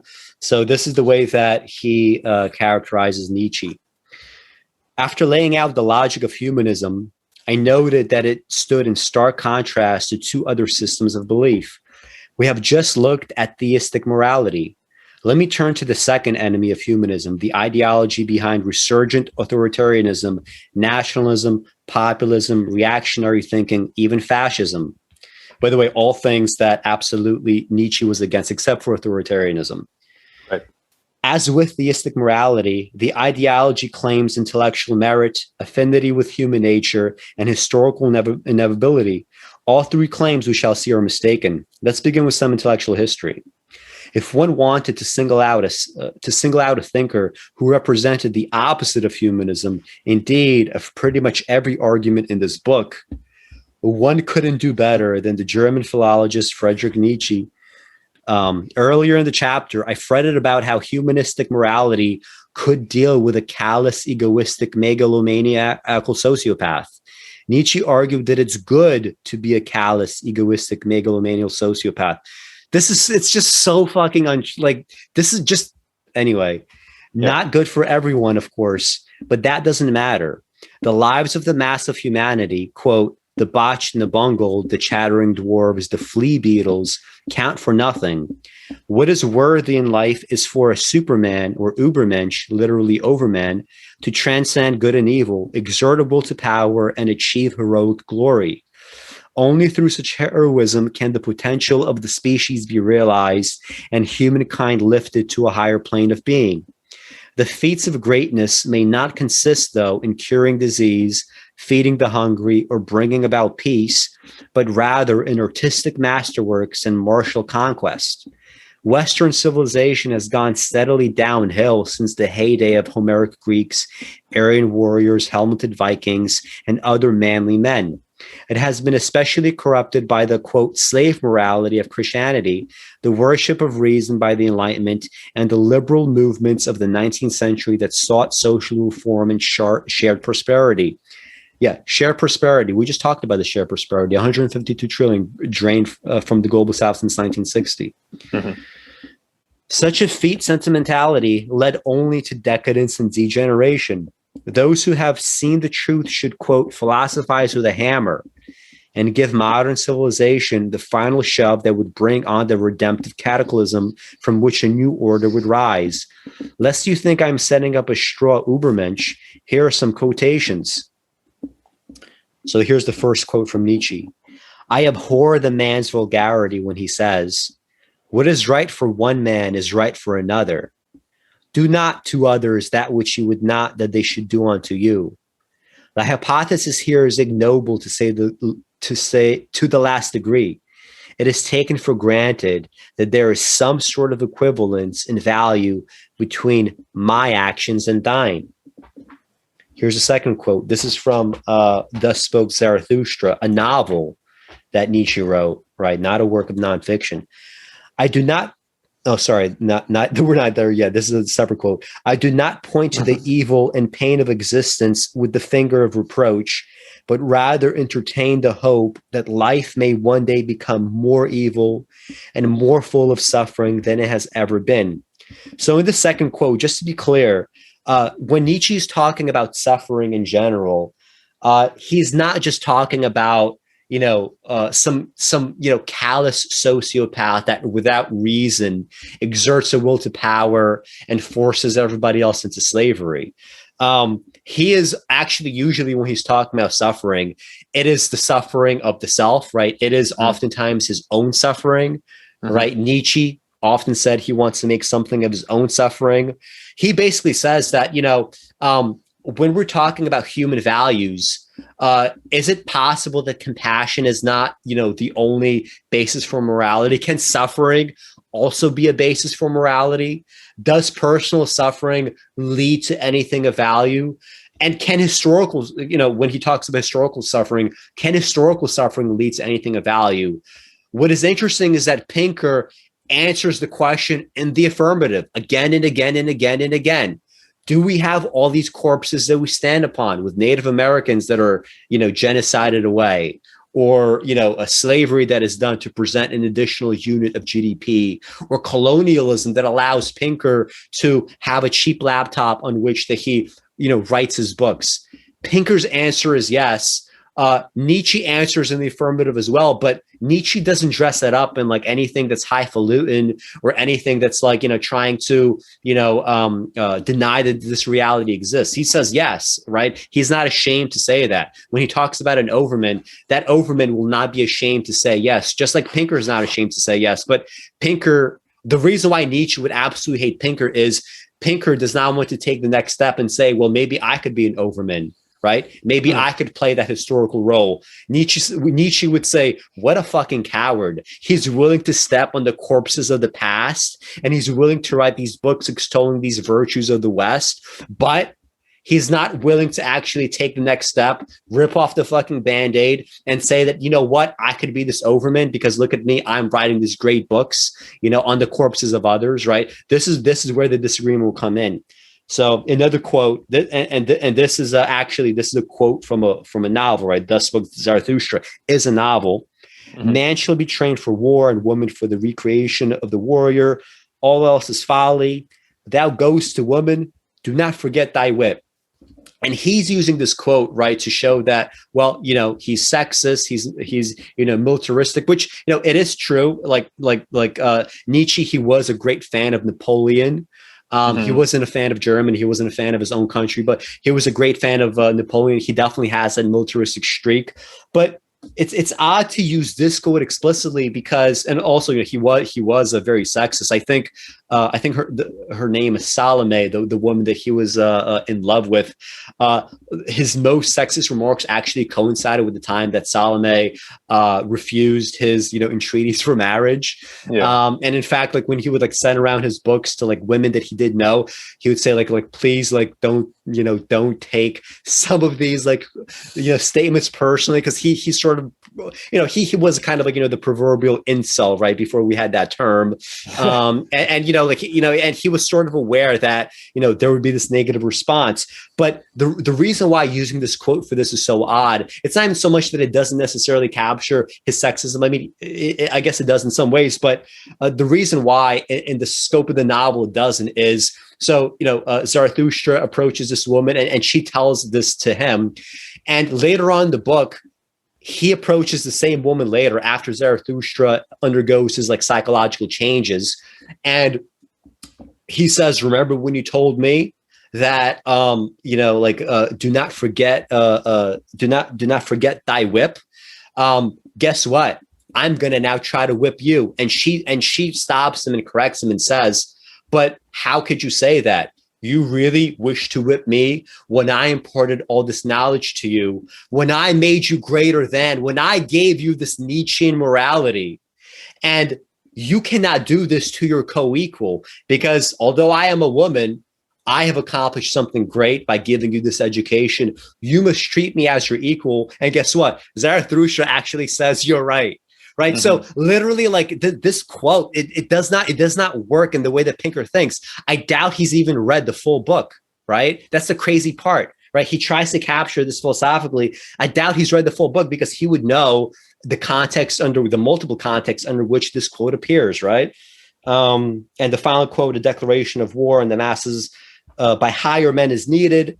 A doctrine is needed, powerful enough to work as a breeding agent, strengthening the strong, paralyzing and destructive for the world weary, the annihilation of the humbug called morality, the annihilation of the decaying races, dominion over the earth as a means of producing a higher type." So anyway, and like just to wrap up Pinker's thoughts on Nietzsche. He basically says that, these genocidal ravings may sound like they come from a transgressive adolescent who has been listening to too much death metal or a bored parody of James Bondville and blah, blah, blah. But actually, it's from Nietzsche, who is among the most influential thinkers of the 20th century, continuing into the 21st. Later on, he calls him very overrated. He says that Hitler, tapped Nietzsche's philosophy, although Nietzsche wasn't an anti-Semite and in fact would be very much against fascism. And like Pinker kind of like, he sort of admits that Nietzsche wasn't an anti-Semite, and you have this in your notes. Maybe you could just take it from here, since this is what you were talking about. Yeah, well, on page 445, this is just another instance where we don't get the full picture, because it says, though Nietzsche himself was neither a German nationalist nor an anti-Semite, so there you go, to your point, he does say that, it's no coincidence that these quotations leap off the page as quintessential Nazism. Nietzsche posthumously became the Nazis' court philosopher. In his final year as chancellor, Hitler made a pilgrimage to the Nietzsche archive, presided over by Elizabeth Forster Nietzsche, the philosopher's sister and literary executor, who tirelessly encouraged the connection. Well, even the cursory reading of the Wikipedia or Encyclopedia Britannica article about Nietzsche, first of all, he feuded with his sister throughout their lives because she was a rabid anti-Semite and German nationalist, and married one, a man who was as well.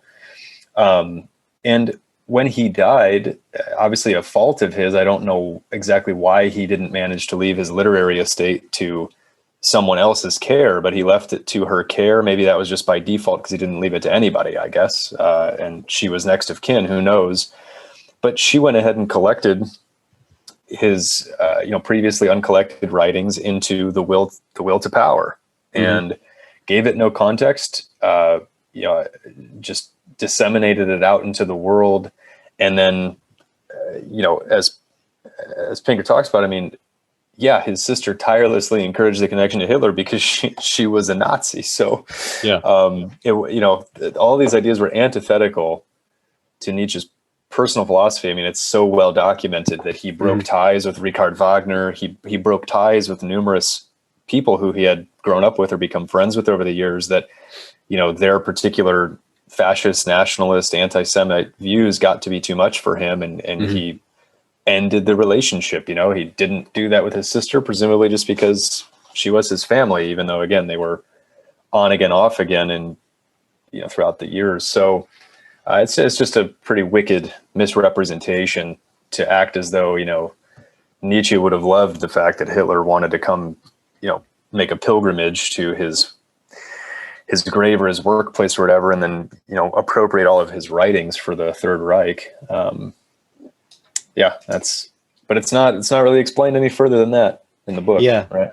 It's interesting how, Pinker, he doesn't want to be accused of being like, intellectually disingenuous. So of course he has to say, although Nietzsche wasn't an anti-Semite, but he doesn't actually tell you the full story, which is the following. Not only was Nietzsche not an anti-Semite, he actually thought that Jews among the world were like the most noble and the greatest race and the greatest tribe of people to have ever existed, right? He is so respectful of Jews. He looks back on the past, right? Because this fits so well with Nietzsche morality, right? Like look, like the reason why Nietzsche is saying stuff like maybe suffering could be one of human values depending on how it's used, is the fact that, well, look at the Jews, right? The Jews had to go through years and years and years of pogroms. They had to be sort of expelled in every country that they went to, and yet they have produced so much in terms of literature. They've produced so much in terms of like culture more broadly. They've become very powerful, even during Nietzsche's time. Like we had at that time, like before Theodor Herzl, we had like a more kind of just like we had like utopian socialism, we had like a kind of like utopian Zionism, right, with all these like people trying to colonize Palestine. And the reason why they were able to do that is because they had the wealth, they had the means to immigrate. The reason why Israel was able to like get so many promises, what became Israel, from, for example, the British, is because they just like today, they have a large number of pressure groups, because over time, Nietzsche's argument is that Jews were able to sort of use their suffering to build something from it, and to kind of like become greater than. Now, I think like historically speaking, some of that argument is kind of silly. There's a lot of like historical incidents that occurred along the way that put Jews into power, whereas like Black people did not have the same opportunity. So slavery like didn't ennoble like Black people, right? It just fucking just completely destroyed Black America for so long. It still has all these ripple effects that have never gone away. But Nietzsche was so emphatic about the greatness of Jewish people, and in fact, if he were to see Nazism, come about, first of all, he disliked Germany. He thought that Germans were lesser than Jews. If he were to see Nazism come about, to Nietzsche, this would be a prime example of slave morality. Nazism as slave morality itself. The difference, though, is that it's a slave morality that happened to have accumulated enough power to actually, take its, he calls it ressentiment, right? Later French ressentiment, to take its power and to sort of, force it on others and to destroy others that were greater than the Nazis. So, and, that would be a perfect example, right? Nietzsche believes that Germans are like an inferior, tribe.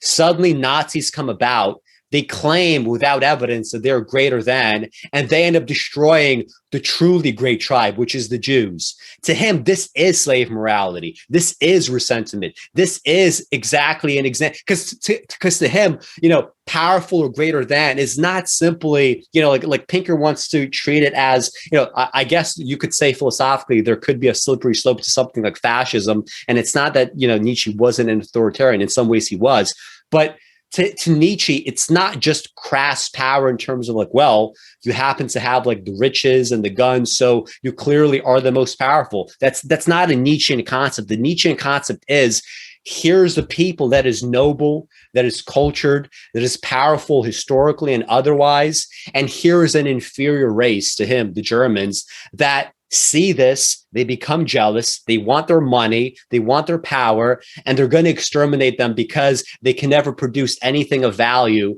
in the same way the Jews have. And the fact that like he misses this and doesn't even like offer this as a caveat, except to say, although Nietzsche wasn't an anti-Semite, it is intellectually dishonest, even if he offers the caveat of he wasn't an anti-Semite. Yeah. Yeah, I mean, there's just so many more layers to that whole situation, like you just highlighted, that just get bounced over. I think maybe more than anything for the sake of trying to talk about the present counter-enlightenment with Trumpism and this kind of stuff, and say, you know, Nietzsche is still to this day persisting as the kind of person or the kind of philosopher whose ideas are adopted by these authoritarian types and that kind of thing. And I don't know, maybe that's true. It's impossible to think that Donald Trump even knows who Friedrich Nietzsche is. Yeah. It's not to say that he, I guess, couldn't be influenced by his ideas through a chain of just, you know, idolizing Mussolini or whatever, or Kim Jong-un. But you know what I'm saying? It's not really realistic to think that Trump's got a copy of Thus Spoke Zarathustra in his cabinet. So anyway, I actually have like just a few more things. Just like, you know, what bothers me so much about, like, you know, Pinker's treatment of Nietzsche here, just to kind of like, I guess, summarize it a bit. So like, first of all, like I said earlier, over and over again, like Steven Pinker's, you know, philosophy in Enlightenment Now is just suffused with Nietzschean value judgments, right? It's just full of it, right? Whether it's like he's choosing to use a you know, a ratio as opposed to absolute numbers, that is a Nietzschean value judgment. You know, whether, you know, it's the fact that, you know, he's like literally like, you know, typing away on a, you know, slave labor computer, you know, living off of, you know, the bones of everybody that came before him in Canada. Like, it's just suffused with Nietzschean logic. And, you know, like what Nietzsche was arguing is that, you know, human beings, no matter where they are, the reason why I don't really consider him kind of counter-enlightenment is this: just like David Hume says, hey, you know, we need to treat, right, reason as slave of the passions, and it ought to be the slave of the passions, because we can never get beyond this point where, you know, we no longer have to make value judgments, right? We will always have to make value judgments. And Nietzsche, like, he emphasizes just even more than Hume, right? He says we're constantly making these evaluations, these kind of value judgments. Some people are choosing to do it invisibly. I'm going to do it visibly. I'm going to be open about this greater than. But when he discusses things like an overman, or like, you know, the nature of the great man is he has to become cold, he has to become compassionless. It's not simply that he imagines a world where you have just like massive slavery, although that's not even like, you know, beyond the ken of Nietzsche. I don't even want to make that argument. But to him, what he's arguing explicitly there is, if you have a man that is hard, right, is able to sort of look back in the past and say, these corpses do exist. You can't resurrect them. There's nothing to do about that. They have to be now used as fuel for something greater. We could either be honest about it, or we could dick around and dance around the issue as Pinker does, right? And pretends like that's not the calculation that we're making every single day when we choose to buy a new laptop, when we choose to live in the United States and feel happy about our station in life and feel good about the fact that, hey, aren't I so lucky to be, you know, a patriot, you know, in the United States, and everywhere else is so bad. Like, you know, we're constantly making these calculations. It's constantly this idea of this fuel, like moving, you know, upwards for something grander. Right. And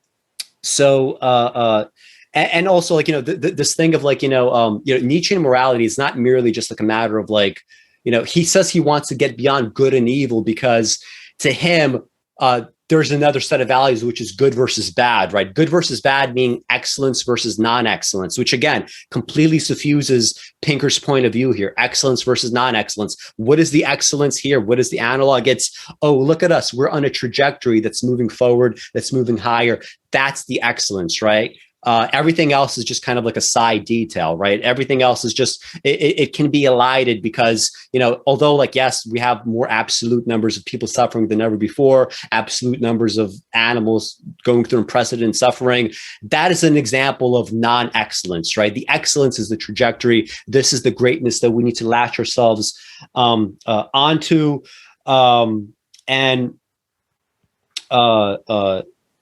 So one last point here. What else did I want to say? I guess this whole thing about like humanism, right? Like, you know, when Pinker says that Nietzsche is not a humanist, Nietzsche would absolutely call himself a humanist, right? And the reason why he would call himself a humanist is he is just emphatic about what a human being is, right? And what a human being is capable of compared to everyone else that's not capable of the same, right? And the way that I would frame this is, he has this quote from the Gay Science on, this is like aphorism number 304, right? And if you want to really understand what Nietzsche morality is all about, why it's not necessarily not incompatible with like a leftist methodology or ideology, which is what I have, it is this. So this is aphorism 304 in the Gay Science. It's titled, "By doing we forego. At bottom, I abhor all those moralities which say, do not do this, renounce, overcome yourself. But I am well disposed toward those moralities which goad me to do something and to do it again from morning till evening, and then to dream of it at night, and to think of nothing except doing this well as I alone can do it. When one lives like that, one thing after another that simply does not belong to such a life drops off. Same thing with Pinker. He has a laptop. He has books to write. All those other things, all those considerations. Yeah, I'm standing on the fucking skulls of people in the past. Yeah, this was made by slave labor. Yeah, my country has drained 153 trillion from the global south. All of that falls away. That's not part of my life. Those that are suffering, that's their life. That's their lot. That's what they have to deal with. That's not my life. Let everything else fall away. My purpose in life is to write as many books as possible. Without hatred or aversion, one sees this take its leave today and that tomorrow, like yellow leaves that any slight stirring of the air takes off a tree. He may not even notice that it takes its leave. Does Pinker 24/7 worry about slave labor? Is that the thing that's like, oh my God, is he crying every fucking minute of every single day? Because if you were morally like consistent, wouldn't you? Isn't it fucking like absolutely just unspeakable what's happening all around the world historically and to the present day, right? He may not even notice that it takes its leave, for his eye is riveted to his goal. Forward, not sideward, backward, downward. What we do should determine what we forego. By doing, we forego. That is how I like it. That is my placatum. But I do not wish to strive with open eyes for my own impoverishment. I do not like negative virtues. Virtues' very essence is to negate and deny oneself something. So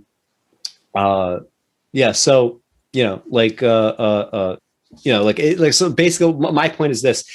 If this is history and this is our lot, if Pinker is complicit in slavery, as I am, as you are, as everybody is, as we are all complicit historically, if that is the case, what Nietzsche is arguing in his kind of like, let's get beyond good and evil is this.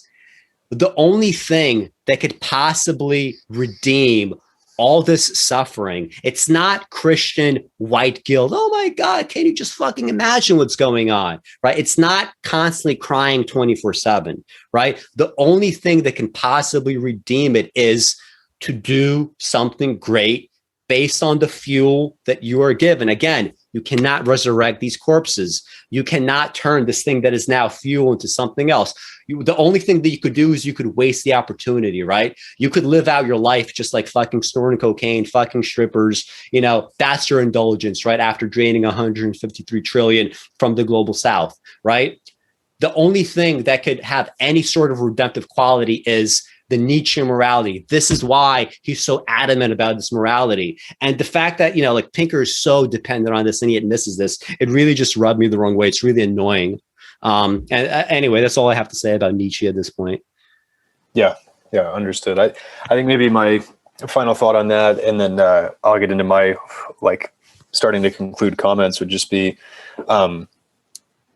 with all that said, it is still, of course, important to have the right framing. And I do still think that if you're going to go with that Nietzschean morality, to actually literally use some of these Enlightenment values, yes, in combination with that is where you can arrive at the right sort of solution. Because you could have someone like Jeff Bezos, who seemingly to me would in certain ways be quite Nietzschean in yes, that chain of reasoning, right? It's like, okay, well, the corpses, all this stuff, you know what?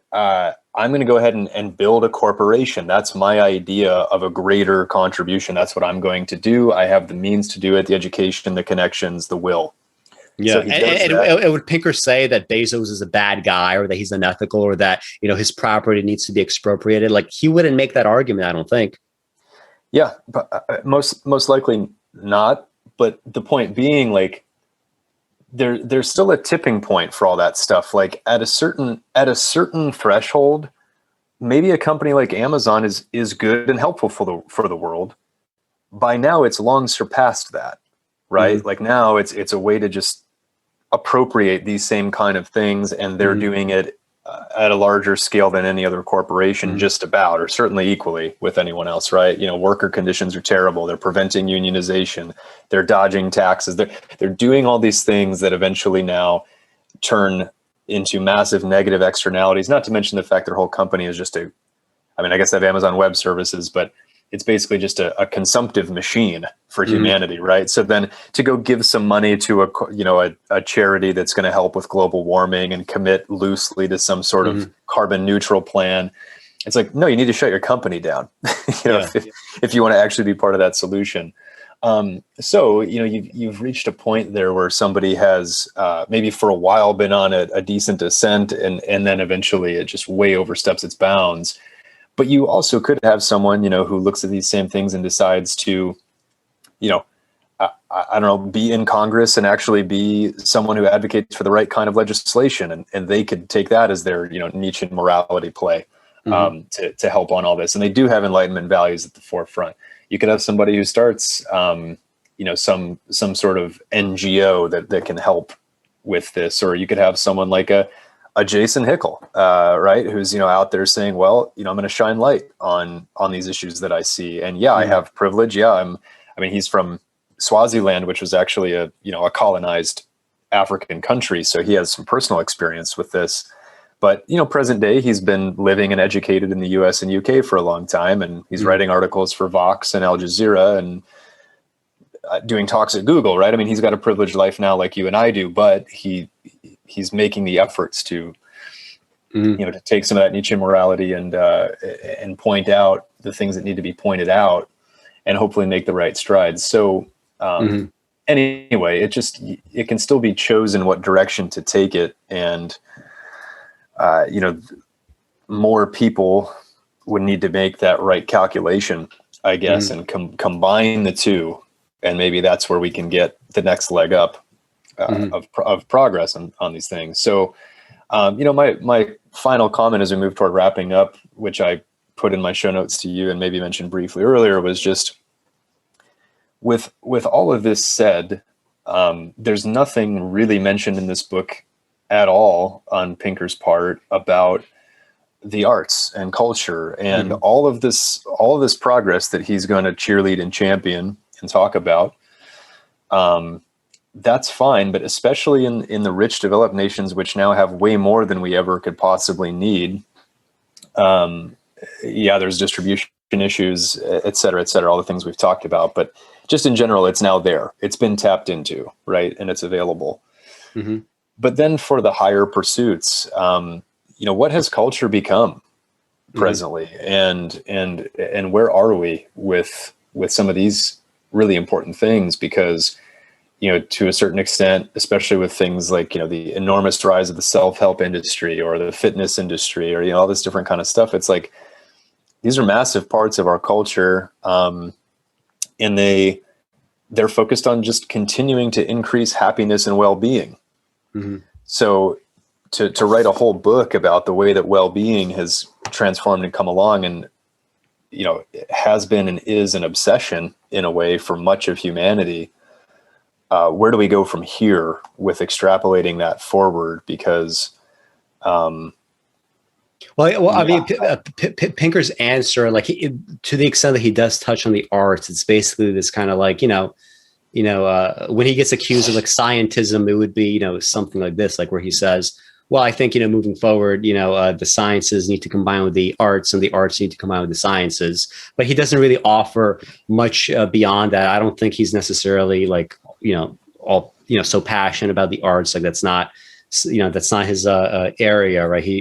And to the extent that, I mean, going back to the example of Nietzsche, here's like a great writer that's kind of like put before him. And because he has like, a bunch of like liberal biases and political biases of his own, he has to hold Nietzsche at arm's length. When Nietzsche like talks about some of the things that maybe Steven Pinker in his personal life might feel guilty about, he has to hold Nietzsche at arm's length. And he basically reduces him as something like, he says something like, after like all this negative stuff about Nietzsche, he says like, to his credit, Nietzsche was a lively stylist. That's right. Literally that like, you get like this like great fucking writer that's put before you with such memorable passages and so many things that you could bring out of him into your own life for your own psychological well-being, for your own kind of like like navigating your surroundings. And that's kind of like what he comes away with. I mean, I think it's kind of telling, right? Mm-hmm. Yeah, I remember that line. There's just that little snippet. It's like giving the slightest shade of credit where it's due in Nietzsche's case. But anyway, and you're right. Mozart was technically competent. Right. Yeah. But it's like, and I know that you're not going to get a whole lot of that, if any, commentary about something like the arts in a book like this. But just as someone to whom that matters and is trying to participate in that part of humanity and culture, it just feels very, 2021 continues to feel like a very just improvement of well-being, expansion of consumption type era, and for some, yeah. I guess for those who can, for those who have the means to do that, that's what they seem to be focused on. Or even if you are, ostensibly a writer or artist of some kind, it's what is your stuff worth out on the open market? Can you become a multimillionaire? Can you create an NFT of your stuff that now can sell for whatever? I don't know. It's just it's kind of exhausting and frustrating. But yeah. Anyway, those chapters remain to be written. Just I have a couple closing thoughts that I thought were kind of funny. So this book is written, it was published early 2018.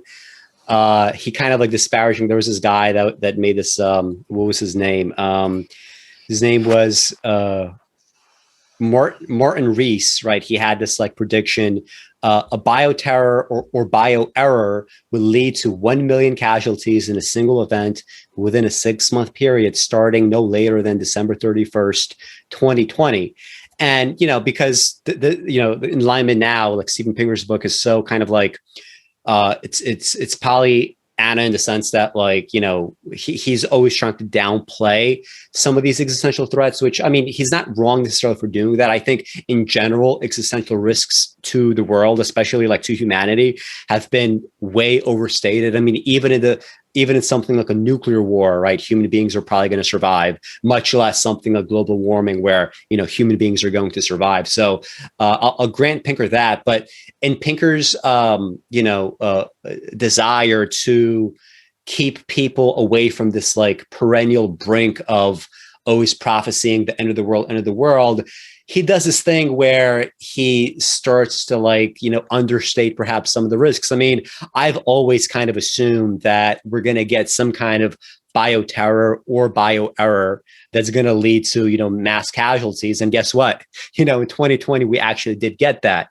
And the ironic thing is, Pinker's clerisy, the people that he says are, the enlightened ones, the scientists, all those people, they spent much of 2020 just completely denying that there was any kind of, lab leak hypothesis scenario that was real. Now Biden is in office, it's now more mainstream to believe that. So it does seem that it's very possible that we had some sort of bio-error that led to 1 million people dying. I don't imagine that future pandemics are going to be necessarily that different, although yes, overall, pandemics are being dealt with, in terms of like the macro Nietzschean trajectory, like compared to something like, compared to even something like the Spanish flu, right, in the 20th century, most of those deaths weren't even flu deaths. It was just, people going to hospitals, and because we had unsanitary conditions, there were all these opportunistic infections that would just kind of, jump on people and they would die from that. So we're handling pandemics better, right? I can imagine something coronavirus-like a couple decades ago, even leading to perhaps even, more deaths. Even though we were less globally connected, I think there were probably fewer, guardrails in place. But I do find it kind of funny that it seems like this Reese guy has won, that bet. At least I would make that argument. Also, like cyber terror, right? He says that like it's not necessarily an existential threat, and I believe that it's not. But again, in this kind of like twist that's showing what's coming, the past 12 months saw tons and tons of cyber security breaches that were very, very different in character compared to what came in the past, including one where some group, I guess, got into the water supply in some town somewhere in the United States, and they were able to actually change the directions where they were about to start adding poison into a water supply, and in the last minute they were able to reverse it. But we could have had a mass casualty event there. And like the more that these things are happening, like it's pretty obvious that eventually we're going to have those. But I agree with Pinker's thesis that these are not necessarily existential threats. They don't, especially something like terrorism in general, it's never going to rise to existential threats. And he says like terrorism comes about from, quote, a benign security environment, which I also agree with. I mean, the fact that, we have less interstate war and more kind of like, this like ragtag terrorism, overall, it's a better turn of events than the alternatives, even if terrorism is bad. If you have anything saying to that, I guess I have maybe a couple more minutes of closing remarks, but maybe you could close first. Sure. I think we've covered it. Man, every which way back and forth. So I think in summary, it's important to just state again, I have a general agreement with a number of these trends that are highlighted in the book. I think it is positive to highlight them. It helps us see that some of these Enlightenment ideals and some of just general progressive ideas and policies have done some good in the world. And at the same time, to recognize that we need to continue evolving. We need to come up with some fresh solutions, many of which we're fully aware of what they could be. So the status quo is not acceptable because it's not going to result in any of those kind of changes. I'm despite all of these issues that we see, I suppose I'm still kind of guardedly optimistic about the future of humanity. I mean, you and I have talked about this. You and I have talked about this before, where we can do our job here and talk through all the different sides of the issues. But I continue to have this feeling that despite all of this, we'll find ways to continue forward, and I hope to do that in a more and more equitable manner, a more and more beneficial manner, and hopefully exciting and interesting manner for humans all around the world. So, I think that's about it. And go ahead with whatever closing comments you've got. Yeah, so just like you, I agree with like some or many of the core kind of arguments of the book. But all the caveats that I made, and also many of the objections that I made, and the reframings that I made, like they need to be answered, they need to be considered. And Pinker does not do an adequate job at all, right? It's not enough to just say that we agree with many of the arguments, right? It's just not sufficient. The last thing I'd say, I guess, is going back to like just the whole framework of the Enlightenment.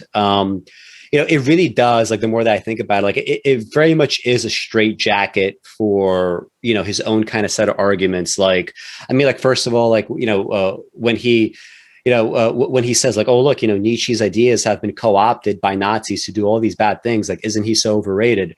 But he's not willing to sort of say the same thing about the Enlightenment? I mean, like, we are an Enlightenment nation, right? So is Western Europe, and yet they are draining the global South of 152 trillion, right? I mean, that's also under the name. Like, do you have an answer for that? Like, you know, if you're going to single out, why single out Nietzsche? It just makes no sense. But kind of like more specifically, when it gets to, you know, his like analyses of, like, I guess, you know, political reality, for example, like near the end of the book, when he talks about, again, he makes this conflation between Trump and Sanders, and, you know, these two kind of like, you know, similar populist movements, I guess he calls them. You know, when he talks about the election of Trump, like, he has this part where he's like, you know, he's basically arguing that they were not motivated by material conditions, you know, the people that voted in Trump. And what he cites is just, you know, the ordinary generic fact that, oh, what do you know? Most Republican voters that typically vote for Republican candidates, they went ahead and voted for this Republican candidate who happened to be Trump, right? And, you know, they happen to be, you know, upper class. It's true. You know, voters in general lean towards being more upper class than not, right? People that don't vote typically are, you know, less wealthy, less educated, less everything. And, you know, I don't think it's much to say that, hey, look, we have a Trump voters that are ordinary Republican voters are richer than the average. I mean, you know, what we need to look at is the fact that in the places where it matters, and I'm sure Steven Pinker is aware that we don't elect presidents in the United States with the popular vote, right? It's the Electoral College. When it comes to that, the margins of those votes in those swing states, it's not simply what he claims, people claiming immigration as the problem or whatever, or terrorism as the problem. Yeah, they made those same claims, but in these swing states, people were saying that NAFTA is the problem, trade deals in general are a problem, stagnant wages are a problem, because these are the states with those problems, and these are the states that decide elections. And, you know, in this like enlightened world of Steven Pinker, we had from the 90s onwards white people essentially undergoing in America a USSR type collapse event, right? In the USSR, after it collapsed, all these white people, right, all these Russians and whatever, and all these people in these client states, these satellite states, they took up alcoholism as a way to cope with the new reality of like complete, you know, destruction of standards of living. So, you know, the lifespan went down from something like in the mid 70s down to, I think in Belarus, my country, it was something like 49 for males in the fucking like mid 90s, right? That's just insane. And same thing in the United States. Since the 90s, what do we have? Well, we don't have alcoholism. Let's do things in a typically American way. We have all these super rich pharmaceutical companies that decide to flood us with all their cheap fucking fentanyl, right? And that's the way that people are dying. That's the way that white men especially are shaving off, you know, their lifespans, right? And when Pinker like looks at this, and he's wondering why people have voted for Trump, the best answer that he could come up with is we have all these counter-enlightenment forces and lies in the form of Donald Trump, like tricking them. He thinks that they were simply tricked. And I guess on some level they were, but they weren't tricked in the sense that, oh, look, your life is actually so good. And if you actually fucking understood this, and if people actually told you the truth about your life, you wouldn't want to vote for someone like Trump. That's not how it works, right? Like he has no actual answers when it comes to this day-to-day reality. Like that's such a, you know, I found that to be such an embarrassing little detail. Like essentially, like all his argument amounts to is Trump came to power because, you know, people are gullible. Like that's really like the extent of his analysis. That's just, it's not an answer. Yeah. People are gullible, and he highlights the fact that it was a cultural vote. You know, according to his, because that's all that people have. That's all that people get. All that people get from either party. You're not going to get shit except culture anymore, right? Like Pinker is not wrong about that, but he's wrong about the ramifications and why that's happening. Right. Well, and one final thought that occurs here is, you know, if you're going to rail against, you know, Nietzsche and these authoritarian regimes and dictators and all this kind of stuff, it's like, well, if you're content with the current corporate neoliberal, you know, imperialist, post-colonialist status quo, corporations are the authoritarian regime of today. Yes. Right. Let's not at all pretend that a corporation picket, Smith and Wesson, Anheuser-Busch, whoever, some tech company, right? And they want to go and lobby for their interests, and they grease palms and they make sure that all those interests get not only protected, but more and more deeply defended in terms of legislation. Because again, it's non-violent in a public sense, and there's not, someone with a machete running around beheading people who disagree with them, but people are still dying, or their lives are being immensely worsened in ways they either realize and don't fully understand, or they don't realize at all.